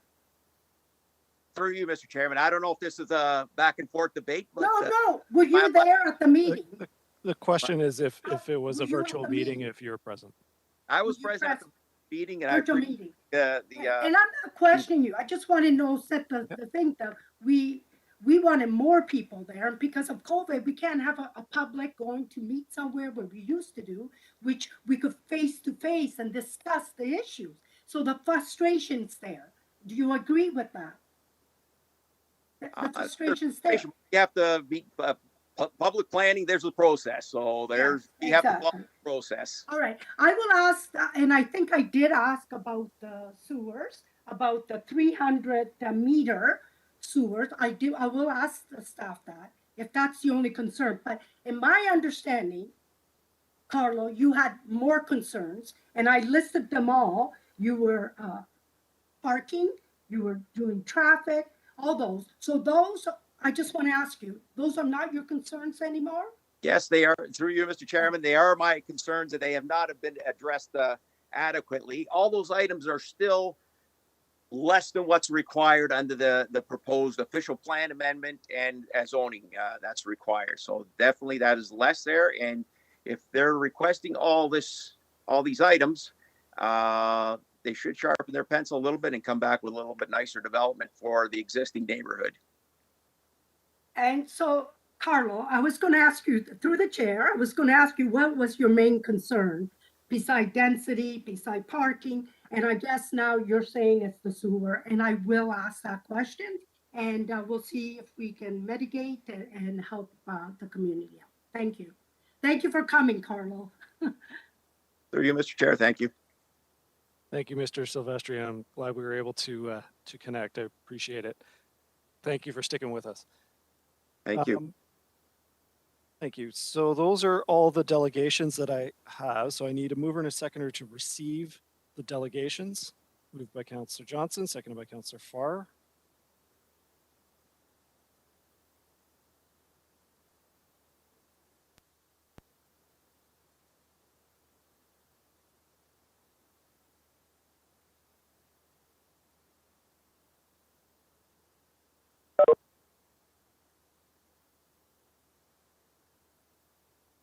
See Councillor Ferguson.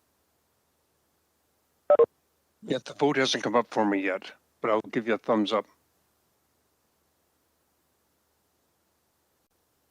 Thank you. That's carried. I need a mover and a seconder to receive the written submissions. Moved by Councillor Wilson, seconded by Councillor Partridge.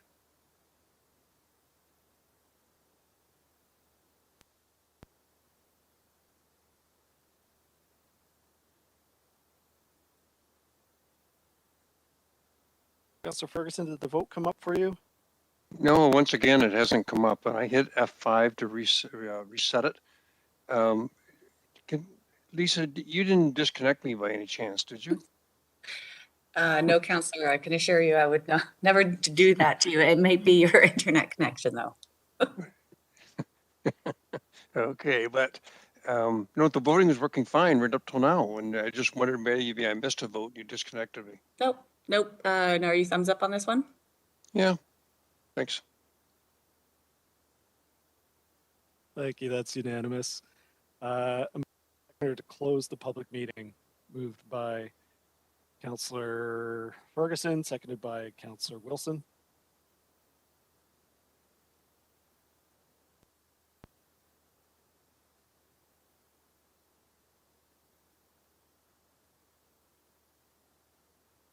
That's unanimous. So at this point, make a decision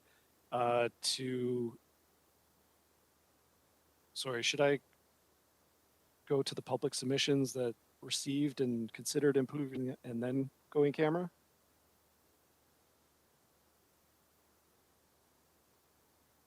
Okay. So at this point, we can either defer final consideration until after closed session, or we can continue on with the open session and make a final decision on the report now.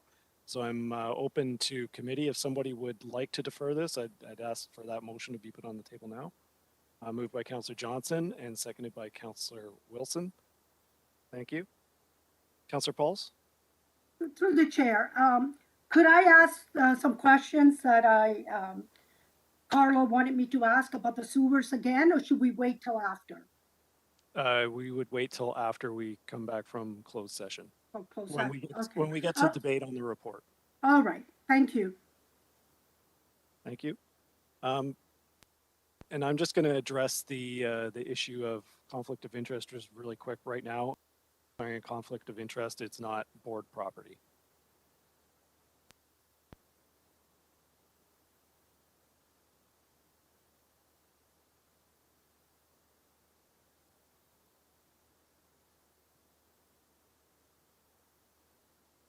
Councillor Wilson, were you able to vote on the deferral? Got it? That's unanimous. Thank you. So we will come back to this. Dog-ear that page. We're going to take a short break till 1 o'clock. Is that long enough? 15 minutes? Yes, no, maybe? Yeah, okay. So we're going to take a break till 1 o'clock. Do I need a vote to recess? Moved by Ferguson, Johnson. Thank you.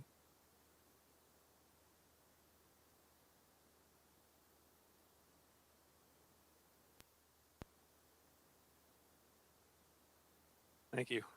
So I'll see everybody back here at 1 o'clock.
Well, I'm Thank going to you. be asking to see the presentation, so if you want to. Yeah.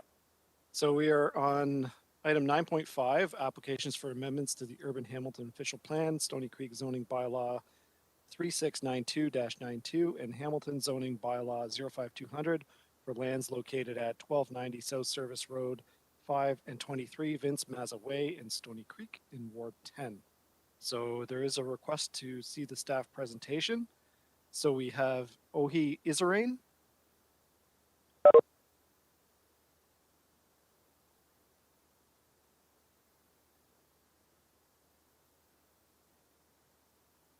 Sharing, I'm on mute.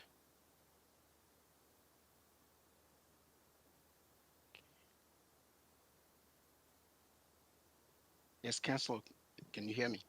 Yes, we can, Ohi. Okay, And we can see the presentation. good afternoon. Good afternoon, Mr. Chair, members of the committee, staff, and public in attendance. My name is Ohi Izirain, Senior Project Manager, Development Planning. Today, I will be discussing the Urban Hamilton Official Plan Amendment and Zoning Bylaw Amendment applications for lands located at 1290 South Service Road and 5 and 23 Vince Mezza Way in Stony Creek. The applicant is proposing a mixed-use development with a one-story commercial building, 5 three-stories mixed-use buildings with ground floor commercial and dwellings units above, and 12 four-story stacked townhouse dwelling for a total of 454 residential units and 2,475 square meters of commercial space with surface and underground parking spaces and landscape amenity areas. The official plan amendment proposes to redesignate the subject lands from district commercial to neighborhood within the Urban Hamilton official plan and to medium density residential 2 and remove the subject lands from area specific policy area E and add a new special site specific policy within the Fruitland Winona secondary plan. The zoning bylaw amendment proposes to change the zoning from community shopping center zone modified holding and the district commercial zone to a modified mixed use medium density C5 zone. The subject's lands are bounded by Vince Mezza Way, which is to the south and to the east, and Winona Road to the west, and South Service and QEW to the north. Vince Mezza, the vacant lands and district commercial uses are located across Vince Mezza Way to the east and south. Employment lands are located across Winona Road to the west, and residential uses are located across the QEW corridor to the north.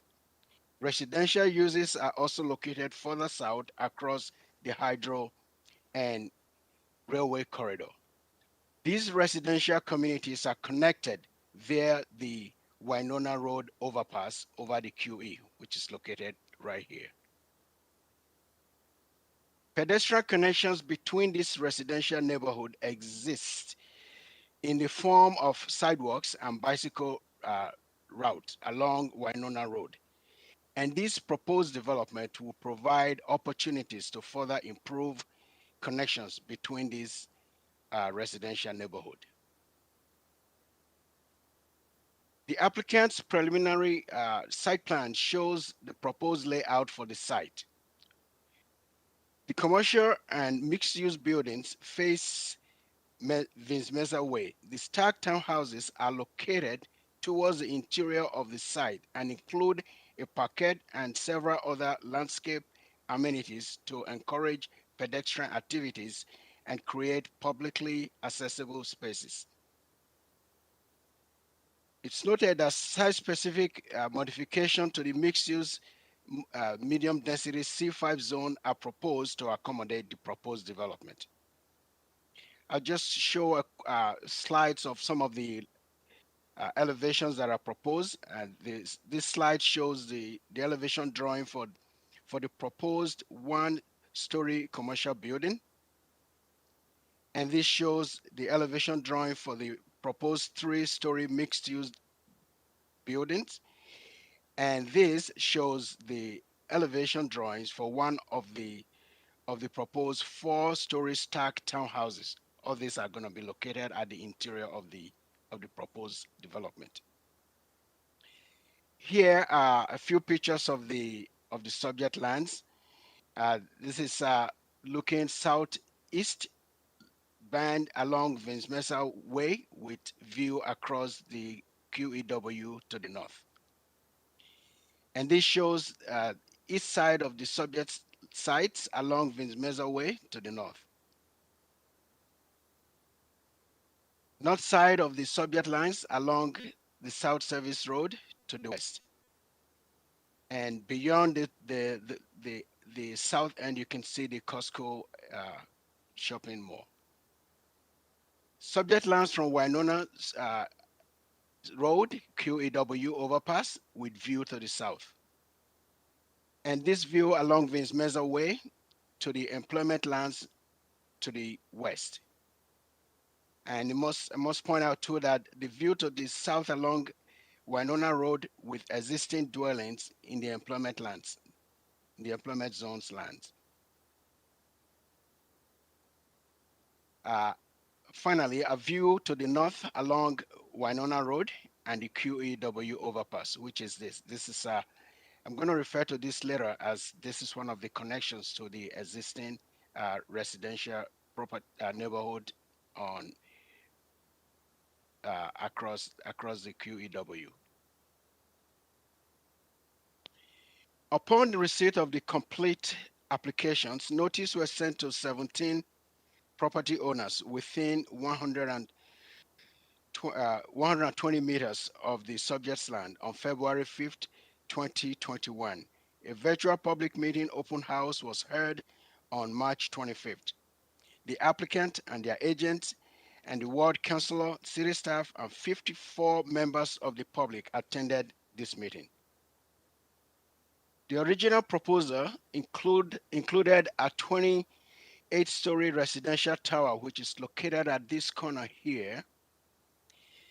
But this has since been changed and removed as a result of comments and feedback that was received from the public and city staff. Upon receipt of a revised application, a notice of revised application was sent to 312 property owners along within the 120 meters of the subject site on June 18, 2021, based on an increased circulation area extended north of QEW in the areas of Baseline Road and Rivera Ridge, as per the planning committee directions.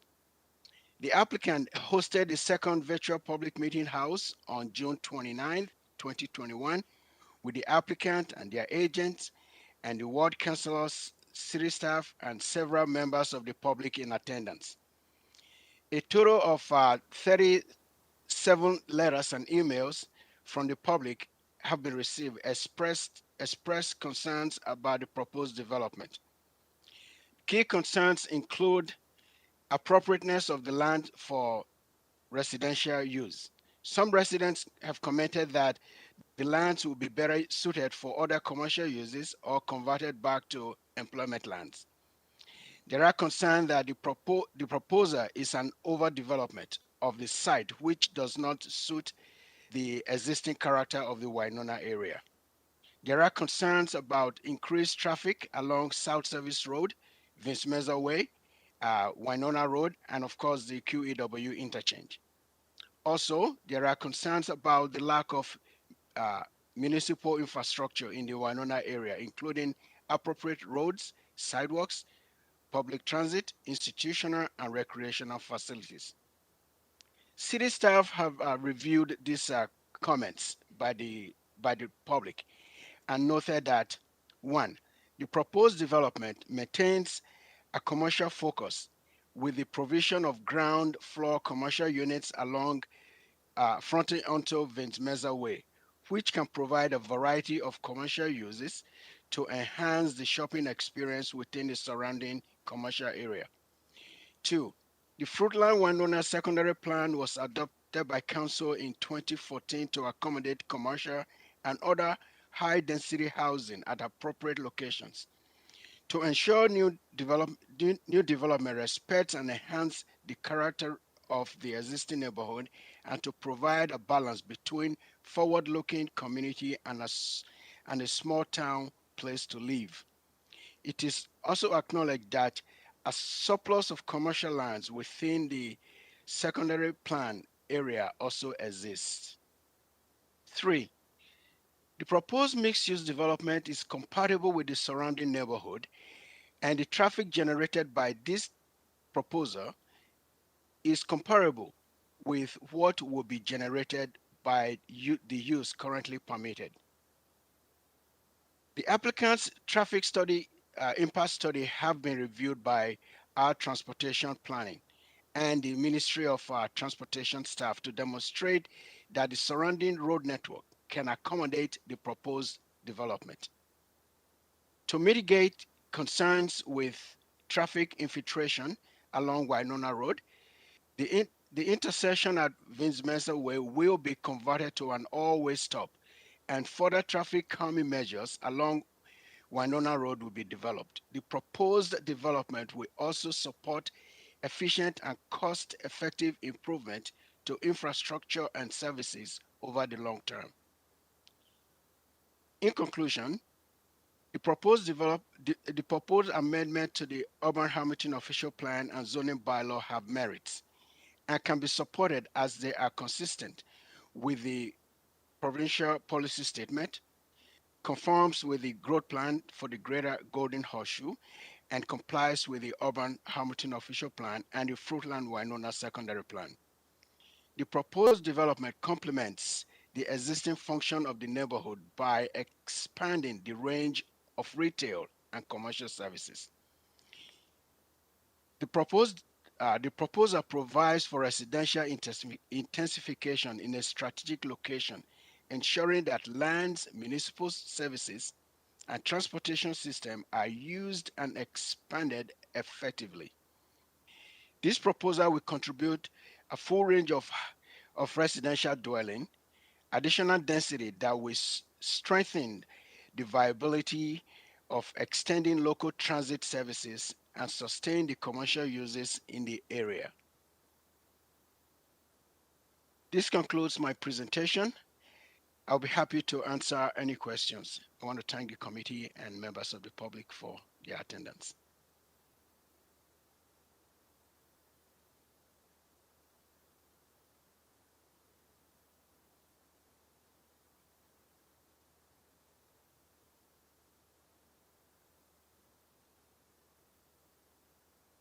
Muted, sir.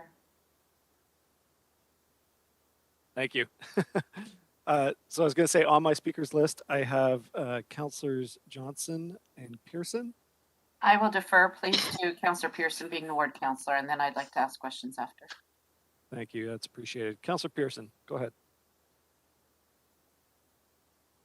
Thank you, Mr. Chairman, and Councillor Johnson. I appreciate that as well. I know excellent presentation and welcome. I think this is your first. I appreciate that. Good job. And certainly involved in the neighborhood virtual meetings that we had, 2 of them, as Ohi mentioned on this application. So Ohi, can you just refresh my memory, because I'm not sure. Did you state the number of units originally proposed and the number of units now? The number that is proposed now is 454. So if you added the 266 to that, that would be in the range of 600 plus. So it's been reduced by 266. Great, thank you for that. Ohi, I'm not sure that you mentioned. I apologize. I might have missed the beginning. Any changes as far as the variances, as far as parking, etc.? And I believe the applicants will have stuff in their presentation, but I just want to be sure All the parking, OHE will be underground, and number of parking spaces to accommodate this development? That's correct. The proposal is to accommodate parking underground. So in the range of 587 parking spaces will be accommodated at the rate of 1.25 per dwelling unit.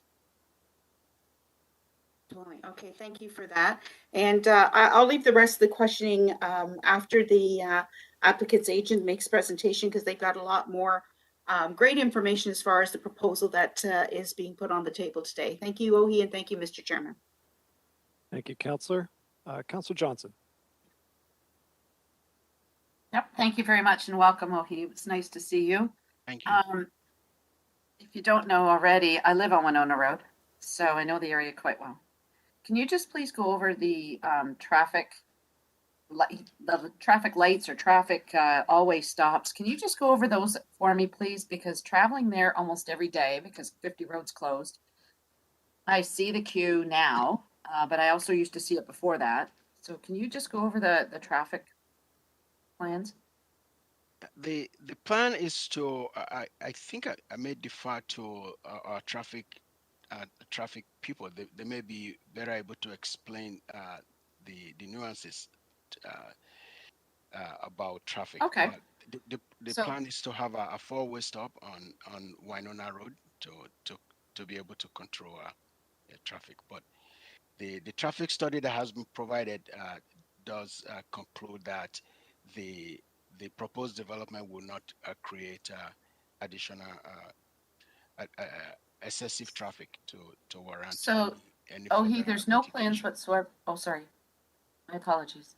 And Director Hollingworth is available. Okay, so thank you. So through you, Chair, to Director Hollingsworth. I just want to ask you, is there no plans whatsoever for a traffic light to come out from Vince Mazza Way onto the South Service Road? Through the chair to Councillor. Through the chair to Councillor Johnson, there is a plan for a signal at South Service Road in Vince Mazza that's currently scheduled for 2023. As OHE noted, we've recommended an all-way stop at Vince Mazza and Winona, and we've protected for a future potential signalized intersection within the site at the intersection of Vince Mazza and Vince Mazza. And that was my next question, because right now the queuing up just to go into Costco, going into South Service Road, go to Winona Road it's quite lengthy. I won't even talk about peak times. I'm talking about just regular go to the plaza. So I really think that needs to be earmarked strongly. I also think that there should be, I'm glad you've also highlighted Winona Road. That may in itself end up being something of a signalization of some kind to help people get out of that property, because getting in's not a problem. It's coming out is the problem. So I'm just going to leave it at that right now. But OHE, can I ask you, it went from 26 stories. That was just one tower, sir? Yes, it was a one single tower that was 28 story high and had 260 so 266 units. Yes. There would have been 710 units. Correct. Initially. Yes. And it's 444 now. 454. 54. My apologies. Okay, thank you. Those are my questions right now. I'd like to ask if you can put me on the list after Councillor Pearson when the agent's finished, please. Thank you, Councillor. Councillor Wilson. Thank you and good afternoon. Just a couple of quick questions. Could you tell me what percentage of the space is for landscaping, please? Do not have that figure within my reach, but I can confirm that. Sure. Thank you. And through the chair, probably to Mr. Hollingsworth, I thought I read page 27 of the report about signals on the ramps, the 403 or the QE, beg your pardon. but they're not planned for the next 5 years. I just want a confirmation. Does MTO enable signals? I'm assuming so because it's in the report, but just wanting confirmation. Yes, through the chair to Councillor Wilson. I'm not sure about that signal, whether it's a city signal or an MTO signal, but we would work together to implement those signals. Would also note that plans are underway to widen 50 Road, and there's an ongoing environmental assessment in that regard. Thank you. My one final question, perhaps also to Mr. Hollingsworth. I thought I read something in the report about maybe it was the commercial units in the subdivision because there was inadequate transit. Therefore, you were allowing for even more parking, or did I misread that through the chair? Sorry, you're muted, Director Hollingworth. My apologies, through the chair to Councillor Wilson. I don't remember that clause, but planning may have a comment on that with regard to the parking ratios.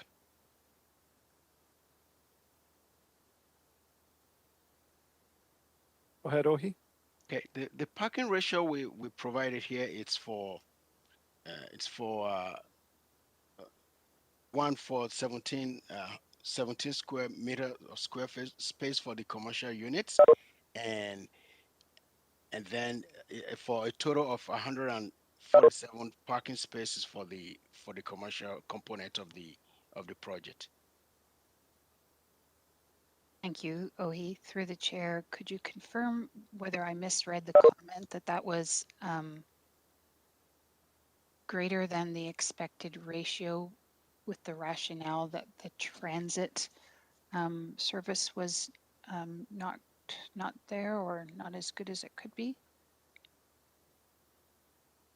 Through you, Mr. Chair, I do not recall us expressing it that way, but the plan is that as the neighborhood developed and as transit is introduced to the neighborhood, the proposed parking for the commercial units were going to be sufficient. Okay, thank you. I just wanted to clear my concern was it becomes a self-fulfilling prophecy that if we overindulge, if you will, in parking because of insufficient transit, then we'll never shift to maybe more sufficient transit because there won't be a demand because we have an abundance of parking, which is the hamster wheel. Thank you. Ohi, were you able to confirm the percentage of space for landscaping? No, I'm not able to confirm that right now in terms of percentage, but I do notice that parquet is provided at the interior of the development. But in terms of expressing it in percentage, I'm not able to do that right now. I can confirm that later. Okay, I would appreciate that. Thank you. And my final question is on the permeability again of the site. Any comments on the ability to enable that? Those details will be worked out during the site plan control stages. We'll be able to require them to provide permeable spaces as part of their landscaping and to respond to the imperatives of climate change. Yep. Thank you. If I could just confirm then the developer has not proposed anything to date or made any inclination in that regard. I'll defer to the developer to speak to that during their presentation. But those are the type of things that we will ask for during the site plan control stages. Staff will ask for that. Thank you, Ohi. Thank you, Chair. Thank you, Councillor. Councillor Pearson. Thank you, Mr. Chairman, and only just because the concerns were raised by Councillor Johnson. So I have been working with staff and with staff also with the developer with regards to traffic calming initiatives in the Winona 50 Road areas, because I know at election time, these are major issues from the community on both sides of the highway. So thankful that working with traffic staff, the support of the Always Stop at Winona Road and Vince Massaway, signalization potentially at Vince Massaway and Winona Road. It would need a little bit more review on that. Pursuing 40-kilometer on Vince Massaway, having some bump outs, having some no parking restrictions put in place. So these are a lot of things that are being looked at, and also infrastructure improvements for walkability along Winona Road stretch, and potentially how far we can get over the overpass. So these are things that I've been working on with staff and the applicant, and they are very high on my radar of addressing the concerns that are continuously raised in that neighborhood. But I know when the developer's agent presents his presentation, a lot of the questions that have been asked will be answered. Thank you. Thank you, Councillor. So if there's no further questions from committee, we're going to receive the staff presentation by Councillor Pearson, seconded by Councillor Johnson.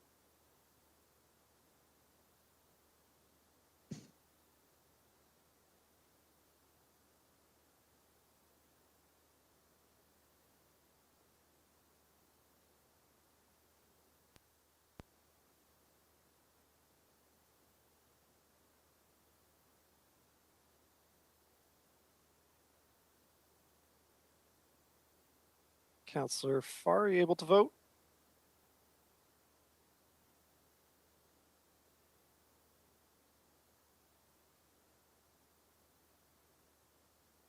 Got it. Carries unanimously. Thank you. We have Jared Marcus with IBI Group. Jared? Oh, John Aarons. Yes. You're not Jared Marcus. No, sir, I'm not. Mr. Marcus. Sorry, you're cutting out, Mr. Aarons. Mr. Marcus is at home with a daughter who is not feeling well, so I'm substituting for him. Can you hear me okay now, then? You're okay now, but you were just breaking up a little bit at the beginning. Okay. I'm actually pleased to be here because Vince Mazza, of course, was a famous Hamilton Tiger Cat. He was also my junior football coach when I went to Winona High School, and I believe Councillor Johnson's brother was part of our team as well. So we do have some connections with the former Ticat, Mr. Mazza, and it's good to be here in Winona as well because I lived in Winona for several years. I do have a PowerPoint presentation that I'm able to share. Can you confirm that it's on your screen, please? We can see that, yep. Thank you. And it begins at page 850 of the staff report. And let me also thank staff for the way this application was processed. The issues were dealt with in a very collaborative manner. We originally submitted an application which, as it turns out, was quite aggressive. This was the 28-story tower, and adjustments were made based on community input. My client, of course, is Homes by DeSantis and Melrose Investments, two very prominent developers and builders who have developed tremendous communities both in Winona and Fruitland, Stony Creek, Grimsby, Oakville, Burlington, and elsewhere. So the property that we're dealing with is outlined at the intersection of the service road with Vince Mazza Way, Winona Road. It's the area identified as E on this Fruitland Winona secondary plan. And it's that special provision E that we're seeking an amendment for. The area in red to the east is, of course, the Costco Plaza. And our first thoughts, I was involved in this property back in 2013, 2014, when it was zoned for commercial purposes. And one would think with the Costco Plaza so close by that this was an ideal commercial site. But our clients aggressively marketed this property for commercial purposes. And there honestly was very limited interest in commercial development. Everyone wanted to be on the Costco property and not on this property across the street. So that's what prompted a reconsideration of the commercial uses of this property. This is the existing zoning, and as you're aware in the staff report, it mentions that there is an appeal of the existing zoning of 05200. And actually, it's the resolution of this planning application that's going to solve that appeal. Should Planning Committee endorse this and Council approve the applications, then the appeal will be withdrawn and this new zoning will take effect. So we're currently designated commercial, we're zoned commercial, we require official plan amendments and a site-specific application. Future applications would include a site plan and a plan of condominium. Now, as I indicated and Councillor Pearson confirmed, we actually had 2 neighborhood information meetings. And the issues raised by the neighborhood were primarily traffic, and more traffic related. The lack of transit, the lack of active transportation options, accessibility, community services, and the other outstanding comment came with respect to the height and density that was originally proposed. And this was the original development scheme. This is the architect's rendering, and you can see the prominent apartment tower situated at the northeast intersection of Vince Mazza and the South Service Road, really creating that gateway feature coming into the city of Hamilton. And it was that tower that really caused significant concerns from a compatibility standpoint for neighboring residents, and also the additional units resulting from the high density really put us offside from a traffic and a transportation standpoint. So the development has been revised. We now have eliminated the tower, and instead we have the 4-story stacked townhouses in the interior. We have a 1-story commercial building right at the corner with a large landscaped square in front. And then we have 3-story stacked townhouse mixed-use buildings along Vince Mazza Way. And these will have commercial units on the ground floor and residential units above. There's also a large internal parking area where customers from the commercial and visitors to the complex can park. And you'll also note that we've added lay-by parking along Vince Mazza in an effort to provide convenient access to the commercial areas. So the original concept was the 28-story tower, the stacked townhouses for a total of 624 residential units. And we now refer to this as the community concept because this is the concept that the residents really favored, was the elimination of the tower, the addition or the replacement with additional stacked townhouses, and we now have 454 total residential units. We still have 31 commercial units, slightly reduced, and 2,475 square meters of commercial space. And altogether, there are 621 parking spots. So you can see that there is a good ratio of parking. This summarizes the development details, and I can refer to the last bullet to address Councillor Wilson's concerns. There's actually 2 acres of open space lands within the development, and we're using the podium of the underground parking garage as part of that open space component, and I'll get into that in greater detail in a moment. This provides the architect's view of the 3-story mixed-use buildings along Vince Mazza Way. These are the commercial units, and you can see that there's commercial on the ground floor and then 2 upper floors of residential. And at the bottom here, you can see the cutaway. There's actually 2 units. Each unit is 2 stories at either end of the commercial building, and they do have basement storage available as well. This is the architect's view of the 4-story stacked townhouse units, and again, flat roof, very modern design. This is the predominant redevelopment within the interior of the neighborhood, and you can see on the cutaway there are 2-story units on the ground and then 2-story units above them for a total of 4 stories. And the upper units also have the advantage of rooftop amenity space and rooftop terraces. And all of these units, as you can see, are situated on a underground parking garage, so they are accessible to the units from that underground parking garage. Now I'll go over the landscape components, and there's a significant amount of open space and a significant amount of landscaping being proposed.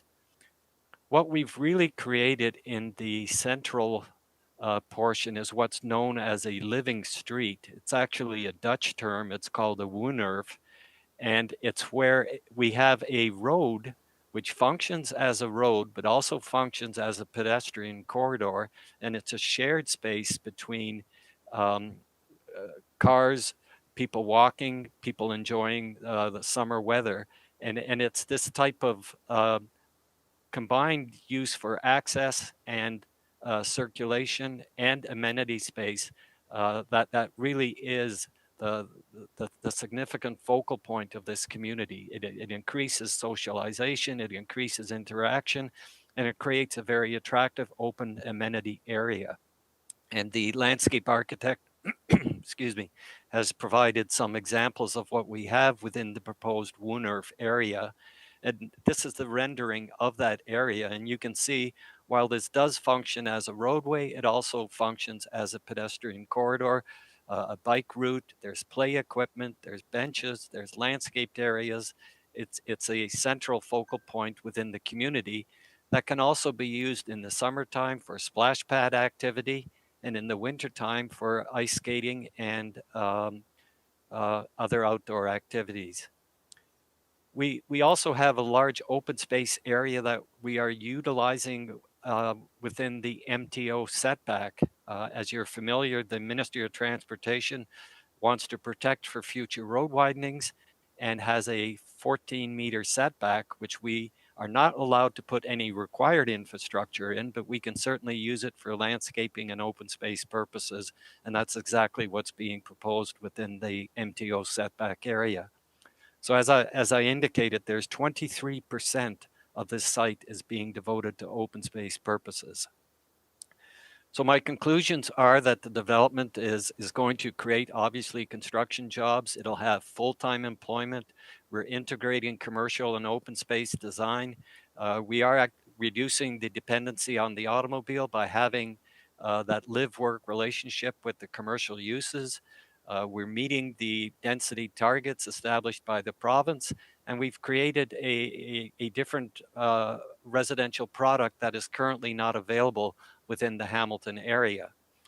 I would like to briefly address some of the comments that are going to be submitted by Ms. Saunders as part of her group in opposition to this development.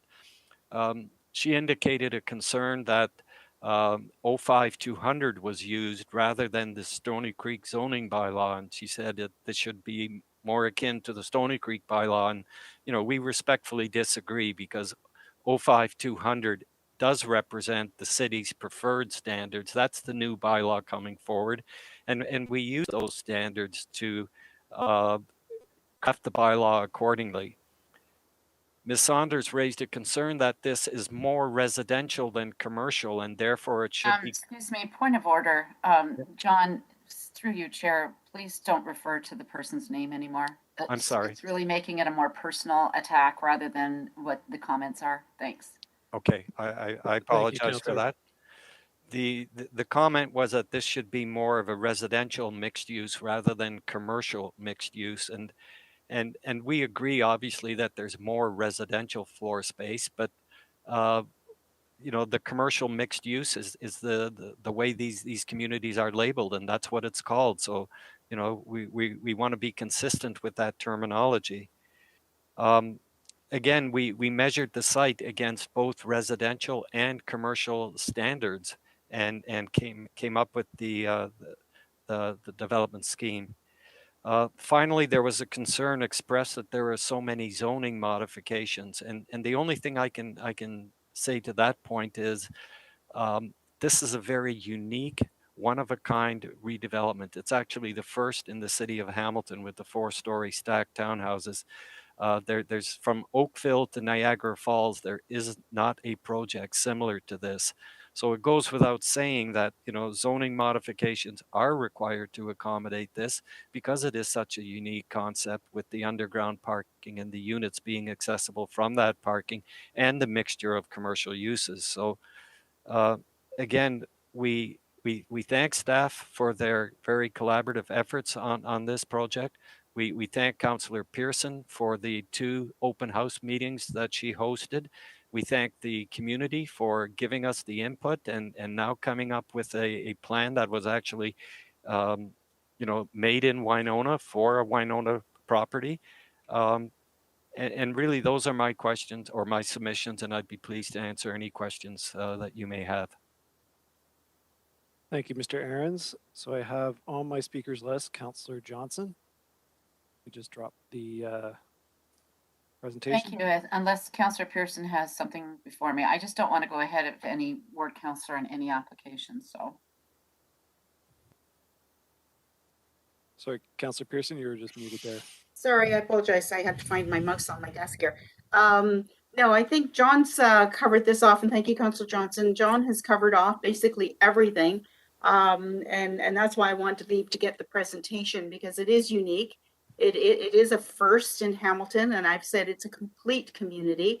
And I think if anything that we're striving for with intensification, you know, within the urban boundary is complete communities. I'm you know, I certainly appreciate that this meets all of those targets. John, I just want to ask one other question, and I don't think you raised it, but I know it was something that was discussed in proposals and meetings back and forth with the applicant and with staff. The waste management proposal and how that's going to be maintained, I think that should be provided and put on the table as well. I believe that's going to be private, totally maintained by the condo, correct? Yes, through the chair to Councillor Pearson, that's absolutely correct. You know, with the underground parking garage, you know, we have recycle rooms built into the development scheme. We have garbage storage areas, and the condominium board will be responsible for taking care of it. You know, you can appreciate we don't really want to introduce a on-street pickup in a community like this.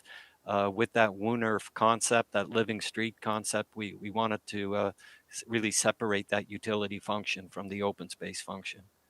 Thank you, and I appreciate, because that's what I want the clarification of. With that walkable street that runs through the whole heart of the development, we didn't want, you know, the use of large equipment and stop and go of utility vehicles coming through there every week. So that was addressed through working with waste management staff and the applicant, and certainly yourself as the designers. You also mentioned, John, about the bicycles and the storage for the bicycles. Could you just elaborate on that as well? Certainly, and through the chair, you know, significant bike storage components are being built in to that underground parking garage. That internal street, that living street, will obviously have bike pads for parking purposes as well. You know, we are quite fortunate. We have the waterfront trail to the north. There will be improvements that I'm sure Councillor Pearson and other councillor colleagues will make to the bike system in the Hamilton Stony Creek area, and this is an ideal site to accommodate that. Thank you for that. I appreciate it, and I'll relinquish to my colleagues on any of the questions that they may have. Thank you. Thank you, Councillor. Councillor Johnson. Yep, thank you. So thanks, John, for the presentation. Just a couple of questions. One of the things as a private citizen when we were fighting the commercial development to the east of this at Costco, but it was Walmart at that point. We realized that all the water, all the runoff drains directly into Lake Ontario. There's no system set up for that side of the QEW other than just going into a big, huge pipe and it drains into the. So any parking, we really tried to push for the permeated tiles to be on the parking and all that. Is that possible? Excuse me, I don't want him to walk across the board and make you go away. So is this in the plans, and maybe it's coming down to the fine details of the site plan, but is this the plans that going forward to ensure that the runoff from the mercury switches and the oil pans and the gas doesn't go directly into Lake Ontario? So through the chair, I think that's one of the difficulties and one of the benefits of an underground parking garage, in that, you know, the concrete box sits in the ground and the cars are parked within that concrete box. So the runoff is contained. It doesn't spill out. The parking garage does limit the amount of impermeable areas. It creates, you know, a confined space. This is something that, you know, our engineers will be addressing at the detailed site plan. But again, the parking garage provides benefits in that the vehicles are underground. They're not on the surface where the runoff, you know, would be discharged. It would be underground. It would be collected. Storm scepter units would be utilized to address water quality, and it's something that we definitely need to consider at the site plan components. So thanks, John. So simply put, it's going to be stored until it is purified or it's filtered and then released into the Lake Ontario? That's the role of the storm scepter type units. They separate the oils, the grits. It requires a degree of maintenance. I heard on the previous application the use of super tanks. Those are all, you know, components meant to improve water quality before discharging it. Thank you. I'm Mr. Chair, that was the one thing that really concerned us the most, especially for the property that's immediately east, which was at that time, it was called Winona Walmart. And then eventually Costco switched over. So we were basically fighting Winona Walmart. And that was one of the biggest concerns we had, was not only we needed a grade separation at 50 Road to accommodate all the traffic, but we also needed some sort of a system on that site to ensure that the runoff from cars and vehicles, trucks and tractors wasn't going to go directly into the lake. So I'd really like to earmark that piece, please. The other one is, as I said earlier, John, we were really trying to fight for a grade separation at 50 Road. We were also hoping we could get some improvements on Winona Road, because Winona Road is still ditches, anything north of the tracks. Yeah. So how is it that this proposal isn't going to have a negative impact on basically it's still a country lane when you think about it, anything north of the train tracks. Yeah. So it's going to have 900 plus cars now utilizing that road. So Councillor, you're absolutely right. Winona Road was and still is more of a country road. It requires urbanization. You know, there's 454 units paying development charges, which will help contribute to that urbanization. And keep in mind that the majority of these folks will have their peak trips onto the service road, onto the QEW, not necessarily onto Winona Road. So from that standpoint, you know, the traffic consultants have been able to demonstrate, I mean, clearly the tower was too aggressive from a transportation point of view. This works so much better. And with most of the traffic being directed onto the service road and the QEW, that will remove some of the pressures on Winona Road and also provide the finances to help urbanize that road. And thanks for that. And as you just said, it's to direct them onto the service road, which is why north on the QEW, directly across from your development, I pushed for and got an additional road to take off the pressure from baseline onto the north service road. So it would encourage people to come out of that commercial building.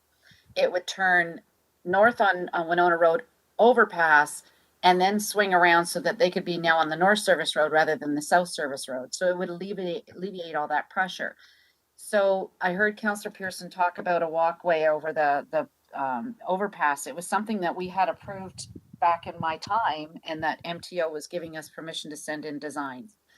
Are you going to be a part of that to ensure that people can walk from one part of the QEW over to on the overpass towards your development? Because people are going to cross over to go over to 50 Point.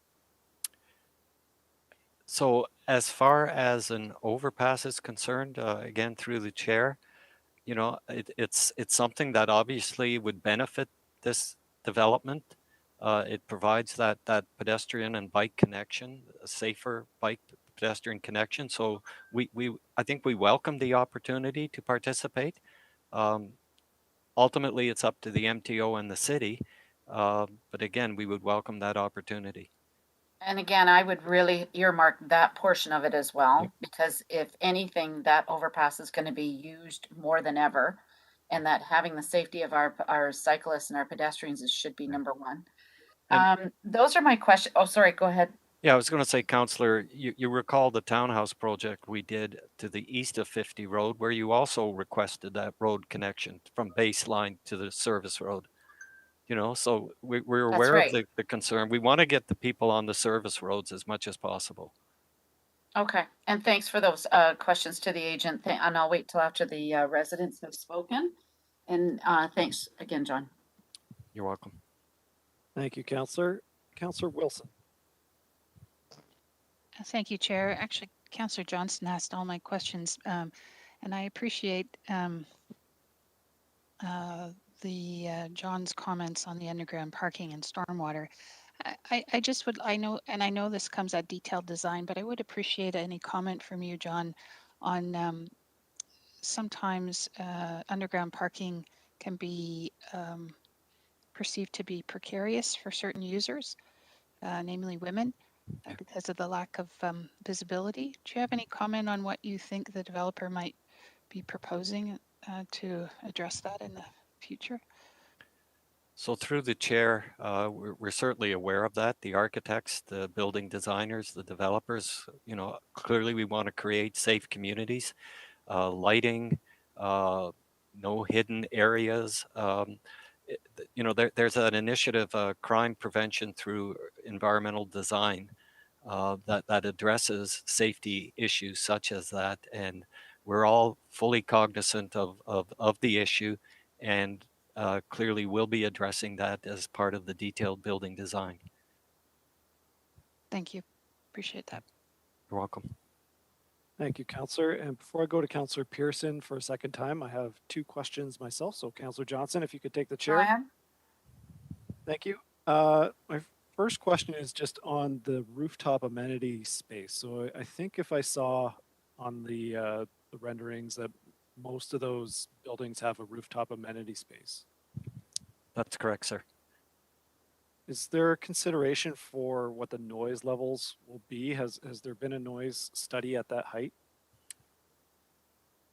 So there was a noise study prepared with the development scheme, and it confirmed that all the amenity spaces either are below the noise thresholds requirement or noise can be mitigated. Okay, thank you. You're welcome. And then my second question is the similar question that I asked this morning for the previous development, but is there consideration for building to a higher energy efficiency standard building code, whether that's, you know, any available passive house R2000 LEED certified, something that's energy efficiency above just minimum code? I can certainly share with committee that our two clients, Melrose and DeSantis, are, you know, top quality builder developers. They have a number of high-rise buildings under their belts. They're experienced. Electric vehicle charging stations, you know, even having a dog area and dog washing facilities within their buildings. Certainly energy efficiency, whether it's the windows, the insulation, or geothermal, all of those will be front and center when they do the detailed design. Thank you. But specifically to build to, you know, a higher order standard for energy efficiency, you know, beyond.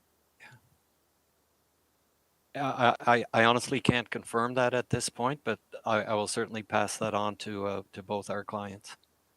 Thank you. And you know, recognizing that it's not part of the planning approval process, but it's something that I think we need to address with all new construction. It's in all of our best interests, sir.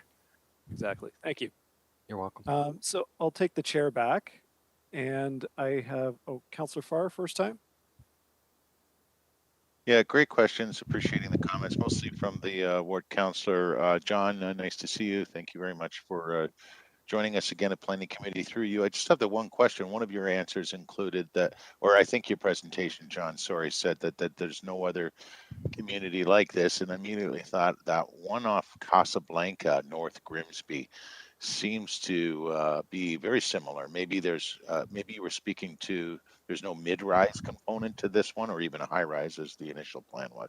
So would you not suggest, because I've visited that, I can see the appeal for some people to want to live in a community like that, the ground floor commercial on the towns, in the community beyond the mid-rise off Casablanca, dentists, cafes, very localized, clearly popular businesses attached to a really aesthetically pleasing community that's been essentially a neighborhood that's been built there. Would there be more comparisons in that Casablanca project out Grimsby Way to this than not, through you, Chair? That's all I really wanted to know. So through the chair to Councillor Farr, we actually brought the Casablanca interchange into the urban boundary about 15 years ago.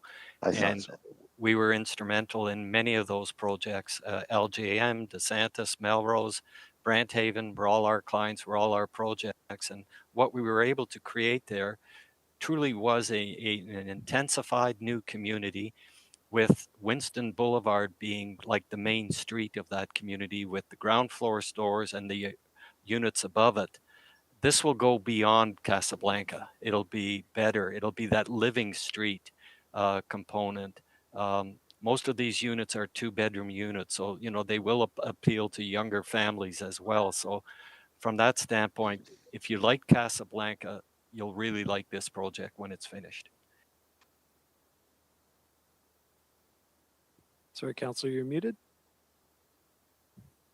So more similarities than not, and in fact, you're suggesting it would be even better. The Winston Street of this project would be that shared street that you talked about, and Winston was well done. I mean, the landscaping, the buildings facing the pedestrian area, even the roads signage. It's pretty impressive work there. So if this is going to be better, that's why I guess I was seeking some clarity. Go ahead, John. Yeah, if I may, I would compare Winston Boulevard to Vince Mazza Way more than the Wonerv Street. We hope that the owner of the Costco Plaza will do a similar street frontage with shops and apartments above it. But I mean, that's up to them. But that will really complement what we're doing on our side of the street. Thank you. Thanks, Mr. Chair. Hey, Councillor. Councillor Pearson. Thank you, Mr. Chair. And I'm not going to belabor. I just want to be sure, and I appreciate all the comments and the concerns, and they are first and foremost in front of top of mind for me, as well as the traffic calming needs, the urbanization. I've gone through the full gambit with the applicant and with staff of pursuing, the paved shoulders on the Winona Road overpass, not with this project, but also 50 Road. Lighting on the Winona Road overpass, because there is no lighting, but we have to recognize also that there's MTO involved because they own the overpass. Certainly there's a development proposal near the tracks of Winona Road currently, so I haven't received the plans of that yet, but totally agree that this should be a walkable street. I've received numerous concerns and requests. It's not just walking, it's cycling, it's baby buggies, it's grocery carts. It's numerous issues. So I am very cognizant of that, and certainly working with everybody that's involved in development in this area to push forward for the needs of that community. Thank you, Mr. Chairman. Thank you, Councillor. Is there any further discussion from committee? Not seeing any. So thank you for the presentation, Mr. Ahrens. And this development reminds me quite a bit of the Eden Park subdivision with Urban Solutions and Spalachi up on the mountain. So it's good to see that built form. Thank you. So I need a mover and a seconder to receive the delegation. Moved by Councillor Pearson and seconded by Councillor Johnson.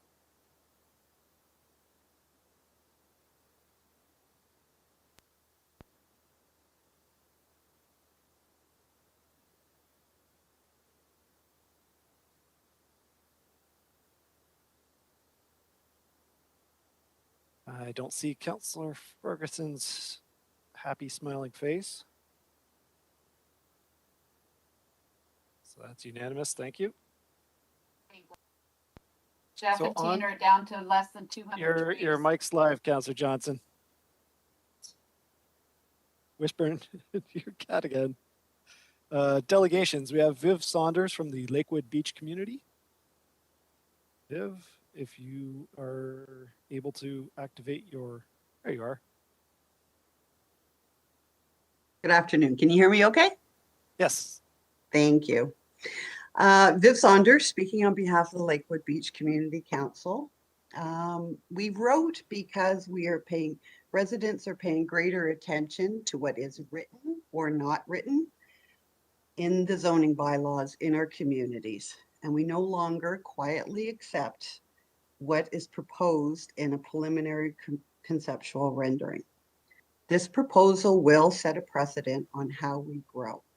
Specifically, deviations approved here will guide other commercial land conversions throughout the city. The commercial component is only 10% of the gross ground floor area.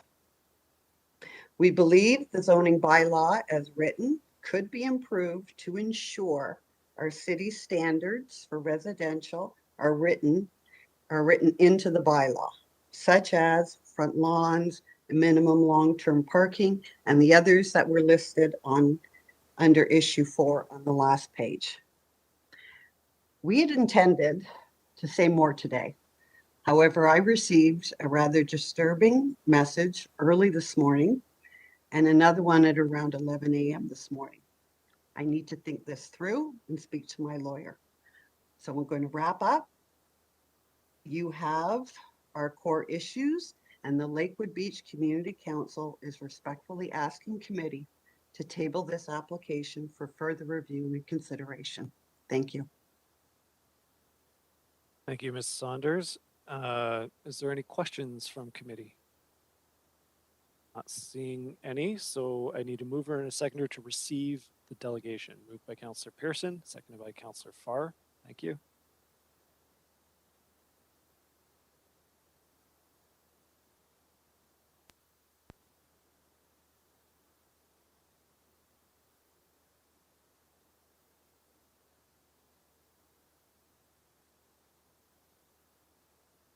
Councillor Wilson, were you able to vote? Got it. Okay. That's unanimous. Thank you. Mover and a seconder to receive the written submissions. Moved by Councillor Pearson, seconded by Councillor Farr. We'll just use the same two from here on out if that works. Thank you.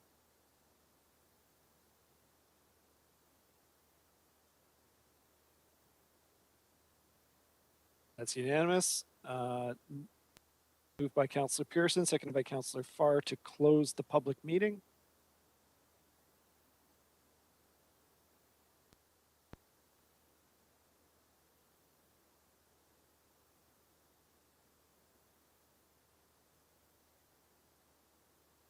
That's unanimous. Thank you. And then moved by Councillor Farr that the public submissions were received and considered in reviewing the application. All in favor or opposed?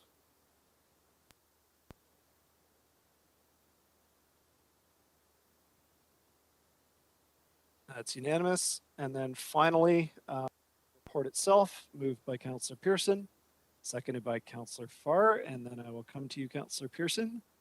Thank you, Mr. Chairman. I forget the sign language. Thank you for that. It's certainly all my colleagues. I don't want to thank you all. It was quite a lengthy report that we had in our agenda today on this. But I'm pleased to support approval of this application. I think it's an excellent plan. I want to thank the developers for certainly allowing to engage with the public, not once, but twice, and certainly heard the concerns and worked with staff. There were so many points of contact in this particular application to be sure that things were addressed and will be addressed going forward in the site plan, absolutely. And I think it's, it's a healthy balance. If anybody said, let's just keep throwing more commercial down around here, you know, if we want a complete street, complete neighborhoods, which is what I think we're trying to target now with intensification. And I think most of us remember, or hopefully some of us remember, our old neighborhoods where you have the corner stores, you have the little areas that you could walk to without going to major development areas. This has a win-win for both because it'll have its own contained commercial areas and it'll have the Costco site across the street, which is walkable as well. So, and the other bonuses I want to put forward, Mr. Chairman, as discussed in several comments today, is the urbanization and upgrades that will come, that I will continue to work with, whether the applicant can be contributing or there's other formats of getting things done in this area, certainly front of mind for me. And I will add again on the table that I have been working with transit. We are working on a route. It's more than just throwing a bus on a road. We are working on routing, and there's also the area rating issue as far as transit moving forward of getting a bus down into the Winona area, especially along the North Service Road that would come around and come through up, you know, through Winona and service the this development and the Costco development. So all good things come as development comes, and very supportive of this development, and thank not only the applicant, his agent, but all the residents. You know, they were excellent meetings that we had. They were both held, you know, earlier this year in March and in June, and they were very well attended. Residents asked terrific questions and raised, you know, very, very important concerns that I'm well cognizant of, and will be sure that we can address as much as we can. So very happy to see this application go forward. Thank you, Mr. Chairman. Thank you, Councillor. Councillor Johnson. Yeah, I just wanted to ask staff a couple of questions that John was unable to, well, probably not to confirm it up. So if there's someone here from engineering, and I really want to find out about the runoff from the parking, whether it's contained and it's going to be filtered before it's put through to the lake. I'm not kidding you. This, whatever runs off from the south of the QEW goes directly into a pipe that directly empties into the lake. So I see Norman Gavin's here today. Good to see you, sir. So through you to Mr. Gavin. Mr. Gavin, is there any discussion or any plans to ask the developer to ensure that the water runoff from this site is similar to the one that we argued for the one to the east? Through the chair, Gavin Norman, Manager of Infrastructure Planning, Acting Director of Growth Management. Definitely this site is similar to the site to the east, where water balance was a big issue. We are also very close to the lake, where there's a direct outlet on the north side of this site, where water quality is the main issue, not so much water quantity. So notwithstanding the stormwater management issues need to be addressed.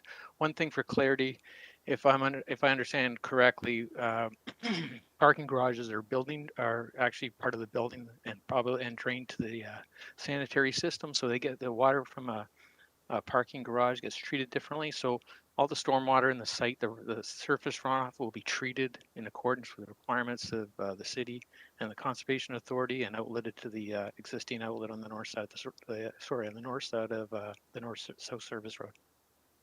Thank you very much, and sorry for the mix-up of the name, Gavin. Not a problem. Thank you. Thank you, Councillor. So I have no further questions from committee. So this is moved by Councillor Pearson and seconded by Councillor Farr to approve the report recommendations as amended. All in favor or opposed?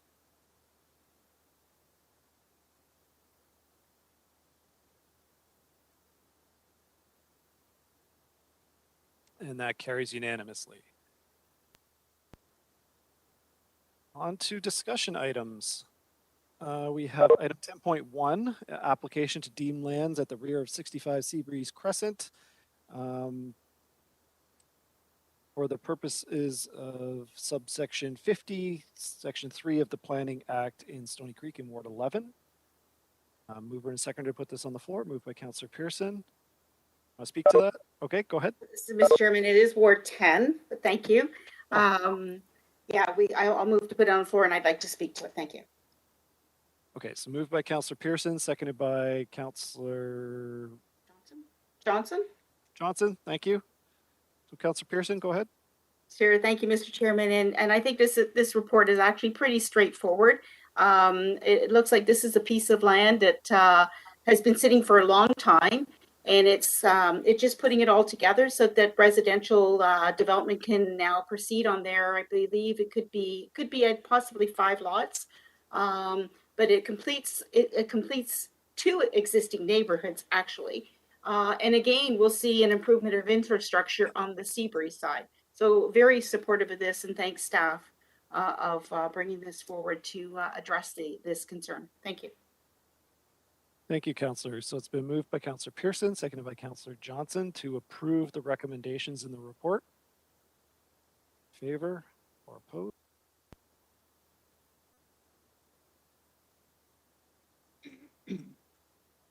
That carries unanimously. Thank you.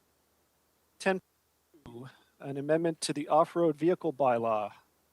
Mover and a seconder to put this on the floor. Moved by Councillor Johnson, seconded by Councillor Partridge. Is there any discussion? Councillor Johnson? Yeah, I just want to thank the staff.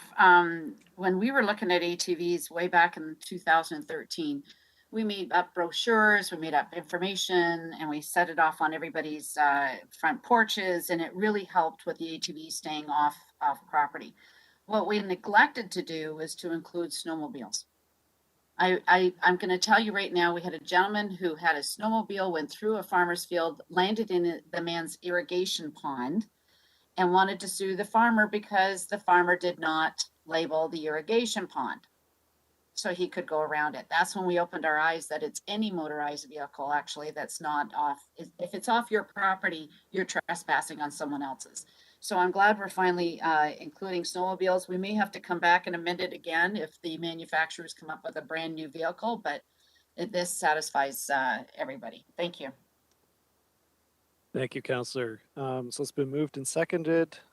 Councillor Partridge, go ahead. Yes, thank you, Chair. I just have a couple of quick questions. I'm absolutely supportive of this. Through you to staff, and I'm not sure who can answer this, but we've had an ongoing situation for months now in Waterdown with where the new, the new development butts up against the new North Waterdown Drive and the open fields.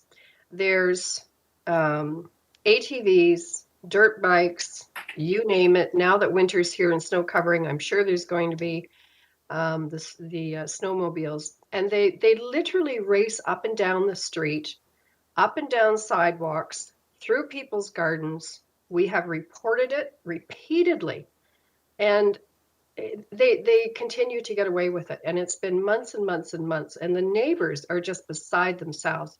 So through you to staff, who should we be reporting this to, please?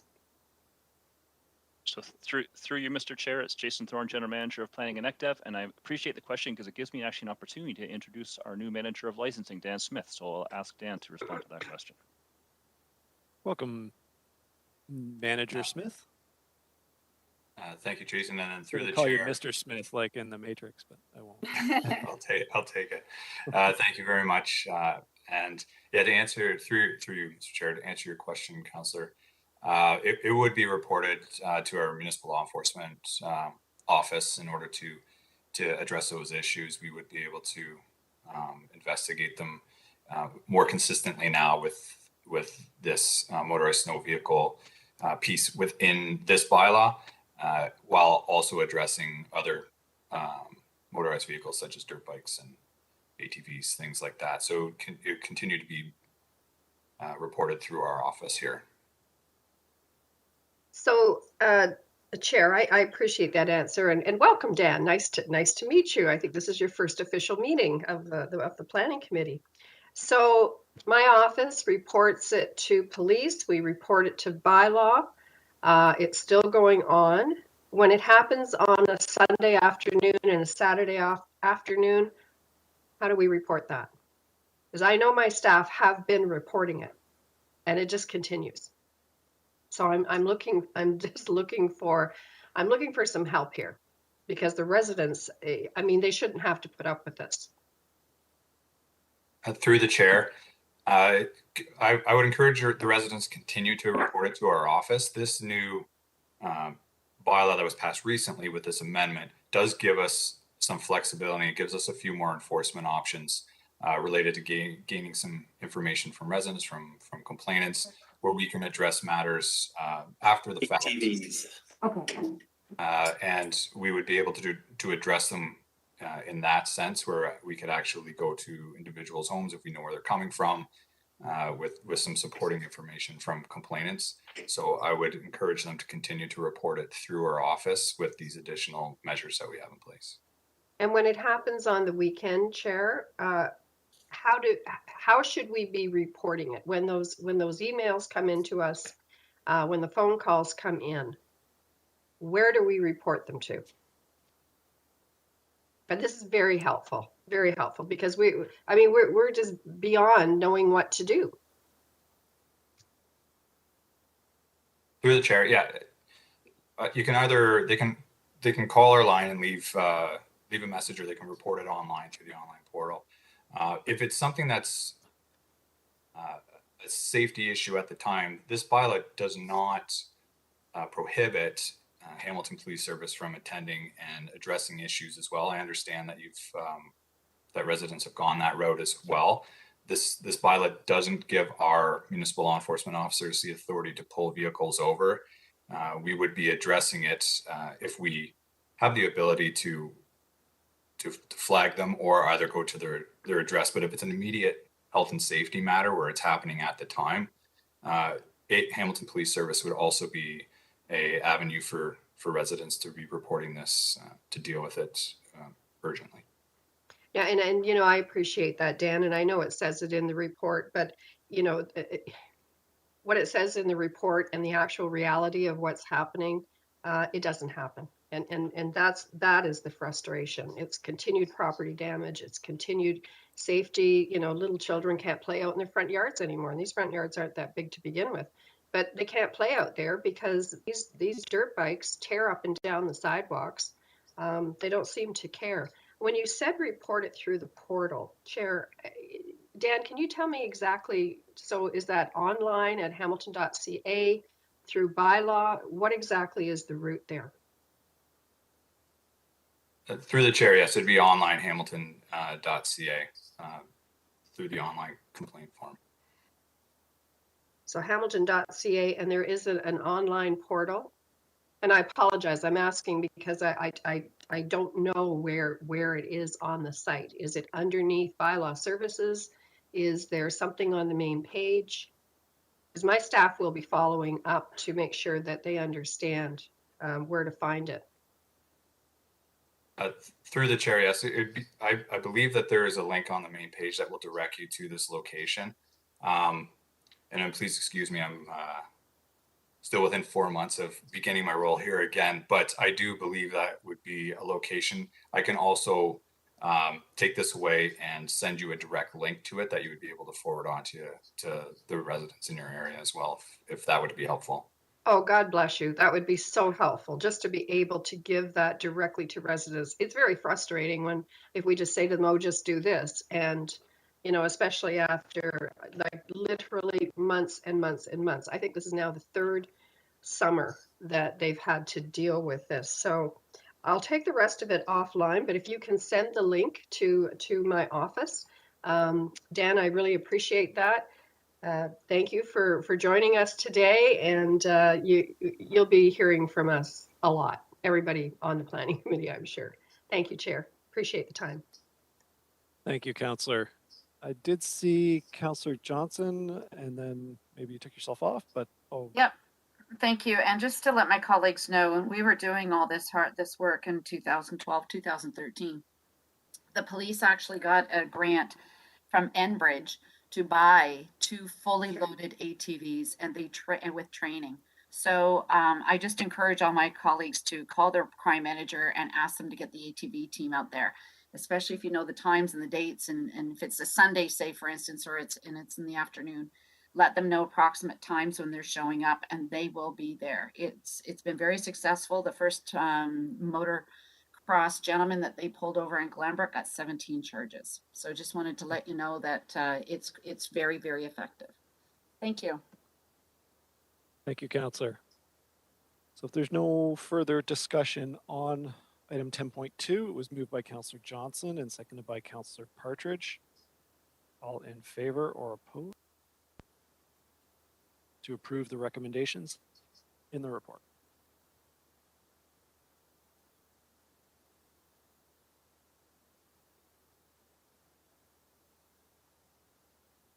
Thank you. That's unanimous.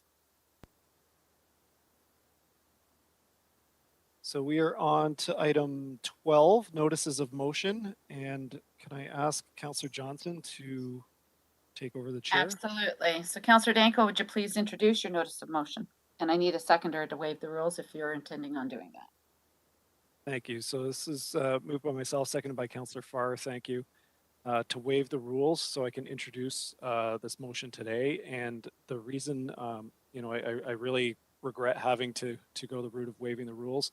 But we are expecting these lands to be offered for sale imminently by the province. And we want to get this to council and have a resolution of council before that happens.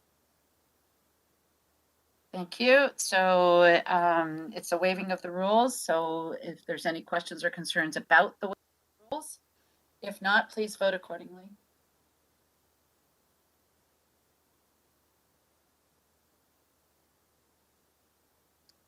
And I'm waiting for Elsie Kelsey to let me know how the outcome is, please. Yep.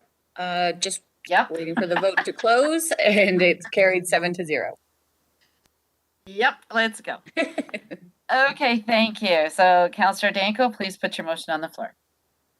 Thank you. And if I could just ask committee for a seconder. I have Councillor Councillor- Farr is going to be consistent here. Thank you. This is rather lengthy motion. You should have all received it by email this morning.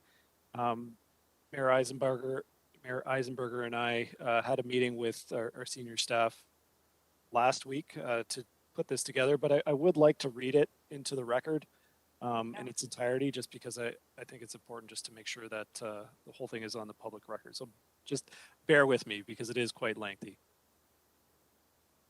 So once again, moved by myself, seconded by Councillor Farr, a motion regarding the Hamilton Psychiatric Lands request to rescind the minister's zoning order.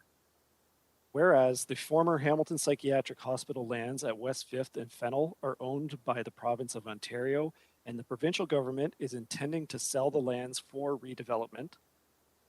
And whereas the city's official plan has long identified these lands as forming part of a major activity center to accommodate critical commercial, institutional, environmental uses, which may include new long-term care facilities. And whereas in February 2017, in anticipation of the provincial government disposing of these lands, Council directed staff to undertake a comprehensive due diligence and development planning for the property to confirm a holistic vision and plan for the property.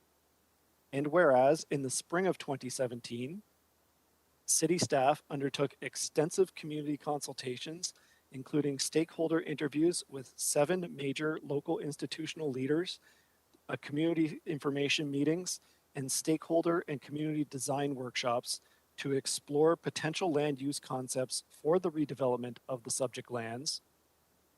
And whereas in October 2017, staff presented the findings of the community consultations through report PED 16254C, which reaffirmed and extended the city's vision for the lands as described in the city's official plan, including a focus on institutional uses, building heights, and massing compatible with the Niagara Escarpment and the surrounding lower density residential neighborhoods, the adaptive reuse of Century Manor, and protecting sightlines through the property to the Niagara Escarpment brow. And whereas in 2017, a review confirmed that the existing I3 zoning, which permits a range of institutional, education, and residential uses, was appropriate to guide the redevelopment of the HPH lands based on the city's vision for those lands articulated in the city's official plan as a major activity center, comprised of institutional, educational, and supporting residential uses. And whereas the provincial government, notwithstanding the city's position and without consultation with the city nor any prior notice, approved a minister's zoning order for the subject lands in August 2020 that granted drastically extended zoning permissions to allow a wide range of residential uses, including single-family dwellings, semi-detached dwellings, townhouse dwellings, street townhouse dwellings, and multiple dwelling developments that are incompatible with the city's vision for the property. And whereas in December 2021, the Office of the Auditor General released the 2021 annual report, which concludes, and I quote, "The use of and lack of transparency in issuing minister's zoning orders is inconsistent with good land use planning principles and the purposes of the Planning Act and Places to Grow Act 2005, which are to provide for planning processes that are fair, encourage cooperation and coordination among various interests, and recognize the decision-making authority and accountability of municipal councils in planning. And whereas it is anticipated that the provincial government will soon be offering the lands for sale for redevelopment. Therefore, be it resolved, A, that the City of Hamilton formally requests the provincial government to rescind the minister's zoning order issued for the Hamilton Psychiatric Hospital lands and reinstate local planning and site plan control prior to taking the lands to market. B, that if the provincial government refuses to rescind the MZO, that the province be requested to include the necessary restrictions and requirements within any offering of the former Hamilton Psychiatric lands that will ensure the city's vision for the land is realized, including the adaptive reuse of Century Manor. C, that the province be requested to undertake community consultation with respect to the terms and conditions of any disposition of the former Hamilton Psychiatric lands prior to taking the lands to market. And D, that the mayor be authorized and directed to share the above resolution with the premier, the Minister of Municipal Affairs, and local MPPs. So I really appreciate committee's discretion there, allowing me to read that whole thing. As you can see, it's a fairly lengthy history on this site. Just a couple things that I wanted to highlight. And again, with discussions with the mayor last week, we just received an update for the province that they are looking to dispose of this property primarily so that they can proceed with the development of a long-term care home along with residential development on the site. And as noted in the motion, this is going as far back as 2017. The city did very comprehensive planning consultation, in particular with Mohawk College, to develop a plan for this site. And I think it's important to note that it was identified as a major institutional and commercial employment center with a future rapid transit corridor node right at this corner of Fennel and West 5th. Since then, the province unilaterally, with no former notice to the city of Hamilton, no consultation, put a minister's zoning order on this site. And the permissions that they put in place, there's a couple things that I think are important to highlight. That they changed the zoning permissions to include residential for up to 8 to, I think it was 18, a maximum of 18 stories, multi-residential. And they also, through changes to the zoning provisions, the provincial planning policy, is they now have complete control over site plan control as well. So not only do we have no control over zoning, we also have no control whatsoever over site plan approval. So they can rezone it for whatever they want. It can be sold for development that is inconsistent with all that planning work that we did. And they can unilaterally approve the site plan control. So we have no say whatsoever on what gets built here, how it gets built, and how it fits in with the community. So just to reiterate and to close that The minister's zoning order that was placed on this site was not requested by the city of Hamilton. It was unilaterally imposed by the province. The 2021 Auditor's General Report, if you haven't had an opportunity, I would encourage members to read the Auditor General's report, in particular the section around minister's zoning orders, and it's pretty clear that there is no provincial processes in place that regulate how minister's zoning orders are used. That there is, I think there was 44 just in the past 2 years, and you know, the ministry's response to a lot of the Auditor General's comments was that, well, municipalities are requesting these minister zoning orders and we're issuing them to facilitate approvals and cut red tape. In this specific property, that is not the case. This was not requested by the city of Hamilton. And then finally, just on the request from this motion, is this formally, well, when this is approved by council, assuming it is, this will formally request the province to rescind that minister's zoning order. And if they refuse to do so, at the very least, for them to formally go out and consult with the community and the stakeholders that are involved in this site. And in particular, I want to highlight Mohawk College, who previous to the zoning order, we're looking to purchase this site. There was a plan already in place that would have seen Mohawk purchase this property with some affordable housing component to it. And it was a really important part of Mohawk College's long-term master plan for their Fennel campus, which has basically been taken away. And it's my understanding there's been zero consultation between the province and Mohawk College directly.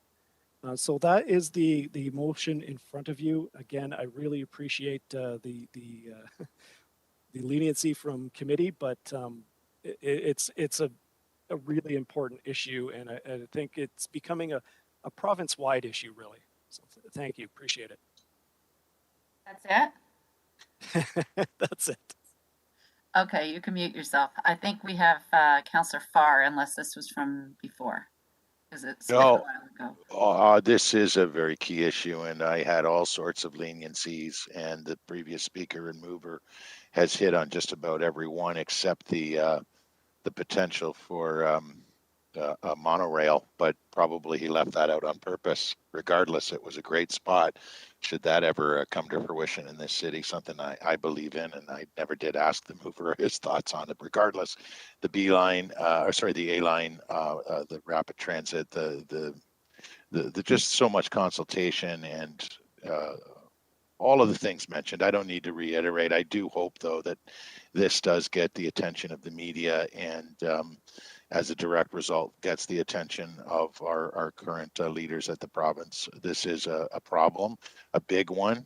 MZOs, for the most part, are scary, unless, we're, as was mentioned in closing by Councillor Danko, at the requesting end of it as a municipality. But it can be terrifying for this and potentially, folks, many other places to the south and east, aka grids 2 in our recent council resolution. We need to keep planning local. There is absolutely no way around it. Today's meeting alone is a fine example of why planning should be in the realm of the municipality. It is why, in a very large part, we are a municipality. So I'm glad this is here. I'm glad the mayor has been alluded to as part of this conversation, and I do hope it gets the kind of attention that the province may reconsider and let us do our thing and even work collaboratively with us. So thanks. Thank you. And I think Councillor Ferguson, you're up next, please. Thank you. And I always recall this land was identified for future expansion of Mohawk College because I believe they're out of land now. And so they had their eye on it, and there was a swap arranged with the former government with some property down on York Boulevard. And then, of course, when the current government got elected, that all got reversed. But my only question is, the MZO is only a year old, or maybe a year and a half old.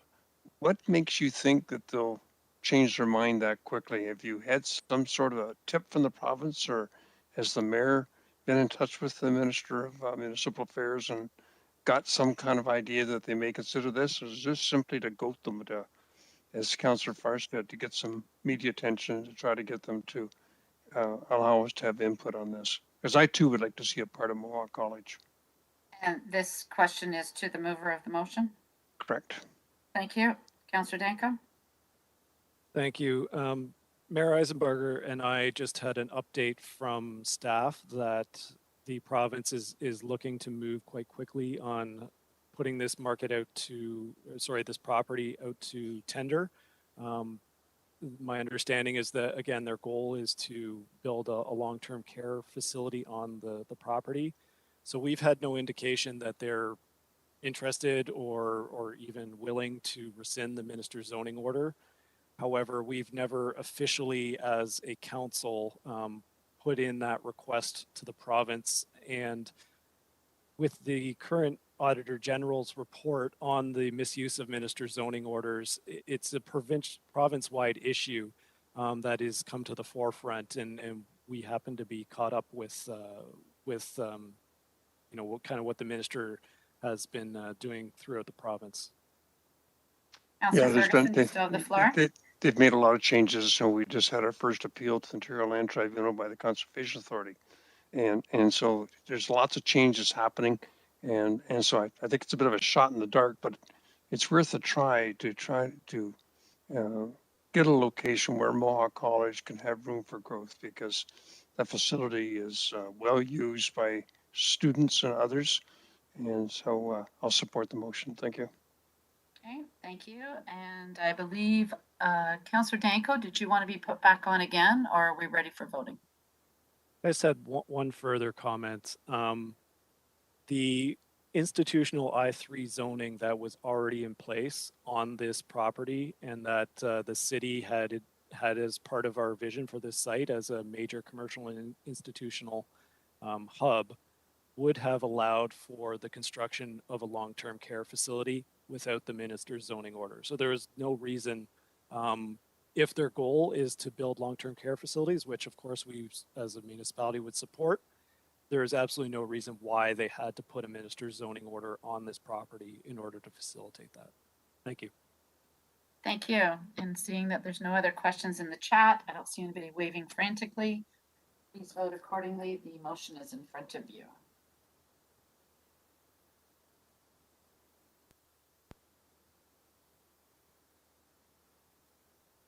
Thank you, Elsie Kelsey. And that carried 7-0. Thank you. Go, Councillor Danko, the floor is now yours. Thank you, and appreciate that, committee. So we're moving on to our general information and other business. We have the outstanding business list, item 13.1. I need a mover and a seconder to approve the changes. Moved by Councillor Pearson, seconded by Councillor Farr. Discussion? Seeing any?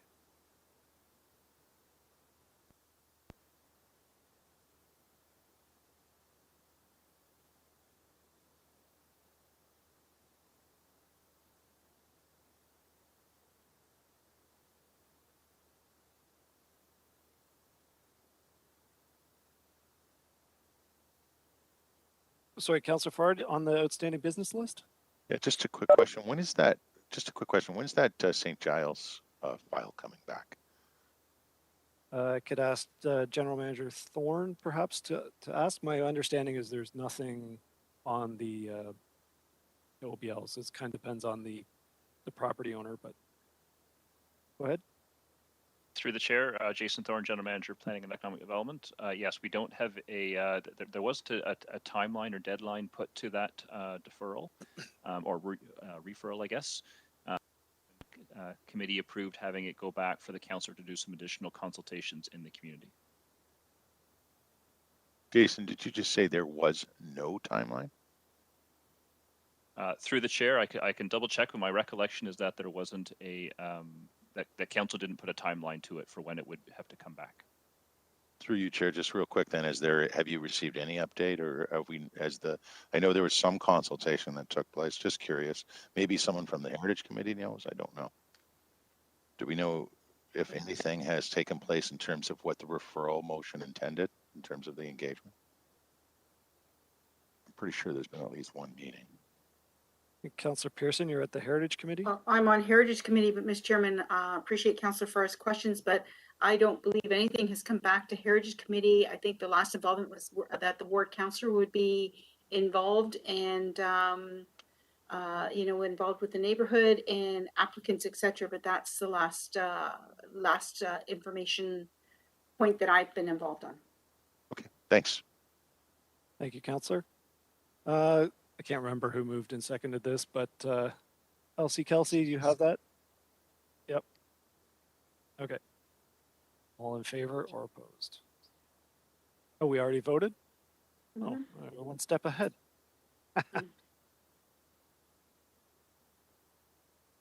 Okay, General Manager's update. General Manager Thorne, do you have any updates for committee? Through the chair, no, I do not have anything for committee today. Thank you. So we're going to go into closed session then. Sorry, Councillor Pearson. Sorry, I have in the chat and just with the updates, and thank you, Mr. Thorne. But just before meeting started today, Steve Robichaud and I were talking, and I thought it might be a bit of a valuable input as to the status of applications that have been received and processed this year by planning staff. Steve, you might want to just give an overview, and I think then we'll be getting a year-end update. But I think it's valuable information in light of COVID and how hard our staff have been working. If I could, through you, Mr. Chairman, please. Thank you, Mr. Chairman, to the ward councillor.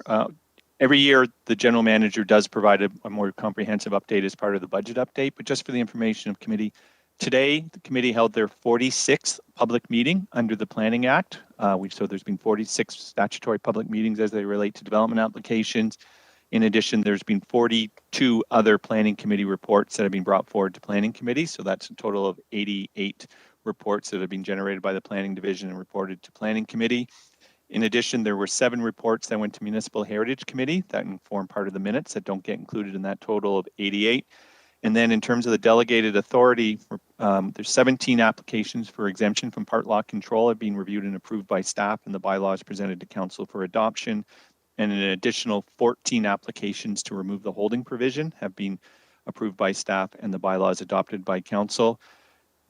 Year to date, the Committee of Adjustment has received and processed 545 Committee of Adjustment applications. Those are minor variance and consent applications. And one of the truly incredible statistics, and it generates work for Ed and his team, is that in 2021, we received and processed 191 site plan applications, and that is a 50% increase over the number of site plan applications received and processed by the Planning Division in 2020.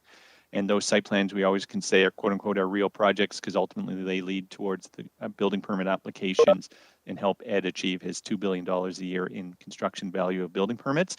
So it has been a very busy year for the Planning Division, and we will be reporting on that through the General Manager's update as part of the annual budget presentation in early January.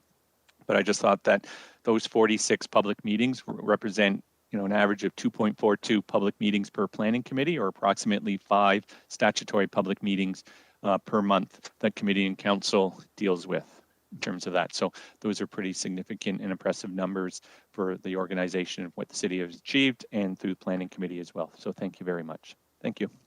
Thank you. Thank you, Steve. Thank you, Mr. Chairman, for allowing him to answer that question. I think it's good information on the table, especially for the public, because I don't know how my colleagues are handling the backlog issues, but I'm constantly being called, and why is it taking so long for my applications? Doesn't matter from one gambit to the other. Why is it taking so long? Well, it's evident that our staff are working as fast and as hard as they can. Thrilled that we've had an influx of application and development proposals coming in, even infill single-family residential homes. I mean, there's been a lot on the table, Mr. Chairman. I'm sure you've had the same. It's been across the city, and I want to commend our staff, for all of these reports. I mean, if you looked at just the DeSantis 1290 South Service Road report today, it's hundreds and hundreds of pages of material. And, it's not something that you can turn around on a dime and prepare and put on an agenda. So very, very grateful for staff for the tremendous amount of work, and thank them for everything they've done this year. Thank you. Thank you, Councillor. Okay, so we're done with our general manager's update. Thank you, Director Robichaud. So into closed session, we have the closed session minutes from November the 16th. And I need a mover and a second, moved by Councillor Pearson, seconded by Councillor Wilson, that the closed session minutes dated November 16th, 2021 be approved as presented, and that the closed session minutes dated November 16th remain confidential. All in favor or opposed?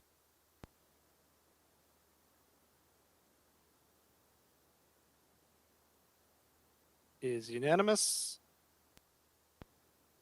And I need a mover and a seconder to move into closed session respecting items 14.2 and 14.3 pursuant to subsection 9.1, subsections E, F, and K of the city's procedural bylaw 21-021 and section 2392, subsections E, F, and K of the Ontario Municipal Act 2001 as amended, as the subject matter pertains to litigation or potential litigation, including matters before administrative tribunals affecting the city, the receiving of advice that is subject to solicitor-client privilege, including communications necessary for that purpose, and to a position, plan, procedure, criteria, or instruction to be applied to any negotiations carried on or to be carried on behalf of the municipality or local board. Moved by Councillor Ferguson, thank you. Seconded by Councillor Pearson.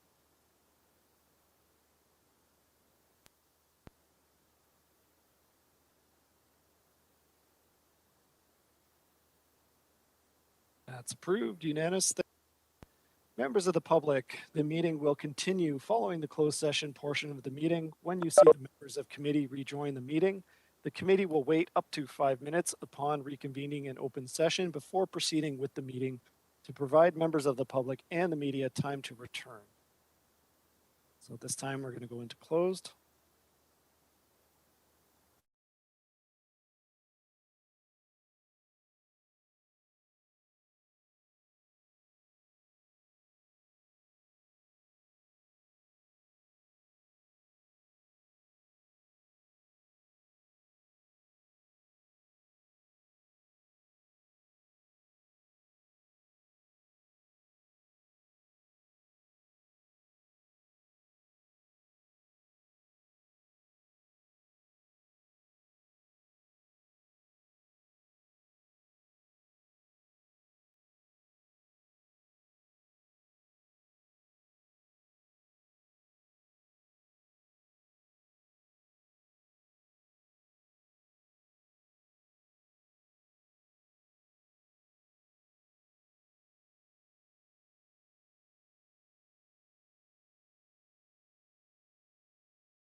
Do I finish off the in-camera one first?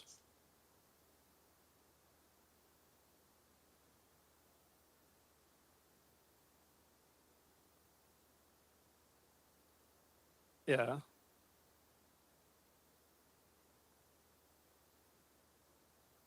Yeah, and then go back. So just before adjournment, we jump back to 9:4. Okay.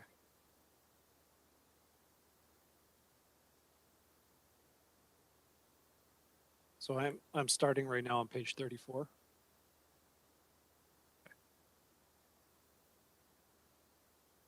We're live. Okay, so we are back into open session on item 14.2, instructions to the Ontario Land Tribunal for lack of decision on Urban Hamilton official plan amendment and zoning bylaw public amendment application ZAC 020-008 for lands located at 354 King Street West in Ward 1. I need a mover and a seconder to approve A, that the directions to staff in closed session respecting report LS 21046/PED 21178A be released to the public following approval by council, and B, that the balance of report LS 21046/PED 21178A remain confidential. Moved by Councillor Wilson, seconded by Councillor Johnson. All in favor?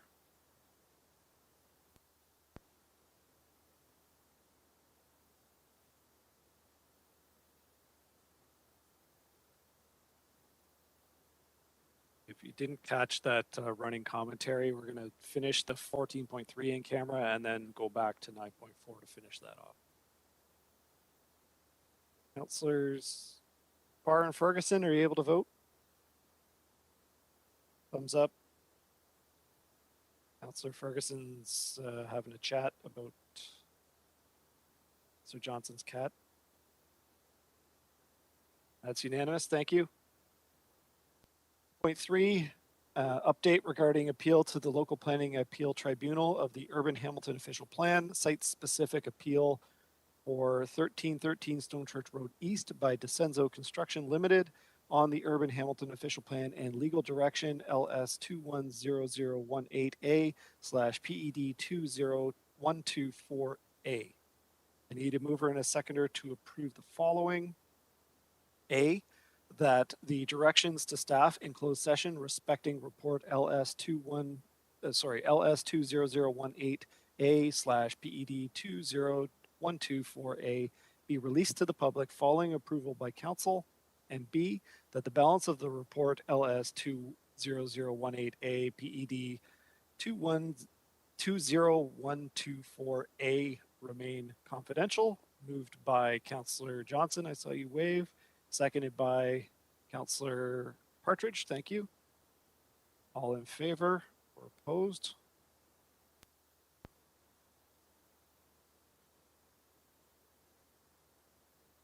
Councillor Farr, I see your thumbs up.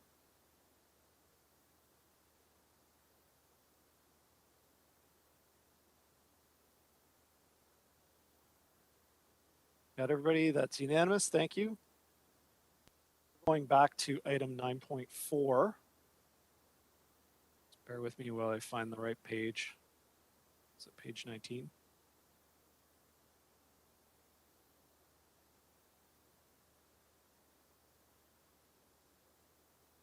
Okay. So we have one vote on the public submissions, and then we'll move on to the report. So we'll just get that vote on the public submissions out of the way. So I need a mover and a seconder that the public submissions were received in considering the application. Moved by Councillor Partridge, seconded by Councillor Pearson. All in favor or opposed?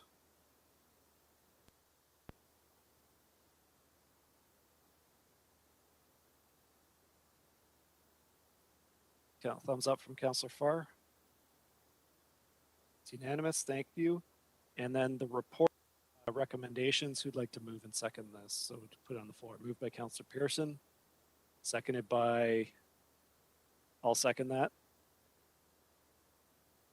So discussion on the report and recommendations as amended. Open up the floor. see Councillor Johnson, Councillor Wilson. Councillor Johnson, I'll go to you first. Yep, thank you. Listening to discussions about the woodlot and what the final use will be brought a lot of concerns from some of the residents in the correspondence, but we also heard from both the agent and the city that the woodlot would be taken care of. So what I'd like to do is put a condition on approval that the city and the applicant, as well as the Hamilton Conservation Authority, work together to find best practice or best use for the woodlot. In terms of, I'm thinking of mulch for pathways or and where to put those pathways so that the woodlot is being used in a respectful way, but also open to the public. Thank you, Councillor. And I second, believe Councillor Pearson was helping me with that one. Councillor Pearson. Okay, thank you. And then can I just ask staff to make sure we're clear on the direction and where that fits into the approval?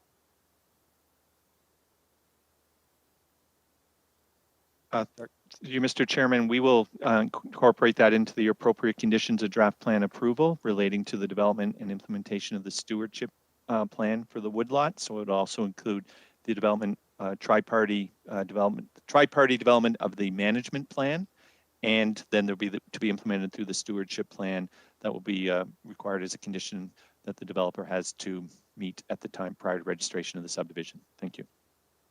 Thank you. So discussion on this amendment specifically. So I see Councillor Ferguson waving, but I see Councillor Partridge had indicated earlier. So Councillor Partridge, I'll go to you first, then Councillor Ferguson. Yep, thank you very much, Chair. And I want to thank Councillor Johnson for bringing this forward. You know, if there is defined pathways, it encourages people to walk through, stay on the pathways. But the other thing it does is if the land is being used by people going on those pathways, it is less likely that there's going to be any kind of untoward behavior, if you will, within that woodlot, and so it would be more protected. So I'm very pleased to support this, and for the neighbors too. You know, it can be tempting sometimes when there's an empty lot to just you know, dump your grass clippings or trees and bushes that you trim back. You know, to dump those the waste onto empty property. So, you know, hopefully this will deter that from happening as well. Thank you, Chair. Thank you. Councillor Ferguson. Thank you. I'm not sure what jurisdiction the Conservation Authority would head over this unless the city intends to turn it over to the authority. But they can let it go and they can consult with them, but I'm not sure what role they would play.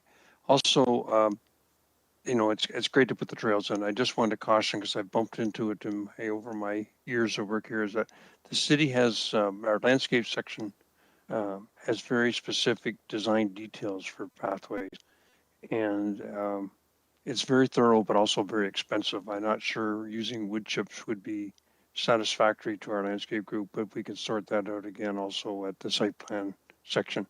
I think the intent is good. It's just how we get there. Thank you. Thank you.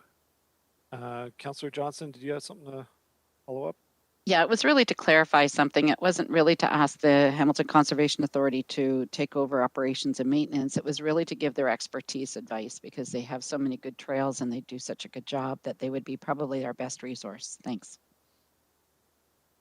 Thank you. So is the amendment clear, Elsie Kelsey?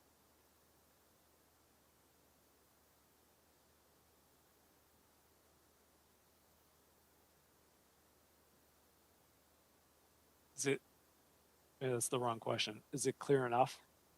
Yes. Okay. So we're going to vote on that amendment first.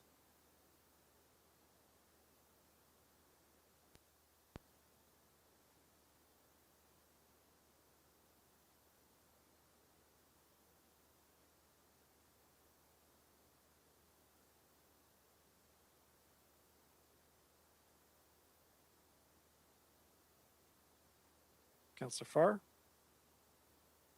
Thank you. That's unanimous. So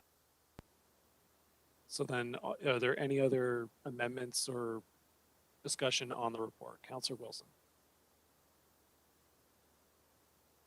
Thank you, Chair. I think Elsie Kelsey has them. I'd like to propose two conditions, one pertaining to stormwater management and the other pertaining to the perimeter trees and specifically the oaks. And I believe the wording for the low impact development would be that condition 2 of Appendix H be amended to add the requirement that the stormwater management plan be prepared using a low impact development treatment train first approach, such that the condition reads as follows. That prior to preliminary grading, the owner shall submit a detailed stormwater management report using a low impact development treatment train first approach prepared by a qualified professional engineer in accordance with the City of Hamilton drainage policies, City of Hamilton storm drainage policy, comprehensive development guidelines, and an approved functional servicing report, and the MECP's storm design criteria outlined in the city's consolidated linear infrastructure ECA and current stormwater management planning and detailed and design manual, including level 1 enhanced quality treatment. So that is one. And if I could look to Councillor Partridge, if she would consider seconding that. And thank you, Councillor Partridge. And my second one pertains to the trees, and which of course I have lost the verbiage, and I think Elsie Kelsey has it if she would be so kind to read it. I do. Thank you. That condition 1 be revised to add the requirement that the engineering design prioritize the retention of the existing boundary trees along the edge of the proposed park block, shown as block 3 as follows. And that, so prior to registration, the owner agrees to include in the engineering designs for the subject lands the following. And we are adding number, I think it's E, just 1 second. That is correct. Yeah, sorry, I just had the email and of course I've lost it now. Okay, that the grading and storm water management plans be designed to prioritize the protection and retention of the existing boundary trees located along the edge of block 3, all to the satisfaction of the Director Growth Management Division. If I could, Mr. Chair, just through you to Mr. Robichaud, it has to be to the growth, to the satisfaction of that individual and not in partnership with the city's forestry. Through you, Mr. Chairman, the current condition is worded to the satisfaction of the Director Growth Management Division. There is no reason why you can't add in terms of the Director of, can't remember, Forestry. If that's possible, that would be my preference. There's no issues or concern with that, clarifying that requirement, that condition be to the satisfaction of the Director of Growth Management Division and the Director of Forestry. Thank you. Public Works. Thank you. So that's for my colleague's consideration, and I look to Councillor Partridge if she's comfortable with seconding that as well. Thank you. Thank you. And I believe we can do them both together, or would you like to do them separately? It's fine. We can do both together. Yep. Okay, so this is an amendment to condition 1 and an amendment to condition 2. Moved by Councillor Wilson and seconded by Councillor Partridge.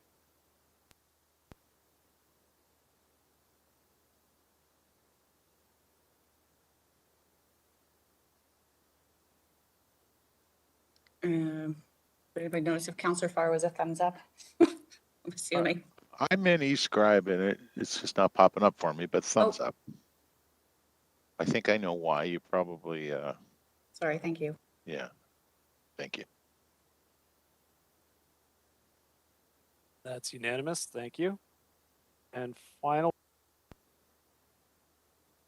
we have the report recommendations as amended, moved by Councillor Johnson, seconded by Councillor Partridge. Is there any final discussion on the report? Not seeing any. Oh, Councillor Pauls. I want to thank Councillor Wilson for doing that amendment, but I just want to ask staff one more question, if I may, through the chair. Yep. And this is with respect to Mr. Silvestri. He wanted to ask the question about the sewers. And I'm just wondering if you could repeat again, to replace the current sewers with bigger trunks to accommodate the project, you have to go 300 meters. How will, first of all, do we need to do that? Can the present sewer be accommodating to the new development? Councillor Gavin Norman here. No, the requirements of this subdivision with the increased density requires an upgrading of the sewer. So exactly as Mr. Silvestri sort of described, that inconvenience and impact to those residents for that section of sewer from the existing outlet up about 300 meters. It will be inconvenient, and there'll be local closures. They'll try and maintain local access for the residents. Sometimes that might be disrupted. I think the key issue there is the school, and I think this work will have to be done during the summertime to ensure that there's no disruption to school buses. And would you know roughly how long it would take? I know I would like to ask the Urban Solution, but do you know, as a city staff, how long usually it takes? It's going to be a couple months, and I think we'd have to wait to see what some of the issues might be in terms of some of the ancillary issues with installing that sewer, getting around water mains, storm sewer.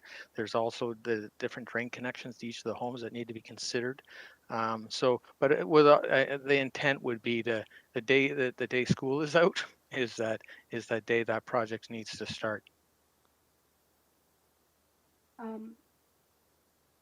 There was a question by one of my residents that, it's fairly new sewers. It's only 20 years old. And we're going to dig them up and put bigger. What's the advantage for them when we do put the bigger sewer? Is there any advantage? They're worried about pressure for water and all that. Would they get better pressure with these sewers? Can you explain that? Councillor, no, there won't be any improvement to the water system. I don't think they'll notice anything different about the sanitary system other than it has more capacity to handle flow. What might occur is that there's private drains. Those are the sanitary drains from each of the homes. It could be that some of those may need replacing. That hasn't been determined yet. There might be an advantage there. Again, one that you don't see, but that they're upgraded to be new as part of the upsizing. So that could be an advantage. Again, nothing that they would notice or see, but it could be something that is an improvement on their long-term sort of that maintenance requirement that owners have for sanitary drains. So I think the other is that you're looking at a road that could be almost 30 years old now. And I don't know, I haven't driven on it recently. And so another visual advantage would be new paved surface when it's all done. Thank you for that. And I don't know if staff could answer this question about, I had another issue that I said I would bring up. Is there, this is for 10 Dolphin, is there a minimum allowance we heed to when we do side yard to rear yard interface? Does the city has a limit? Through the chair to the councillor, what would apply would be the side yard requirement of the zoning bylaws. So normally in a standard side yard setback is 1.2 meters. But as was indicated, what staff are supportive here is of doubling that to 2.4 meters. And is there any other areas in that neighborhood that has the same interface, or is just the only one? Through the chair to the councillor, that side yard rear yard interface is actually quite common in this neighborhood and actually throughout the city. It generally occurs when there's a corner lot and lots around it, and certainly when there's a court. So actually, the Appendix A to that staff report is the location map, and there are two cul-de-sacs. There's Timothy Place and Shadow Court, and you can see that interface exists. thank you for that, because I did go to Carol's house, and it is a beautiful backyard, and I do understand her dilemma there. But I just want to conclude that I want my neighborhood to know that I hear your frustration. You know, there's many issues, traffic, density, parks, tree, sewer, stormwater, parking. Those are all the concerns that I think the city actually is facing when we do development. And I want you to know that I'm here. I live in your neighborhood. I'm involved as well. So I want you to know that I will represent you, and that I'll do my best to bring the concerns and make sure they're met. I was thinking maybe we should really revisit our city's U-Haul plan and provincial plan, because it seems like all over the city there's building and there's all these issues. So thank you for your time, and I want to thank all the ones that delegated. I am listening, and I am concerned as well. Thank you. Thank you, Councillor. Is there any further discussion before we go to the vote? Not seeing any. So this was moved by Councillor Johnson and seconded by Councillor Partridge. All in favor or opposed of the report recommendation?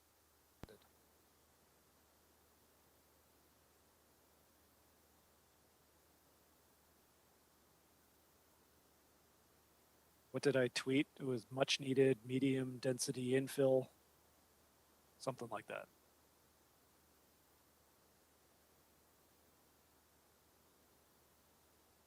That's unanimous. Thank you. Okay, I think that's it. Am I missing anything else? So we need mover and a seconder to adjourn. Moved by Councillor Pearson, seconded by Councillor Johnson to adjourn. All in favor? Opposed?